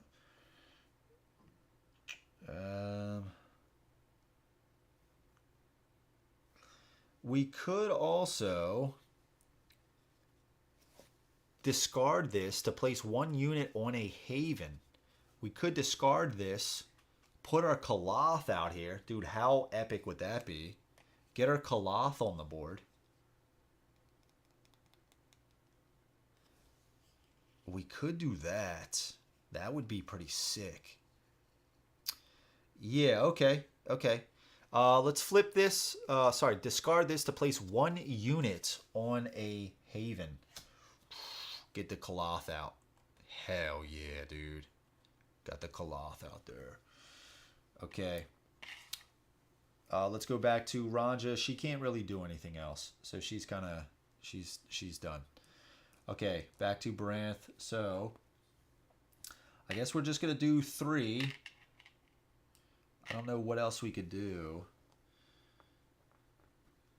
I mean, do we want to march? If we don't want to... sorry, not march. Command. If we don't want to do that, then why don't I just convert all that to salt? I could also just buy this. Discard this to add any 1 die to any player's roll outside of combat. Maybe I just get all salt, right? Or not all salt, but yeah, all salt. Man, I don't know. I don't know. I'm just trying to think about, should I take out some of these skeletons? Like, should I command right now and bring these guys in here? Or should I just wait here and just, you know, build up and then do that? Maybe I just do that now. Maybe I just bring those guys in.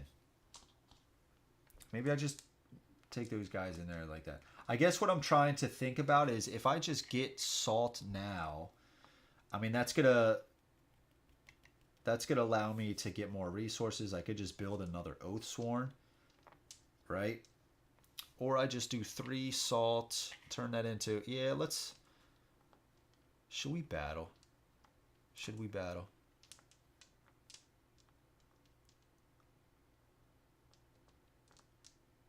Two Oathsworn. Ah, man, dude, it's super close. Let's just do that. I'm about to put them in the thing. 3 salt. really don't know what to do.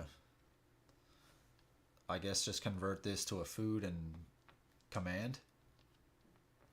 Yeah, let's... Shit, dude.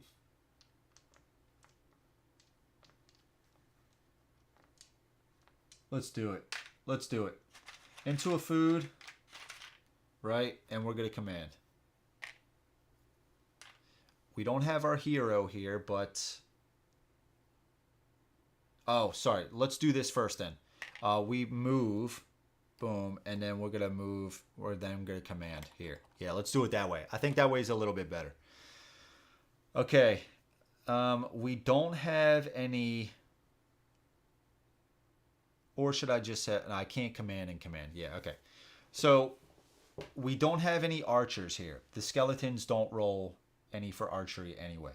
So, we are going to do a black die, a red die.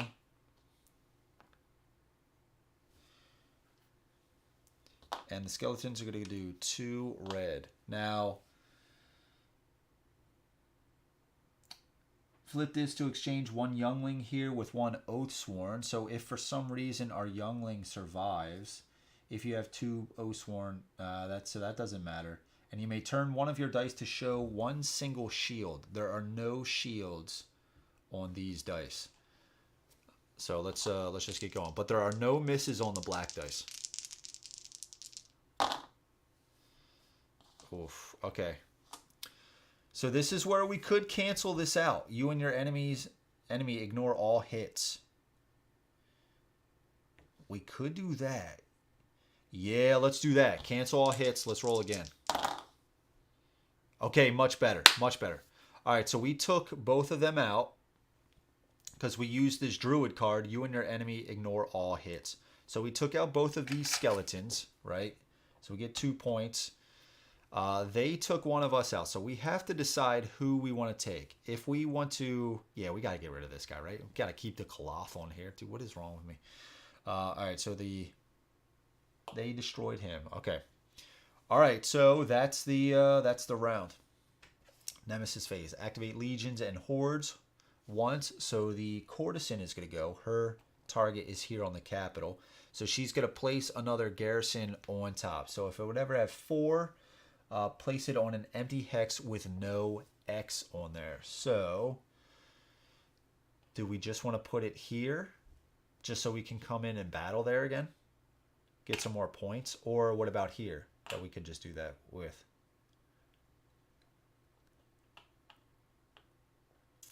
Yeah. Yeah, let's leave it there. Let's leave it there. Okay. So that's all she's going to do. That's all she's going to do. Now, the Warlock, we already removed his activation token from last time. So the Imperial Guard is going to go. Now, the Imperial Guard, he wants to get here. So he's going to move right here after trying to place a garrison. But since it's already at 3, they're just going to get a point for that. Now, the Mage Breaker is going to go. So the Mage Breaker, for 1 of his, he's going to try to place a garrison down. He can't, so he's going to get a point. And he is trying to get to here. So he's going to then come here. And then for his second activation, he is going to place a garrison, making this a level 3. And then he is going to come to here. Okay. And that's the Nemesis phase. Production phase. Gain resources based on your total havens. Okay. So here we have 2 salt, 1 plunder, and 1 food. All right. Here we have 2 salt, 5 plunder, and 1 food. Food is just slacking. I didn't have a lot of tiles with food. I think it was like 1. Okay. Gain resources shown on every hex with 1 of your havens. So we have 2 plunder. We're going to take a 3 and put a 1 back. 1 of each for our home tile. And then 2... Oh, no, not there. 2 salt. All right. Here we have 2 salt. We're going to take a 3, put a 1 back. Okay. Scoring. 1 hex, 1 point for every hex with any garrisons.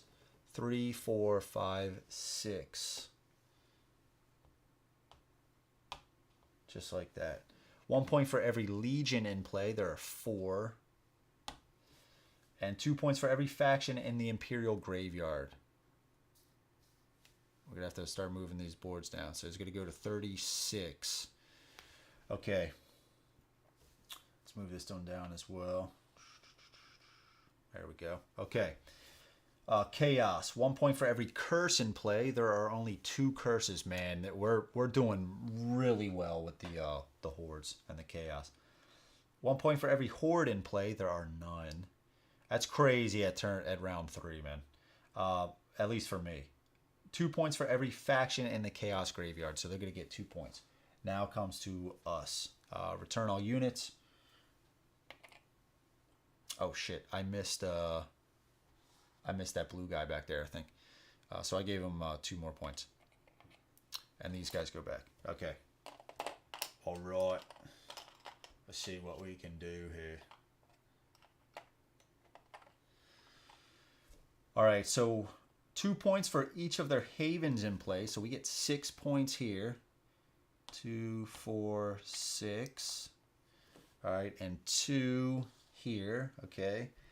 A point for every special hex. So we get 1 here. If we controlled this, we would have gotten 2, but we only get 1 right there. And Ranja does not have any special tiles. And we're not going to pay any resources yet to get points.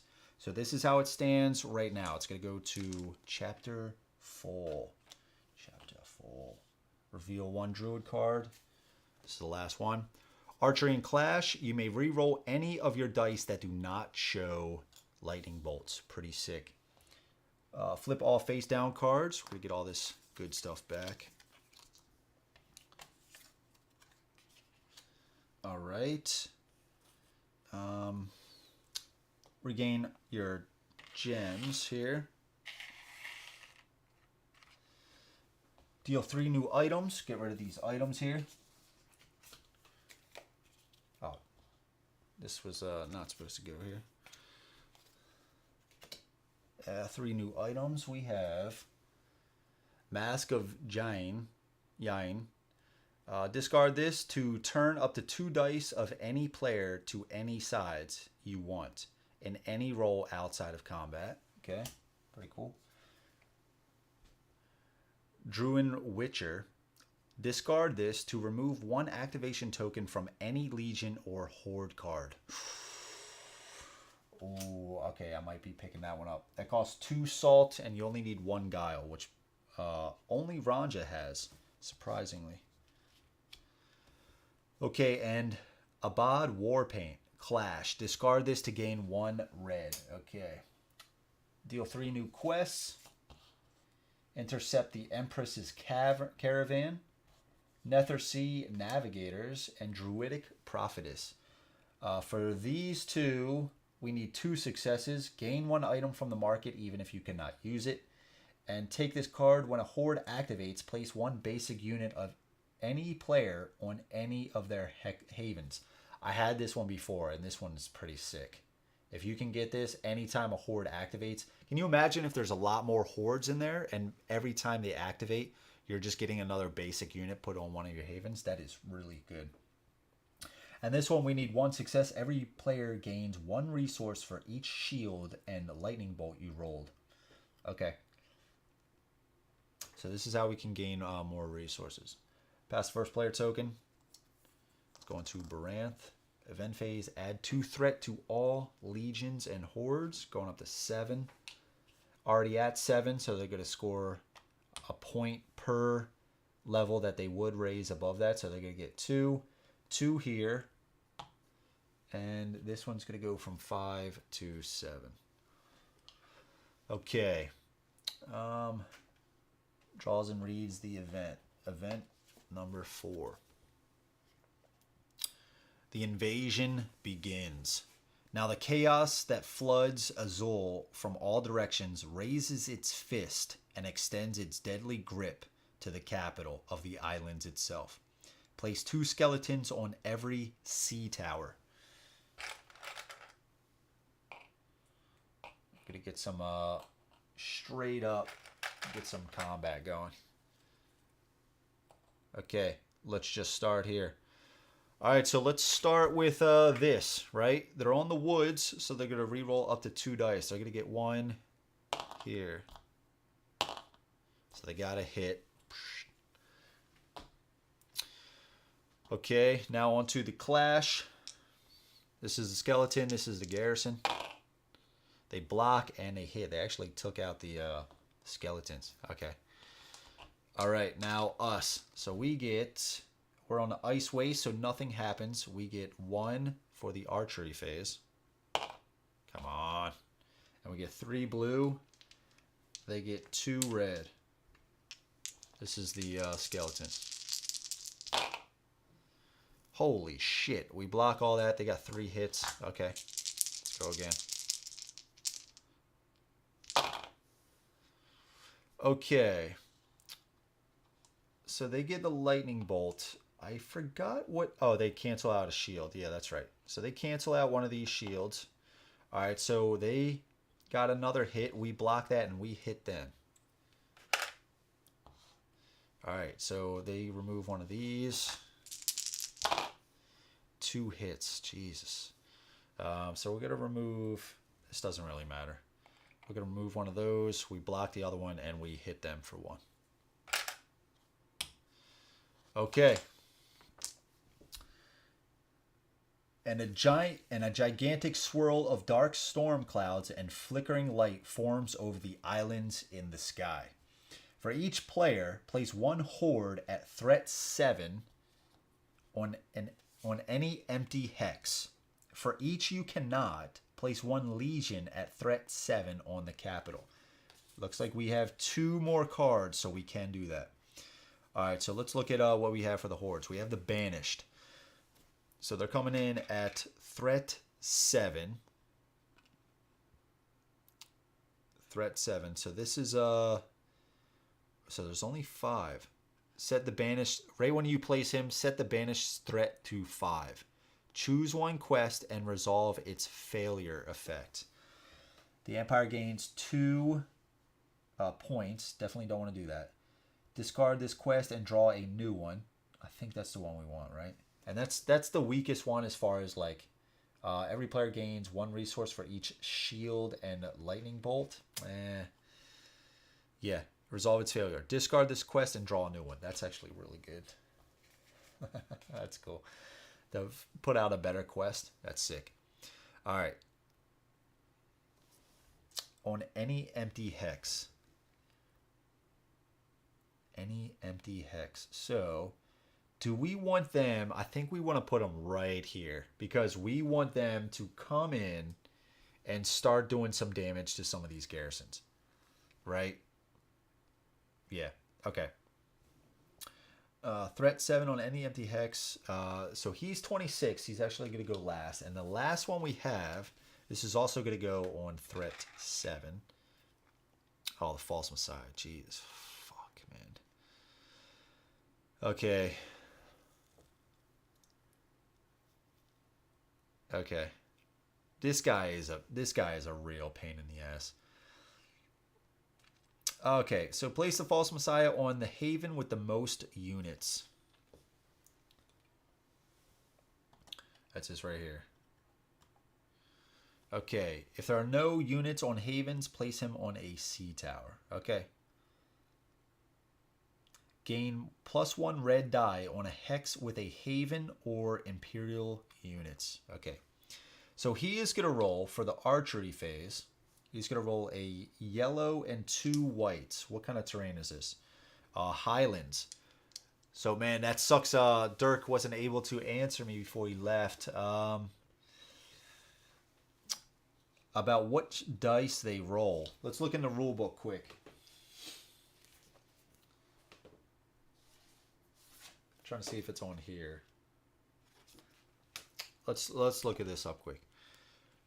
Let's look in the back. Terrain. Maybe terrain or Highlands. Is Highlands one? Highlands or terrain? Highlands, 42. Fantastic rulebook. Okay, attacking at range is difficult here. Roll only one die for archery. Nemesis prefers a die in this order. Okay. Black, purple, red, blue, yellow, white. Okay. So, where's his card? He's going to roll a yellow. He's going to roll a yellow. Yep, okay. And he is 28, so he's actually going to go back here. Let's move these. Okay. So he's going to roll a single yellow. And we still need to do the rest of this card. That's actually kind of crazy. All right, so we have one white for ourselves and we have one yellow for him. Ugh. Do we have anything?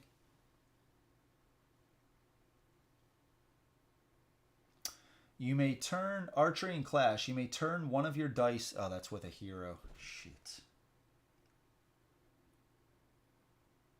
God damn it. All right, we'll get rid of the white dice, or the white, the spear singer, our basic archer. So we're gonna put him in the graveyard. Okay. So we have two reds. This sucks, dude. This sucks. This guy's gonna wipe us out completely.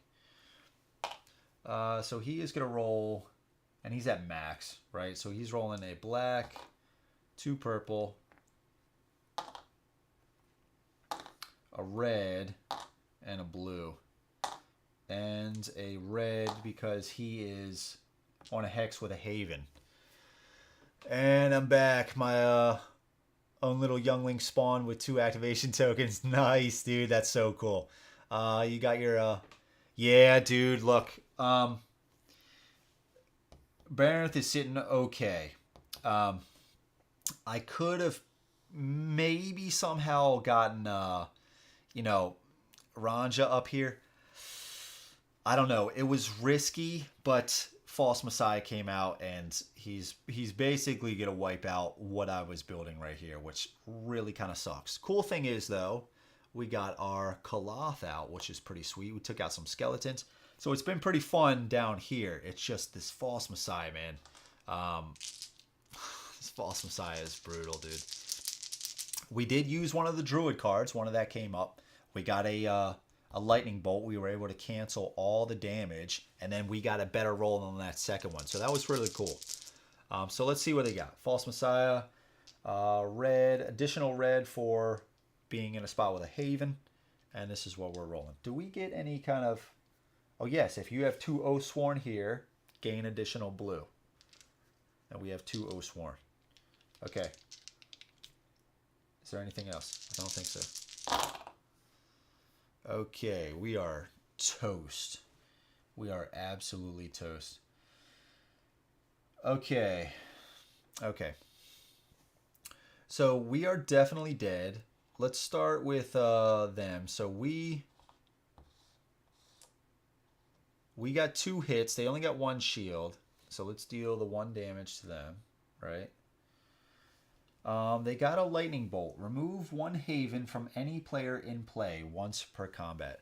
So they're already going to get rid of us. So let's just get rid of this Haven, right? Let's just get rid of that one. So we'll get rid of that. Once per combat. So the other lightning bolts won't take effect, I believe. And they destroy all of our guys. Ugh. But do we have any kind of... that's with a hero. We already got this benefit. Exchange 1 youngling here. Yeah, there's not much we can do about that. That's unfortunate. That is unfortunate. Very unfortunate. I blame the designers of this game. And that was only... we still have other things to do. So we placed both hordes, okay? Place both hordes. Activate the horde with the lowest initiative. All right, the banished is going to go. Okay, so the banished, where is he at? Okay, so we're going to go here. They are tied for being their strength, right? They're both 3 garrisons. So Garrison, he's going to activate. He's going to place a curse. And where should we have him go? Should we have him just go here? Should we have him go there? Let's have him go here. Why not? Let's have him go there. Okay, so they're going to battle. They are going to battle, and I believe that's going to be everything. Okay. You do not need an initiative token. Correct. Okay, so this is the lowest horde. So we're going to come in here. Garrison. 3 white dice. Banished is 2 blue. And his little special is reroll 1 blank for every revealed druid once per round. Okay, so that blocks. All good there. So the Garrison here.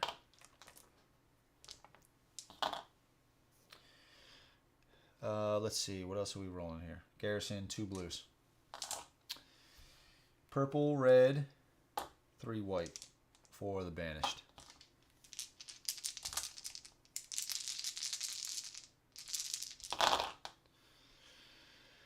Okay, wow. So what's his, destroy the most expensive unit or 2 Imperial threat here. Or 2 Imperial threat here. Destroy the most expensive unit. Once per round before damage. Alright, Dirk. Here we go. Here's the question. He got a lightning bolt. Destroy the most expensive unit or 2 Imperial threat here. The banished here is in a combat with a level 3 garrison. It looks like he's going to block 2. Garrison's going to put some damage to him. Destroy the most expensive unit. 1 unit there would be just a garrison. Okay. So we'll just place a garrison. So let's place this in the over here. Okay. Before damage. Okay. So the garrison did 4 damage to him. He blocked 2. So he's dealing 2 to the banished, taking him down to 3. And the banished did 2 damage to the garrison. That was enough to kill him. We're going to put this here. Take this out. Okay. All right. All right. And that is the, that was the event phase. Or not yet, I guess. Got to place the activation tokens. Oh, we got to place 2. Shit. Yeah, this is where I think this is what happened last game. It was like I was neck and neck with them, and these 2 activation tokens, like they really messed me up, man. These guys activating twice. They really messed me up. Okay. Oh man. All right, I got this. Okay, that's done. Build phase. Draw 2 feats. Draw 2 feat cards. All right, so we got leadership and guile, but this we gain resources and we get to upgrade our hero. And if you solve a quest, gain the reward of 1 quest goal, even if you gained it already. Could get points. We could get points. But do I just want those 3 resources to get a lot of units on the board? I mean, the crappy thing is right now, a lot of our units already went to the graveyard before we even got to this phase to recruit them. So this is what we have to work with. That kind of sucks. So if that's the case, 2 salt here, 2 salt there, 3 and 2. Yeah, I mean, we basically almost have all of our units on the board from just the resources we have. So gaining the additional 3 resources might not be the best. We could, in a clash, discard this to gain 1 red die. That costs 1 salt. Discard this to remove 1 activation token from any Legion or Horde card. That is really good. And discard this to turn up to 2 dice of any player to any side you want in any role outside of combat.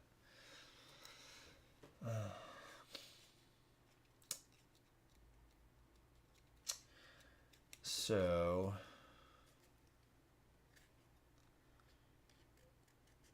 I mean, if I'm going to go on more quests, maybe I take this. The thing is, though, this is going to allow me to draw a new quest. There's only 1 more in here. There's only 1 more. So do I just do this one? Or just gain the resources? If you solve a quest. Yeah, I like that. Let's try to do that. We'll try to get maybe some points here. So let's take that one. But this would help me solve the quest, right? But we also have pay 2 resources to add something to any player's role outside of combat. So we have that. I think we're okay to skip on that. Okay, now we go to Ranja.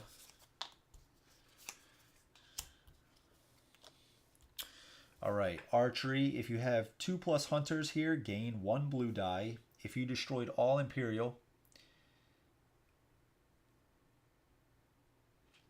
if it would be a Legion, it would be 2 threat. Okay, okay, awesome, awesome. Thank you, thank you. All right, and we also have after combat. If you destroyed all Imperial units here, gain 1 item from the market that you can use. 2+ hunters. Yeah, I guess we do that. We just try to get out a lot of hunters, right, to gain an additional blue die. If you destroyed all Imperial units, I don't know how likely that is. I mean, we could go here somehow. Yeah, maybe we do that. Maybe we do that one. Gain 1 item from the market that you can use. We could do that.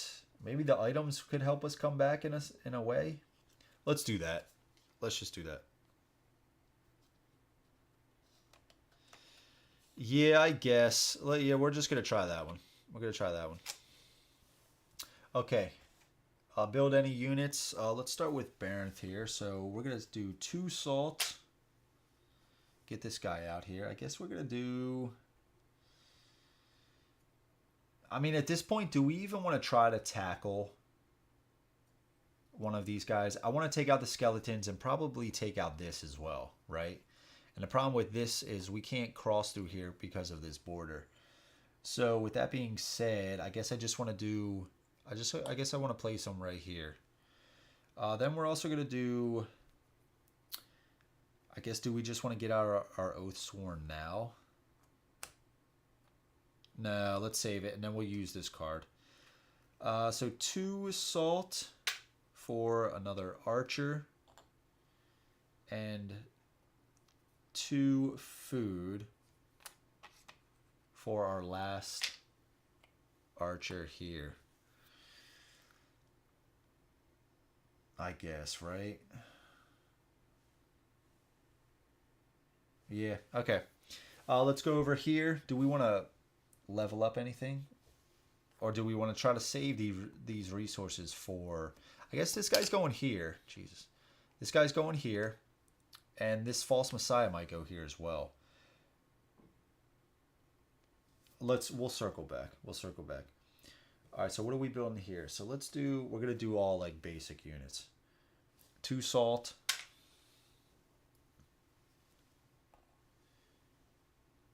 Let's do 2. I guess 2 more salt. Get 1 back. 2 more salt to get... So we get an archer out there.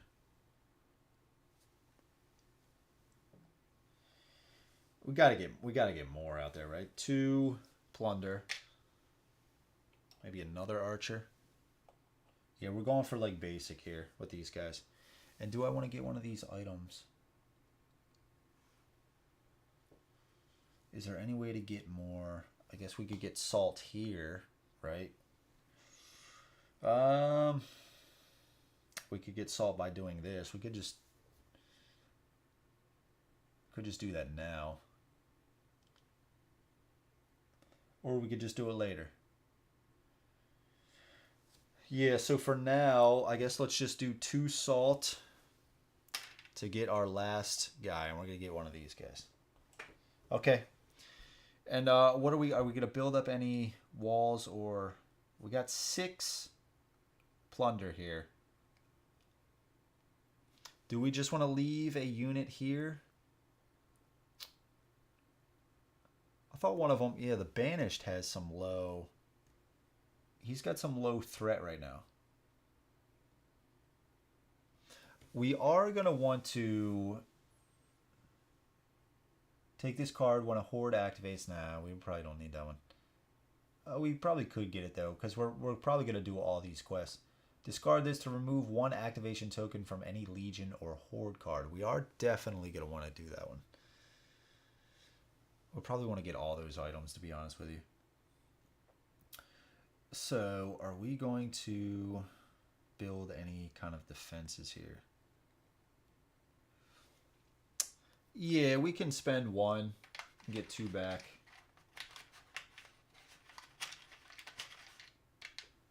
To build a wall here. And we'll eventually get some units back here to defend. Why not? Why not? And are we going to build anything else? I guess now is the time. We could always get more resources later, right? So let's just put this here, and just in case, we are going to get a tower here. I like the towers first. I just like that. I love the archery phase of possibly taking out more guys before they really roll their good stuff. I love that idea. Okay, and that's that. So let's go to activation phase. So starting with Baronth here. Ugh. I feel like our units are like I want more of these O swarms. I could just get into combat, right? Get into combat. And then after combat, I can get the younglings here. But I think I'm going to have to do a bunch of commands.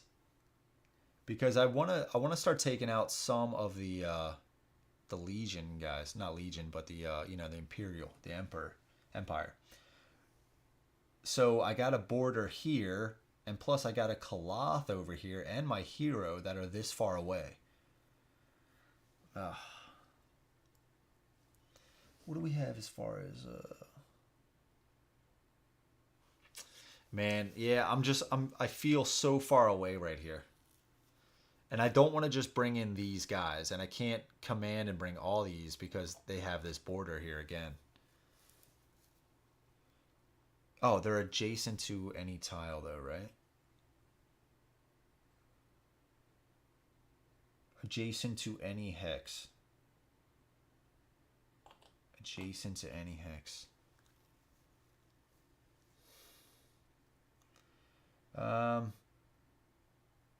Oh, but I'd have to explore there anyway. Yeah. Oh, yeah. Okay, so I guess regardless, I guess we just move our hero maybe like twice. Maybe 3 times and explore. Yeah, I don't know, man. That's a lot of gems too. That's a lot of gems. What do we need? If you're on an Ice Waste Hex, okay, you get an additional red. Highland Hex, you get additional red, and a Hex with a curse. So hold on. Hold on. So do we want to just start this now? Place 1 basic unit on any of your havens, of course. So maybe we don't want to do this with this guy. Because we could potentially get this. And I think that would be a lot better for them. So what else could we do? Gain 1 item from the market even if you cannot use it. Yeah, maybe we just do that. Ice Hex. Yeah, why not, right? Draw a new Hex, get some points. But do we want to save the points for... Yeah, man, it's getting like crunch time. It's like round 4, right? So it's like, it's really crunch time. I'm really trying to map out, you know, the best moves. Maybe we just... Maybe at least we just march for now. Or command. Let's just command for 1. As weak as this is... Bring both of these guys in here. Yeah, maybe let's just start there. Let's just start there. Okay, so here we are going to Hex with a Curse, Highland Hex, Ice Waste Hex. We could try to take out the Warlock. We could try to do that. It might be risky, but...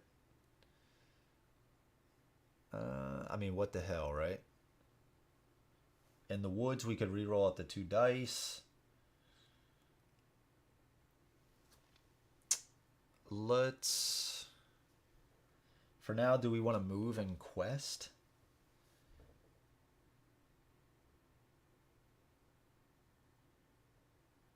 Empire gains 2 points if we fail. Oh, jeez, dude. Marsh, nothing benefits us. Okay.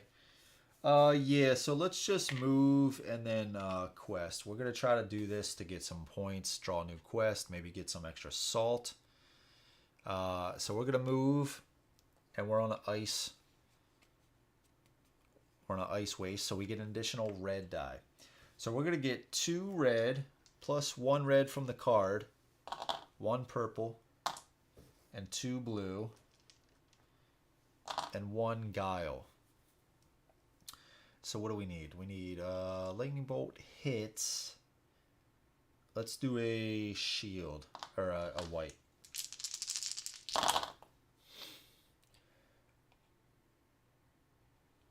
Oh, we needed 2 for this. Shit.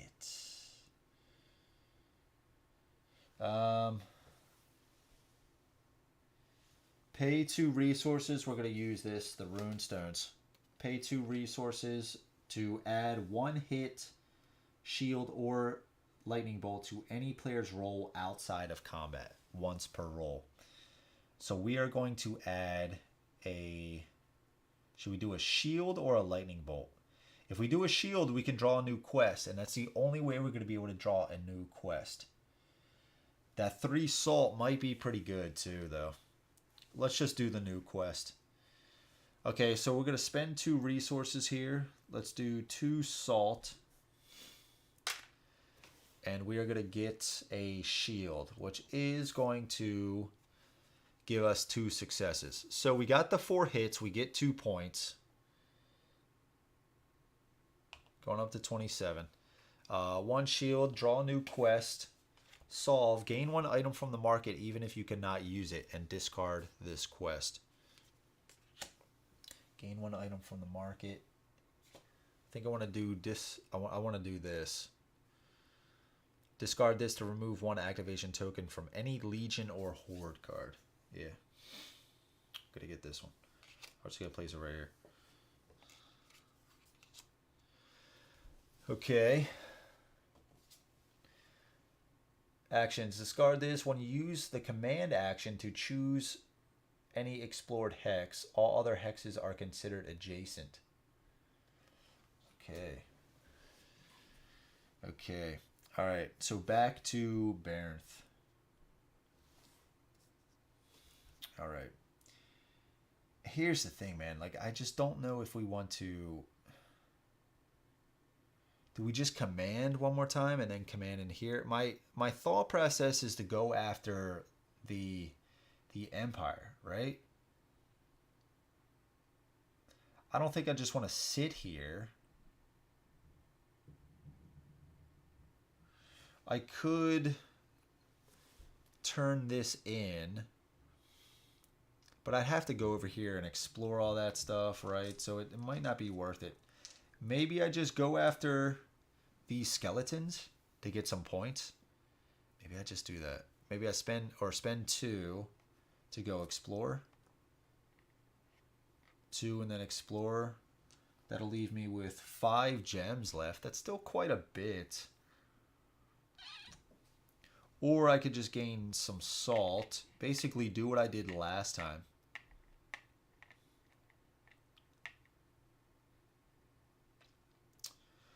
Okay, well here's a question, Dirk, if you're still on.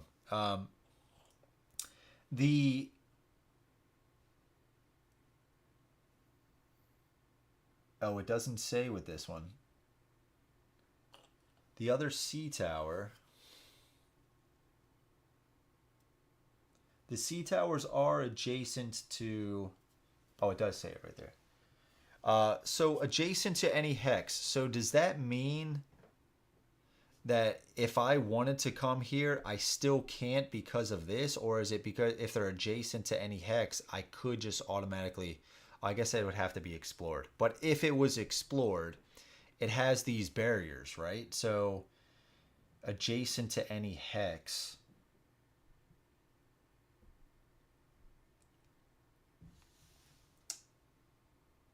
I mean, I guess I'm kind of confused. I'm always on. Nice.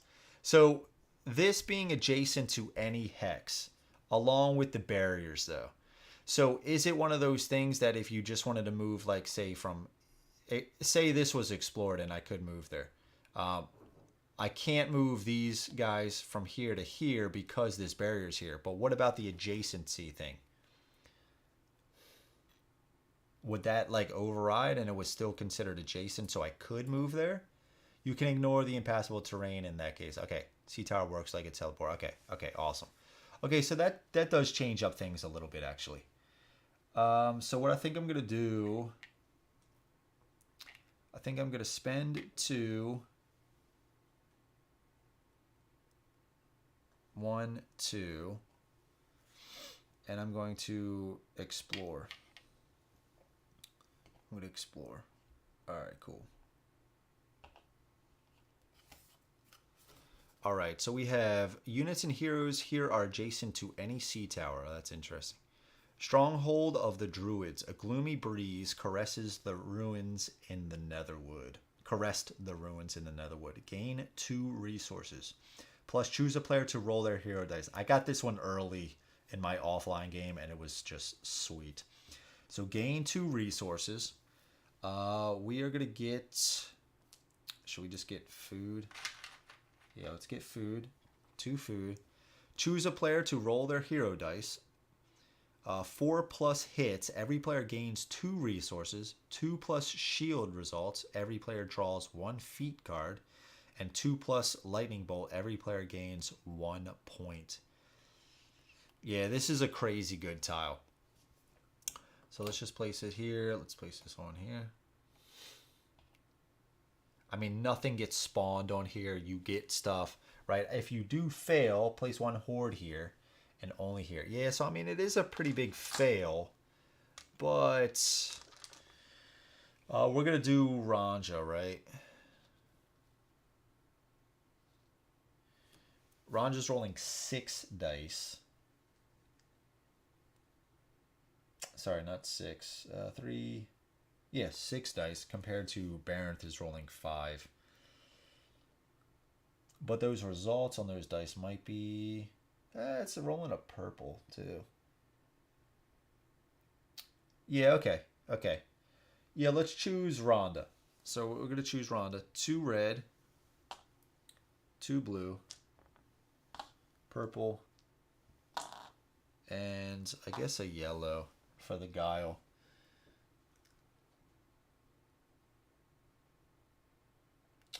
If you fail all, okay. So we just gotta get. Yeah, I mean we want all of them, right?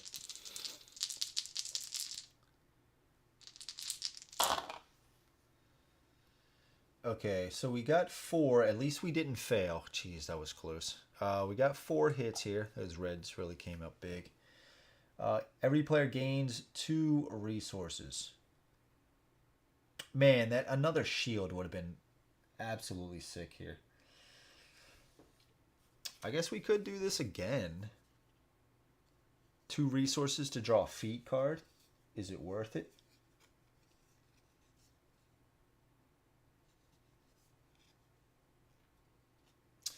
Is it worth it? Pay 2 resources to get a feat card. Feats could be pretty good. Feats could be pretty good. No, let's. Oh.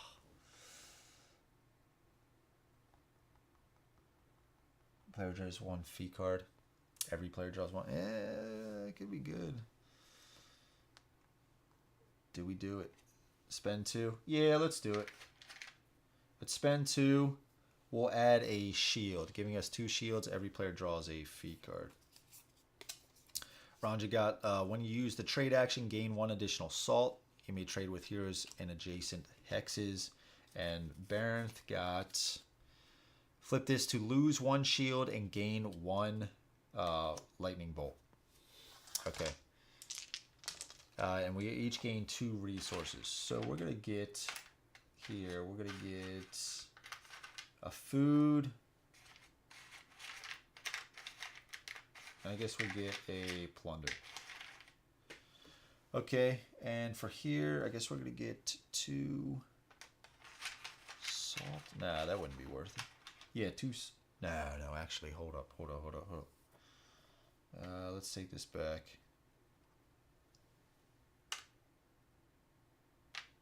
Let's get 2 salt. Okay. Okay. All right, and that was we quested. Oh shit! Did we? Oh no, that was the reveal. I thought we quested there for a second. Okay. On to Ranja. So Ranja, are we going to battle? Are we gonna battle? Are we gonna battle? If you destroyed all Imperial units here, gain 1 item from the market. Oh, we were contemplating battling the Warlock, right? We were thinking about battling the Warlock. Yeah, and I think we're on a marsh hex. It's not a marsh, and we could re-roll up to 2 dice on the wood in the woods, and we could also re-roll our whites. We would have 2 white dice that we're rolling. Discard this to remove 1 activation token from any legion, or well, let's think about that later. We got a lot to think about in this this last chapter. So we either command to fight the Warlock. It's gonna be tough, right? It's gonna be tough, but we got a lot of stuff here where we could possibly. Oh, I don't know, man. That's gonna be risky, right? That's gonna be risky. Warlock's rolling a lot of stuff. And we are not. We are not rolling a lot of stuff. We could get lucky. Do we want to do anything first, though?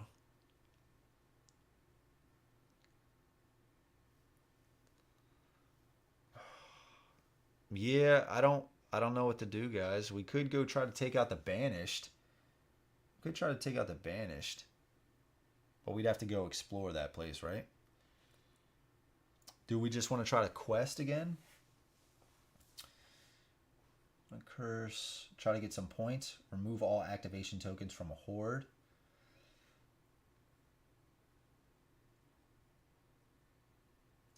Yeah.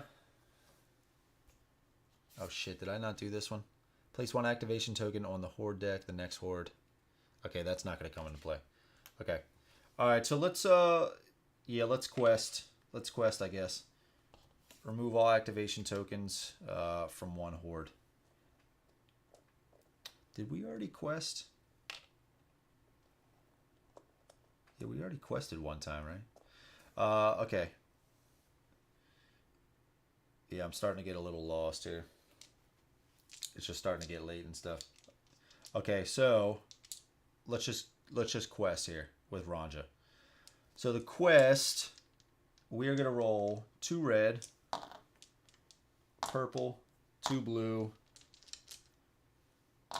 We only need 1 to solve. Getting the shield, we can't draw another quest because, you know.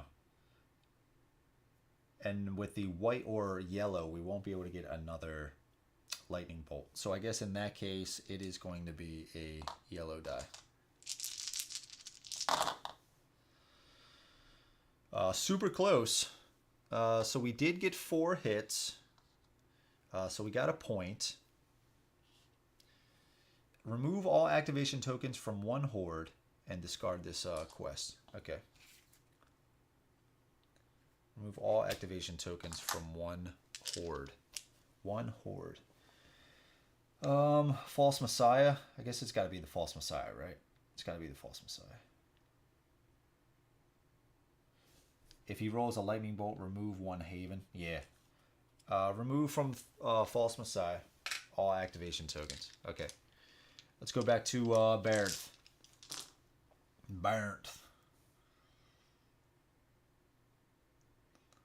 So what do we want to do with Baird? I guess we do have that explored now, so we could... Yeah, let's do that. Let's command, right? Spend a food. 3, 4, 5. Okay, so we're doing combat, and this is a woods. Okay, so we're rolling 2 white.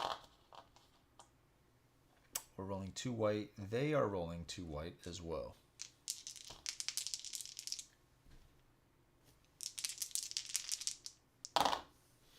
All right, nothing happens.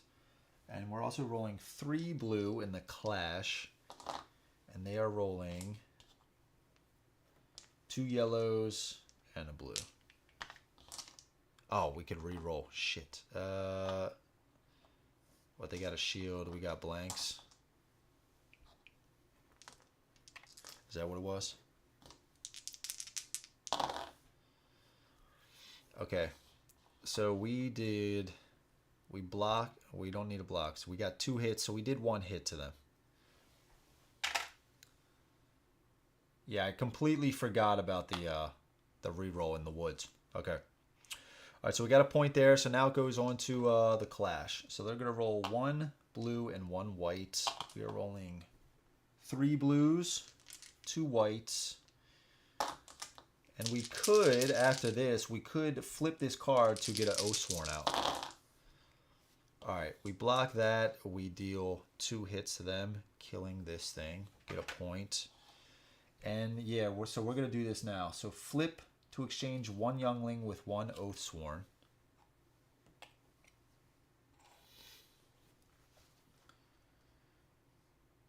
And that's that. Okay, cool.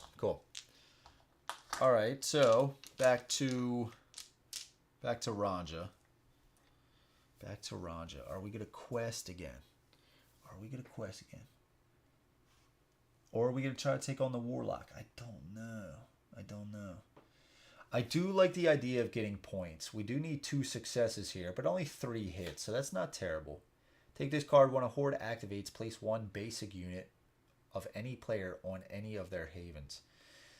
Yeah, so I mean we could, but that is when a horde activates, and we just removed 2 from the False Messiah, so we could still take that card, right? And then as they activate, get some units out here. Yeah, we'll think about it. So if that's the case, though, do we just want to go battle? I'm trying to think if we either want to go over here and battle, maybe place down a haven. I guess the banished is going to go. No, it can't go away from the capital, right? So if that's the case, we would still have a haven out there. We have 4 gems left. So let's... Oh, but we can't... We won't be able to command all the way over there, right? I guess we could, but we won't be with our hero. That might be okay. So if we just did like a command, take them over, another command to go battle,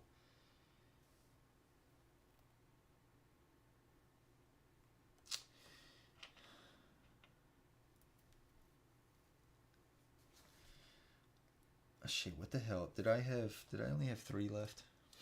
Man, it's getting to that point. I'm like, wait, did I only have 3 gems left now? I thought I had 4. You come to appreciate that one hit on Garrison. Yeah, absolutely, dude. Absolutely. Yeah, that's true, man. Did I just place a gem? I'm trying to look at the few second delay. Yeah, it's getting to that point. I'm starting to like lose it a little bit. It's almost 2:30 here. So I guess we could also use this. We can't forget about this. So if that's the case, I think what we're going to do, I think we're going to command. Let's command. I mean, we are going to lose this. Well, I guess we don't have to. That's the idea, right? But this way we could, I guess, command, and then maybe command again after we take that out. I don't know, man. That might be what we only have. No, we can do that. Let's pay 1. Let's move our army over to here. Yeah, I thought I had 4 gems left. I could be wrong. And yeah, we'll just command bring in the hero. Okay. Back over to here. So what we're going to do now, do we Haven?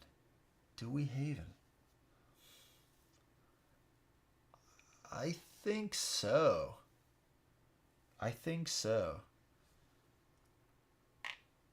Put a Haven down.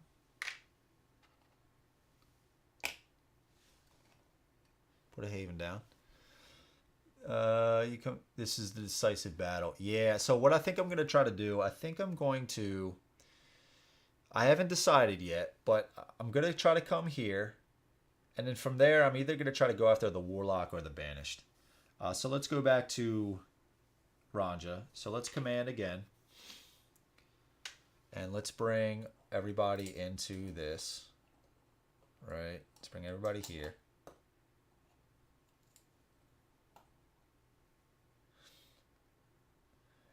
No, I'm thinking about it though. I still have a gem, and I have this card I can command or Haven or move. I do want to try to get this point, and then I'm gonna try to. I don't know. We're gonna see. I'm gonna try to get this extra point early, or not early, but still remove another, Garrison to prevent them from getting another point. So, and to give myself a point. So we are on the woods. So they're going to roll 1 die. We're going to roll 2. And we can re-roll this. I'm trying to think if there's anything that we have. We got a hit. They got a block. Okay, we can re-roll though. Okay. All right, so we get 2 from there. 3 yellows.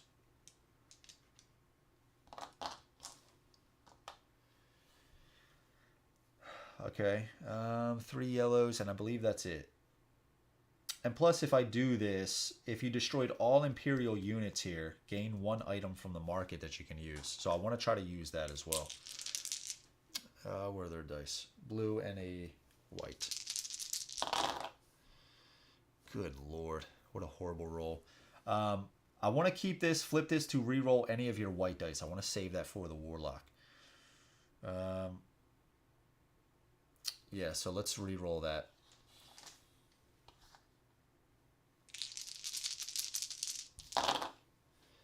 Are you kidding me? Okay, so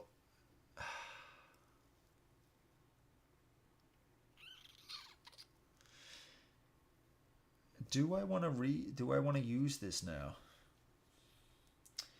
I do have this. Flip this to reroll any of your dice in combat. I want to save as much as I can for the Warlock. But do I lose a unit now?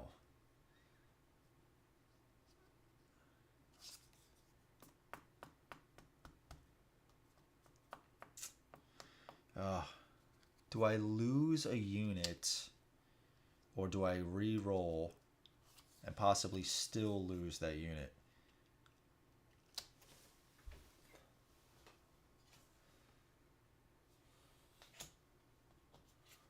What are my market items here? Discard this to turn any 2 dice to player. Okay. Outside of combat. And discard this when you use the command action to choose any explored hex. Okay. All right, so I think I'm just going to lose an archer. Oh, God, that sucks.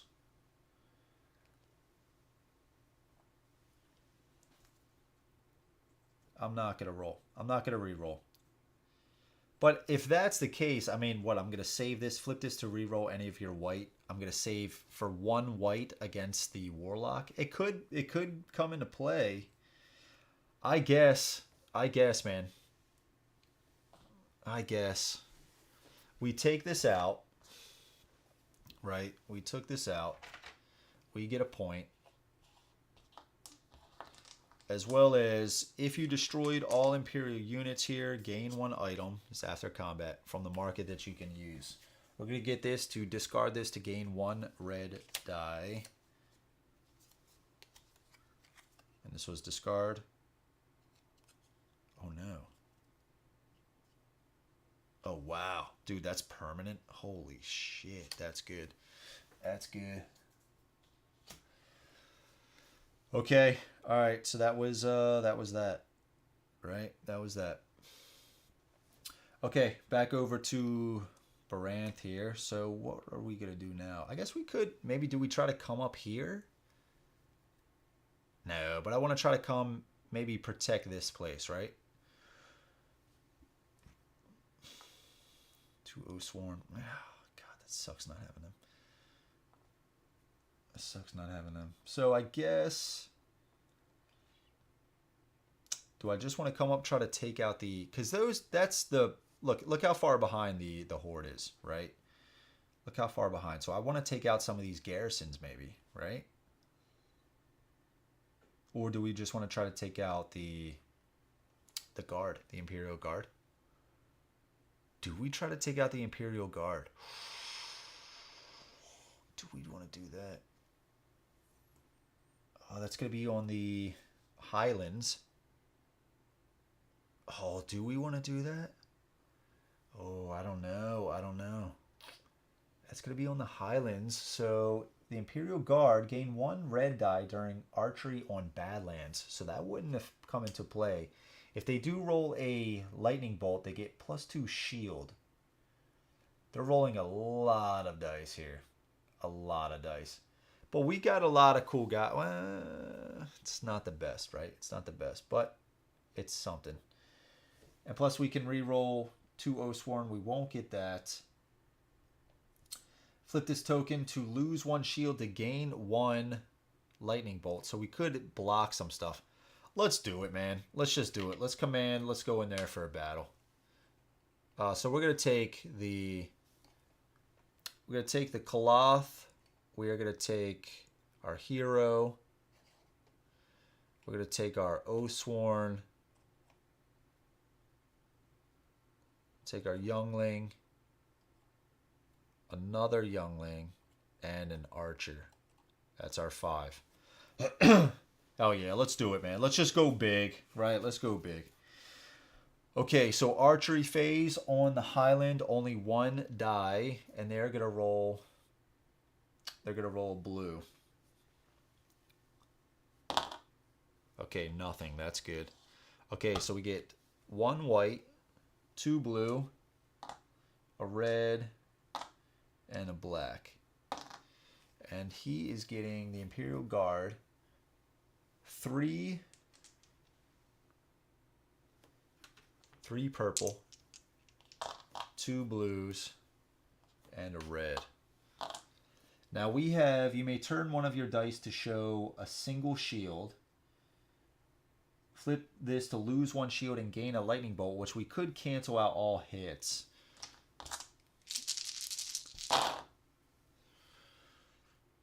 Okay, so we got 3 hits. We did 4 hits with a block and a lightning bolt. You may re-roll any of your dice that do not show lightning bolts. You may turn one of your dice to show a single shield. So we could do this, right? We could do that. Block 2 hits, we'd only take 1. He would go down 3. Going to 4. Could do this to gain a point or gain the resources, which is 2 plunder. If we take this out, we could, I guess, build a haven with 2 plunder. Or gain a point. Or re-roll that.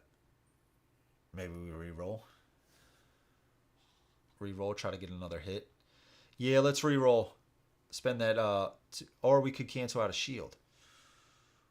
Right? We could cancel out one of their shields.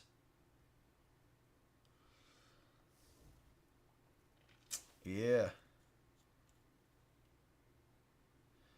Cancel out one of their shields? I think so. Okay, yeah, we cancel out the shield. Yeah, I think so. That's what we're going to do. We're going to break the shield. So we're going to deal 4 hits to him. Absolutely. Absolutely. I like that a lot better. Taking him down to 3. I like it. I like it a lot. And he dealt 1 to us. We're going to lose the archer. And that was for the... Oh, they're going to rack up some points there from the different factions. But it is what it is. Okay, so now blue, red, yellow, and 2 whites. Right? And then we are rolling a black, blue, red, and another blue. Okay.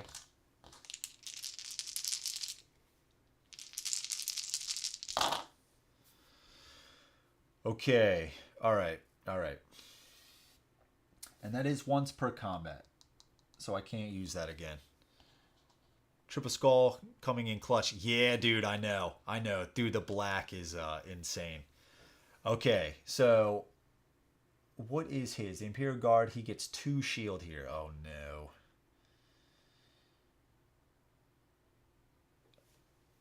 Oh, no. Okay, so we have 4 hits. Shield is going to be... So he's going to deal 3 damage to us.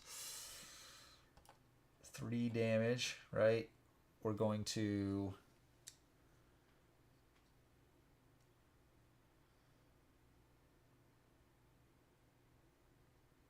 Oh, we could...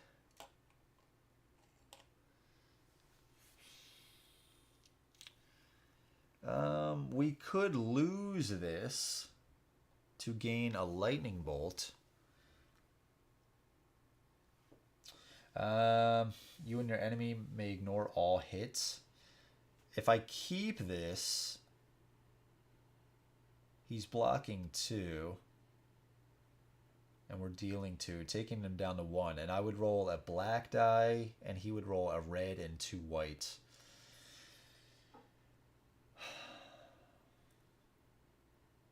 It's not a bad roll. It's really not a bad roll for me. Lose the shield to get a bullet, crack his shield to kill him. Oh, I didn't even wow. No, dude, no, that's great. Yeah. Okay. So with this lightning bolt, he would get 2 shield.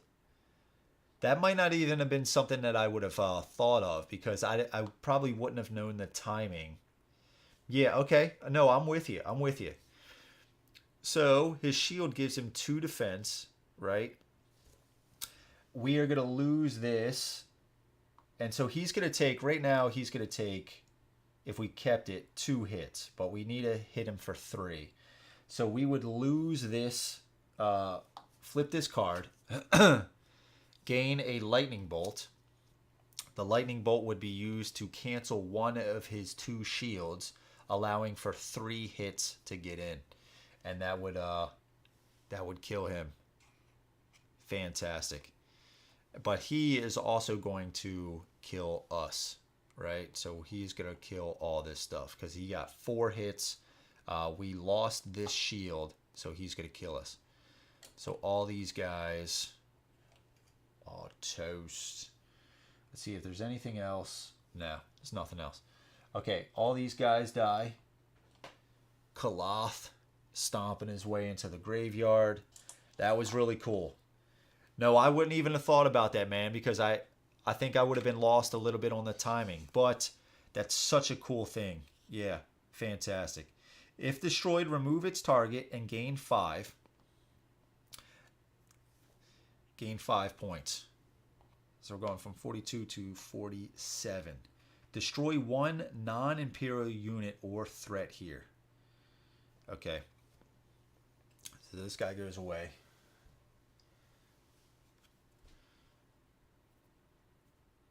Okay. All right. Very cool. Dude, thank you so much, man. That's awesome. That's something to consider now going forward. I think I was gonna get a little lost with the timing of doing the shield. I might even have forgot that I had the card, but I think I have been pretty good about checking the cards lately. But if all that failed, maybe I'm just getting too tired. So yeah, dude, thank you. Okay, so we killed the Imperial Guard. That's fantastic, dude. That is awesome. Okay, so that was Baranth. Let's go over to here. Now we got to take out the Warlock, right? We got to take out the Warlock, and we got this card. We got to take out the Warlock. Let's see. Highland Hex. Are we on a Highland Hex? No. Hex with a curse? No. Okay, so this is what we also have to consider. Do we want to try to take out the Warlock? That's still going to be difficult, right? We're not using as many good units as we were with Baranth. So we could try to take out the Banished. We need hit him for 3. Place this card at the bottom of the Horde deck. Okay. So we could take him out. But again, do we just want to try to take out... I think we go for the Warlock, man. I think we go all out, right? We just go all out. So let's do that. Let's pay 1 to command. We already spent this. This goes at the... we'll put this at the bottom. Okay, let's pay 1 to command, and we're just going to take everybody into here. I don't believe there was any other way we could get a unit on the board with us. I don't think so. What was this? You may turn one of your dice to show 1 single hit. We don't have the might for it. We don't have the might for it. Okay. Discard this to turn outside of combat. Okay.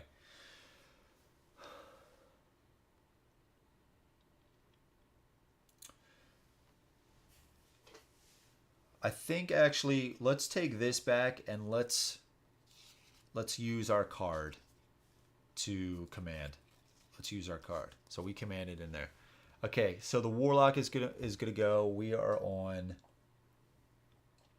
Woods, so we can re-roll.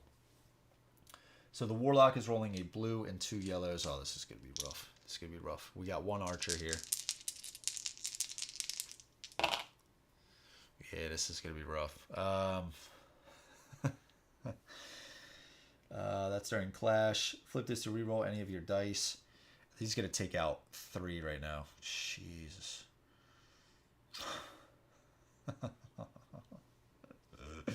Yeah, we don't have the power that we did with Baranth here. I guess flip this to reroll any of your white dice. That's during the archery phase, right? We're gonna lose. We're probably gonna lose them anyway. So, God. So if he takes out 3, we're rolling 1 yellow. Yeah, this is, and I guess we'll roll a red as well. Yeah, so we're like definitely not taking him out, but it was fun to try. Okay. I'm just trying to see if there's anything else we could do. I don't think so. 3 hits. Flip this to reroll any of your dice in combat. I'm going to keep that for the yellow and red to do a little bit better. Okay, so we're going to lose 3. That was rough. That was for Legion here. Okay. All right, during the clash, we are going to discard this to gain 1 red die. Discard this. And we're also going to get a yellow. And he is going to get a lot.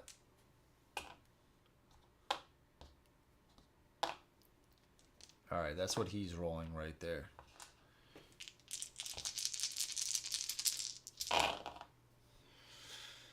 Okay.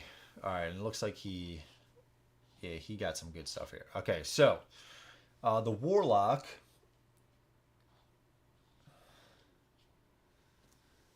Is the map randomly generated? Or is it like Scenario Driver? Been eyeing this game for a while. Love the aesthetic. Yeah, random setup. Yep. Maps are randomly placed. Okay, yep, absolutely. Yep. Okay. See, look, it's great. It's great having you guys here. It's great having the designers here to answer any kind of questions. Thanks for joining, guys. Really appreciate it. So, the lightning bolt, every player removes 1 wall and 1 tower once per round. Every player removes 1 wall and 1 tower. 1 wall and 1 tower. Are we going to be able to get somebody back here? So maybe let's keep this, right? We could possibly get back there with a unit. Okay, so we did that. The other lightning bolts destroy the shields, but we don't have any. So we are definitely dead, right? I don't think we're going to re-roll. We're not going to re-roll. So this dies, goes to here, and we hit for 2, taking him down to 5. Okay, well, it was fun. It was fun with that guy. Okay, back to Baranth here. Baranth. Should we quest? Maybe we quest. Or do we try to command and get our guys back here? Because the false messiah, oh, he's not going to come here, right? He's not going to come here. So we're good. We could try to come in here, kill a skeleton. Right? We could try to do that. Or we could try quest. We could try to do both. We could just do both. So let's command. I mean, is that worth it? Yeah, I mean, what else are we doing with them, right? Coming in here. 2 reds versus a blue.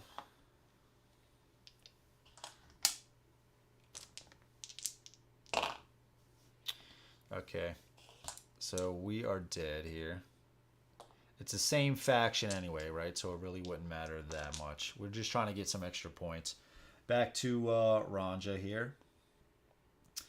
And I guess let's do the discard this to remove 1 activation token from any legion and all that good stuff. So I think we definitely want to do the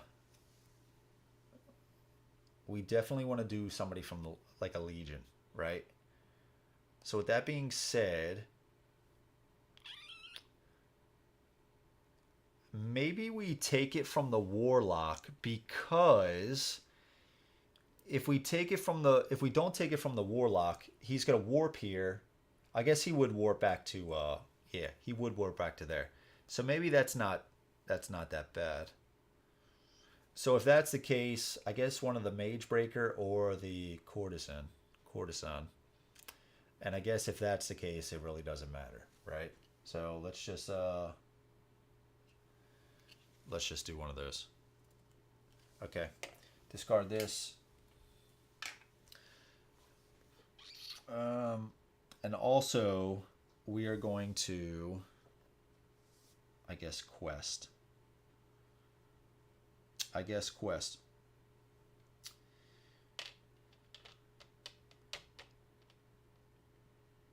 Whose freaking turn was that? Was that Ranja's?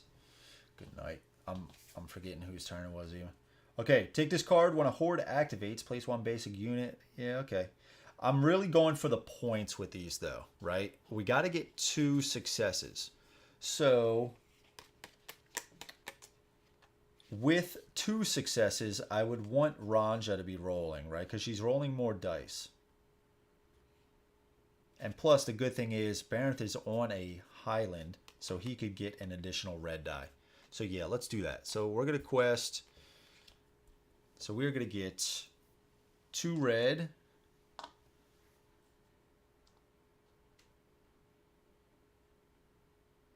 Yeah, because the last turn I did with Baranth, I moved in and lost with the skeletons. Okay. So we also get 2 blue, 1 purple, and we're also going to get, what are we trying to get? We need 2 successes. So I guess we want, another shield, potentially for more chances for a shield. So we're going to add a white. And we get a yellow. No, we don't get a yellow. 2, 2, 1 purple, and a white. Okay, let's do it. Let's freaking do it.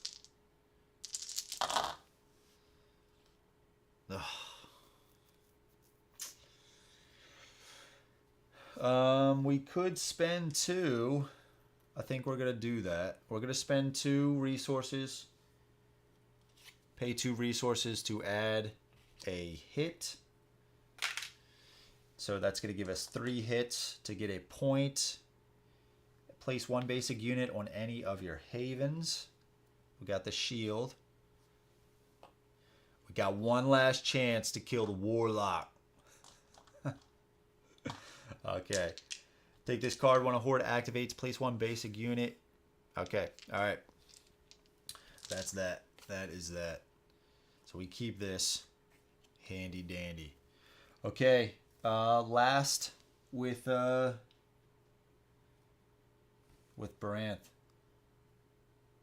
So I guess we're just gonna quest, try to get this point. Okay, so we're gonna quest. We're on a Highland hex. 1 red, additional red from the card. 1 purple, 3 blues. Okay.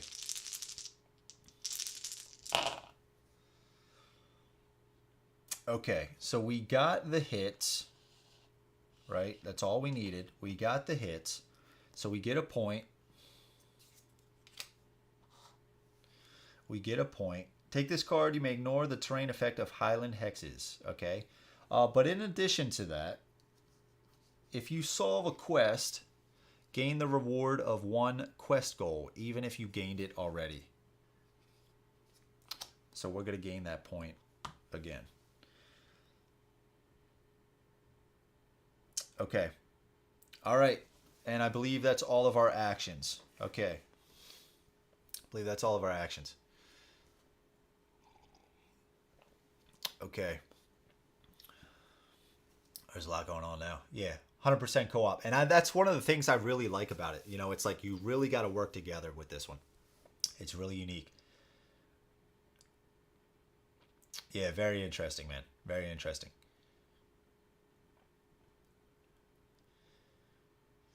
Yeah, dude. They got the reprint coming, right? So check out a link in the description below. And that's going to be on Gamefound on the 26th. So a few days from now. Give it a follow. You know, there's some cool updates on there as well. So there's a lot of cool stuff. Production quality is off the charts. Gameplay, really interesting mechanics. Fantastic game. Fantastic. Artwork is phenomenal. Yeah, really cool stuff.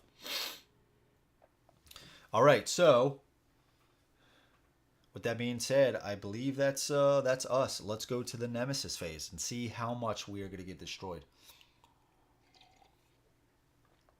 Okay. Okay, so the courtesan is going to go. So she's going to place another garrison on the capital, but a 4th cannot go there. So let's just place it right here. Okay.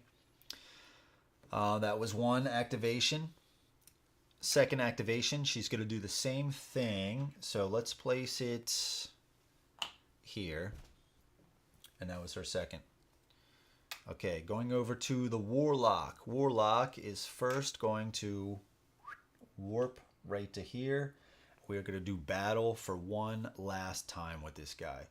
So we're on an ice terrain. Nothing happens. 1 yellow and two white. And he deals a hit to us. So he deals a hit. We're going in here. And this is going to go away.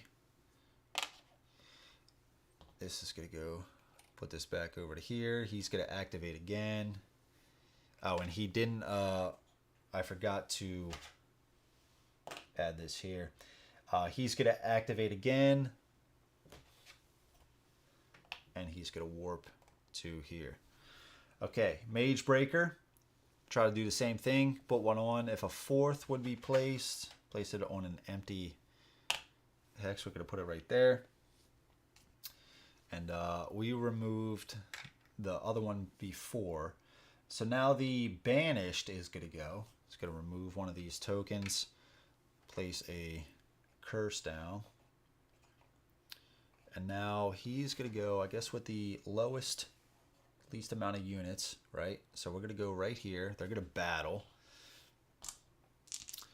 Really want the Banished to take out this Garrison with ease.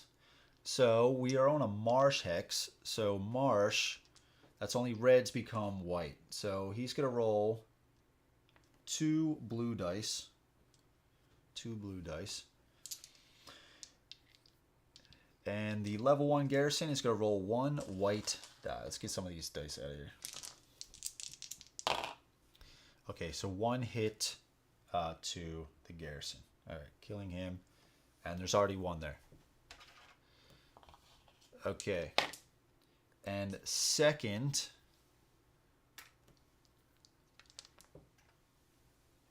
and I guess he's just going to move. We'll just have him move right here.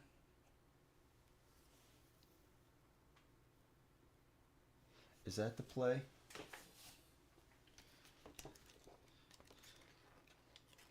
I gotta say also, I really like the rulebook, especially this index. This whole book is laid out very nicely, and is also, it's one of these things where it's like it's kind of small, right? But it's got these rings that you could just fold it over, and you know, so it doesn't take up a lot of space, right? It's one of those really cool things. Hello from Denmark, early morning here. Yeah, it looks like I'm starting to get the EU morning people. It's almost 3 o'clock in the morning for me, so yeah. Fortunately, not enough money for all Z games. Put money down for TMB and Marvel Zombicide. Really fantastic choices, though. Too Many Bones, you gotta love Too Many Bones. I went in for Unbreakable as well. Really excited, man. TI4 and feel like having some co-op games on hand might be a good change of pace. This one might be a fantastic game for you then, dude. I would definitely look into this. If you guys are looking for a game like, you know, co-op, 4X and stuff like that, check this one out. Seriously, this is fantastic. All right, so let's, I do just want to look at, I know the Nemesis guys are here, but I do also just want to try. Let's see.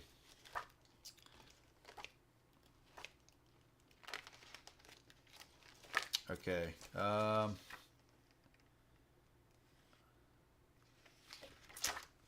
we go. Okay, priority. Into a haven. Into a hex with enemy units. Okay. Choose a hex with the fewest enemy units and or threat. Okay, so they're going to go here. So the Banished is rolling 2 blue. And this level 3 Garrison is rolling 3 white.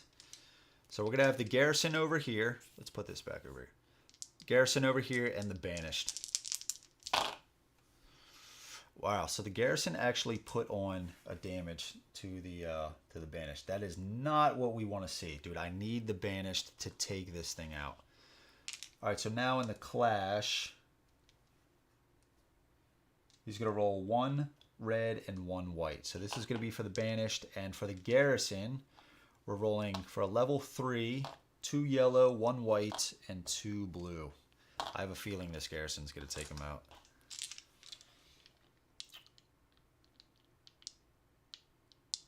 Oh, you know what? I also did reroll one blank for every revealed druid card. I forgot which one was blank. 6 hour. Yeah. Yeah, man, it's managed move there. That's correct. Yeah, I am also surprised it is 6 hours, because I think the first one, even with a like walkthrough, wasn't as long. But I think what's happening now is like I'm planning out the turns a little bit more, so it's one of those things. Also, the Banished got a reroll. He got the reroll one blank for every revealed druid card once per round. I forgot what he rolled. Art and components look fantastic. Is it a lot to keep track of? You're playing solo. No, it's not.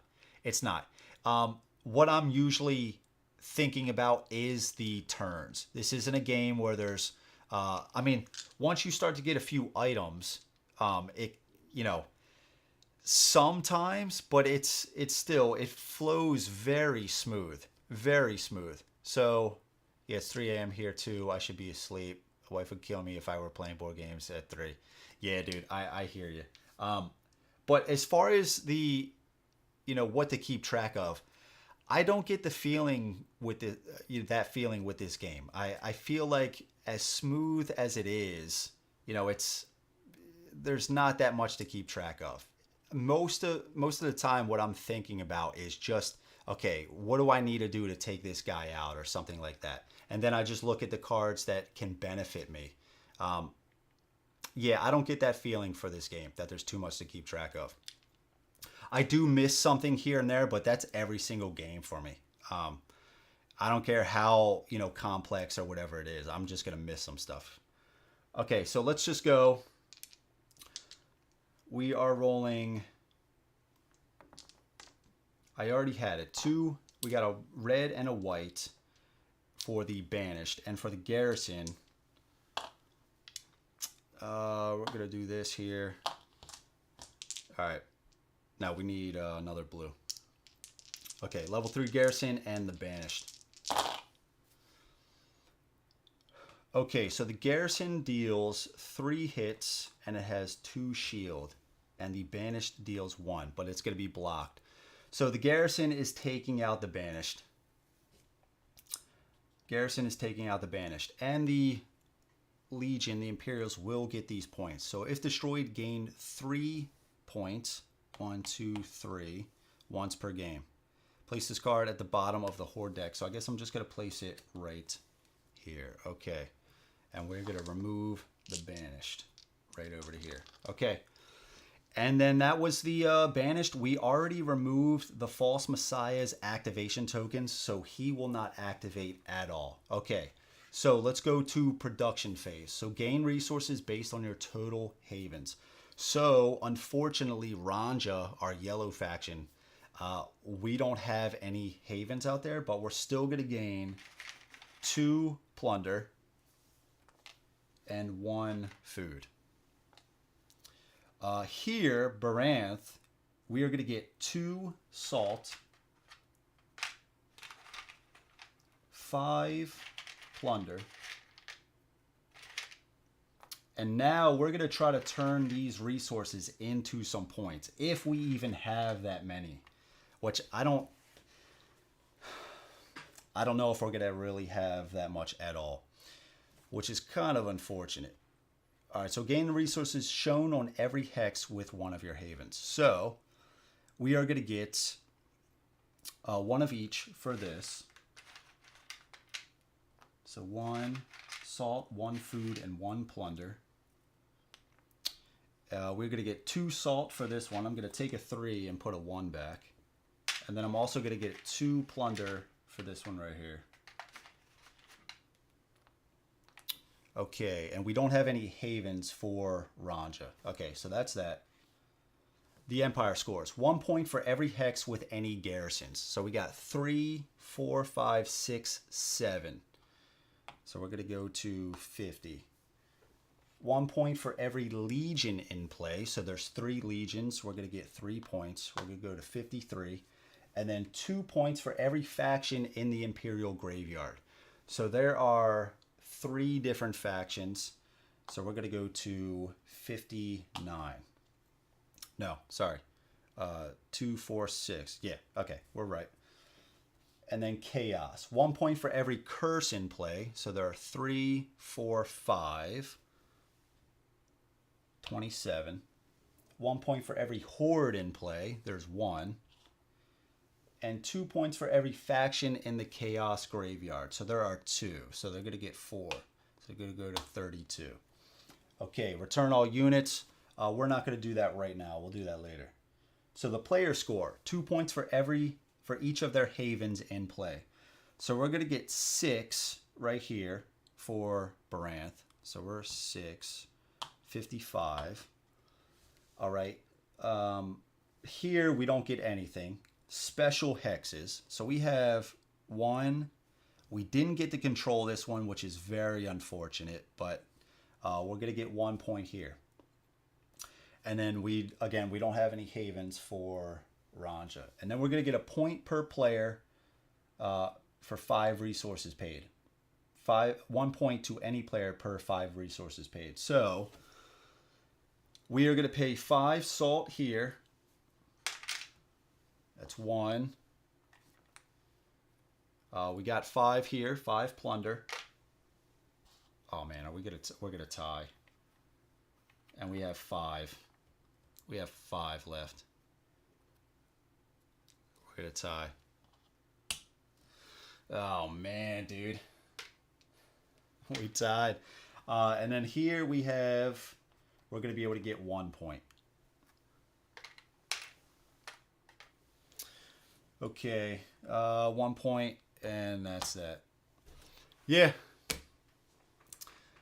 All right, so that's the game. It's kind of funny that we got an AI and a faction player in each of these locations. That's pretty crazy. Let's see. Thanks a bunch for this playthrough. I put this on the list, but I've got to check out. Have a good rest of the game. Yeah, man. I'm starting to get like delirious. I'm surprised I'm still able to add. Night, man. Have fun. Yeah. Thanks for checking out the live stream, man. Really appreciate it. You did an amazing job, Andrew. This was really great. You got all those little rules already in place. Yeah, I feel pretty good about this. And it's one of those things that I feel like each time I play it, like I'll miss something that I knew before, and then the next time I'll catch that, but then I'll miss something that I already knew again. It's one of those things, right? But the more I play it, the better that I'm getting at it. So it's a lot of fun, man. If you even compare this to the last playthrough I did, this is already better, right? And even when I did the offline play, that was even better than this. I felt a lot better. I mean, I had one faction way in the lead. I mean, it might have been by like, 6, 7, 8 points, which that's kind of big for me. But then the other faction was a little behind. But this was great, man. I'm excited to get to the expansions. I'm excited for the Titans of the First Age. Everything about this looks fantastic, man. And it plays great, dude. I've really been having a blast with this game. Seriously, it is top notch. Between everything, I mean, I'm going to also get the playmat for this. I was looking at I forget what the company was, but there's a link in the Kickstarter that you guys had to, it's an official playmat. It's the same size, but I'm just a sucker for playmats. So it's like, I'm really excited about getting that as well. You're 99% there. You check terrain. This is what most players miss in the beginning. Terrain is really important. Yeah, and what I really liked as well is after I did some of the moves, I then realized kind of right away, like, oh crap, I wasn't supposed to, re-roll those dice, or I was supposed to re-roll those dice. I was supposed to check the terrain. I was only supposed to roll 1 die for the Highlands, stuff like that. So it's close, like you said, 99%. Also looking forward to your Mage Knight playthrough tomorrow. Oh yeah, that's tomorrow. Drop me a mail for the playmat. Okay, cool. Absolutely. Hope you like it. Just put Euthia on the table after watching your last video. That's awesome, man. I really like Euthia as well. Yeah, and guys, also shout out to Nemesis Games. They are absolutely fantastic. I said this on the last playthrough as well. You can feel the passion that they have for the game. They spent a long time with this one. They're always on Board Game Geek on the campaign page answering questions. So absolutely fantastic. If you are interested in this, at the very least, go to the page on Gamefound. Follow it so you can get updates and stuff like that. They're always putting out these cool updates about, some things to add to the game. So you can vote on those kinds of things. I don't know if there's a freebie, but even if there's not, so what? Fantastic game. If you're looking for a great cooperative game, 4X, that you can play with some friends and stuff like that, or even solo, highly recommend this one. And I'm going to try to put out a full review before the campaign launches. So be sure to stay tuned for that. So yeah, absolutely. And everybody that joined the stream, thank you so much. I really appreciate it. Alan, yeah. Check out the stream for the Mage Knight playthrough. That's going to be fantastic, dude. I'm curious to see how I do. But yeah, that's going to be it for me. Guys, I'm getting tired, so I'm going to have to call it a night. Seriously, thank you so much for watching the stream. Dirk and team, really appreciate you guys stopping by. I was really excited that you did. I was really looking forward to that. So yeah, I hope you guys have enjoyed, and also check out the first playthrough of the game, on my channel. I think I did a fairly good job explaining the rules on that as well. So if you want to know a little bit more about the rules, this one I kind of just jumped in a little bit and just talked through some of the turns. But if you want to know a little bit more of how it plays, check out the first playthrough. So yeah, that was a blast. Have a good night, mate. Get some sleep. Cool, man. Good job and good night. All right, guys. Thank you so much for checking out the stream. And until I see you guys next time, peace.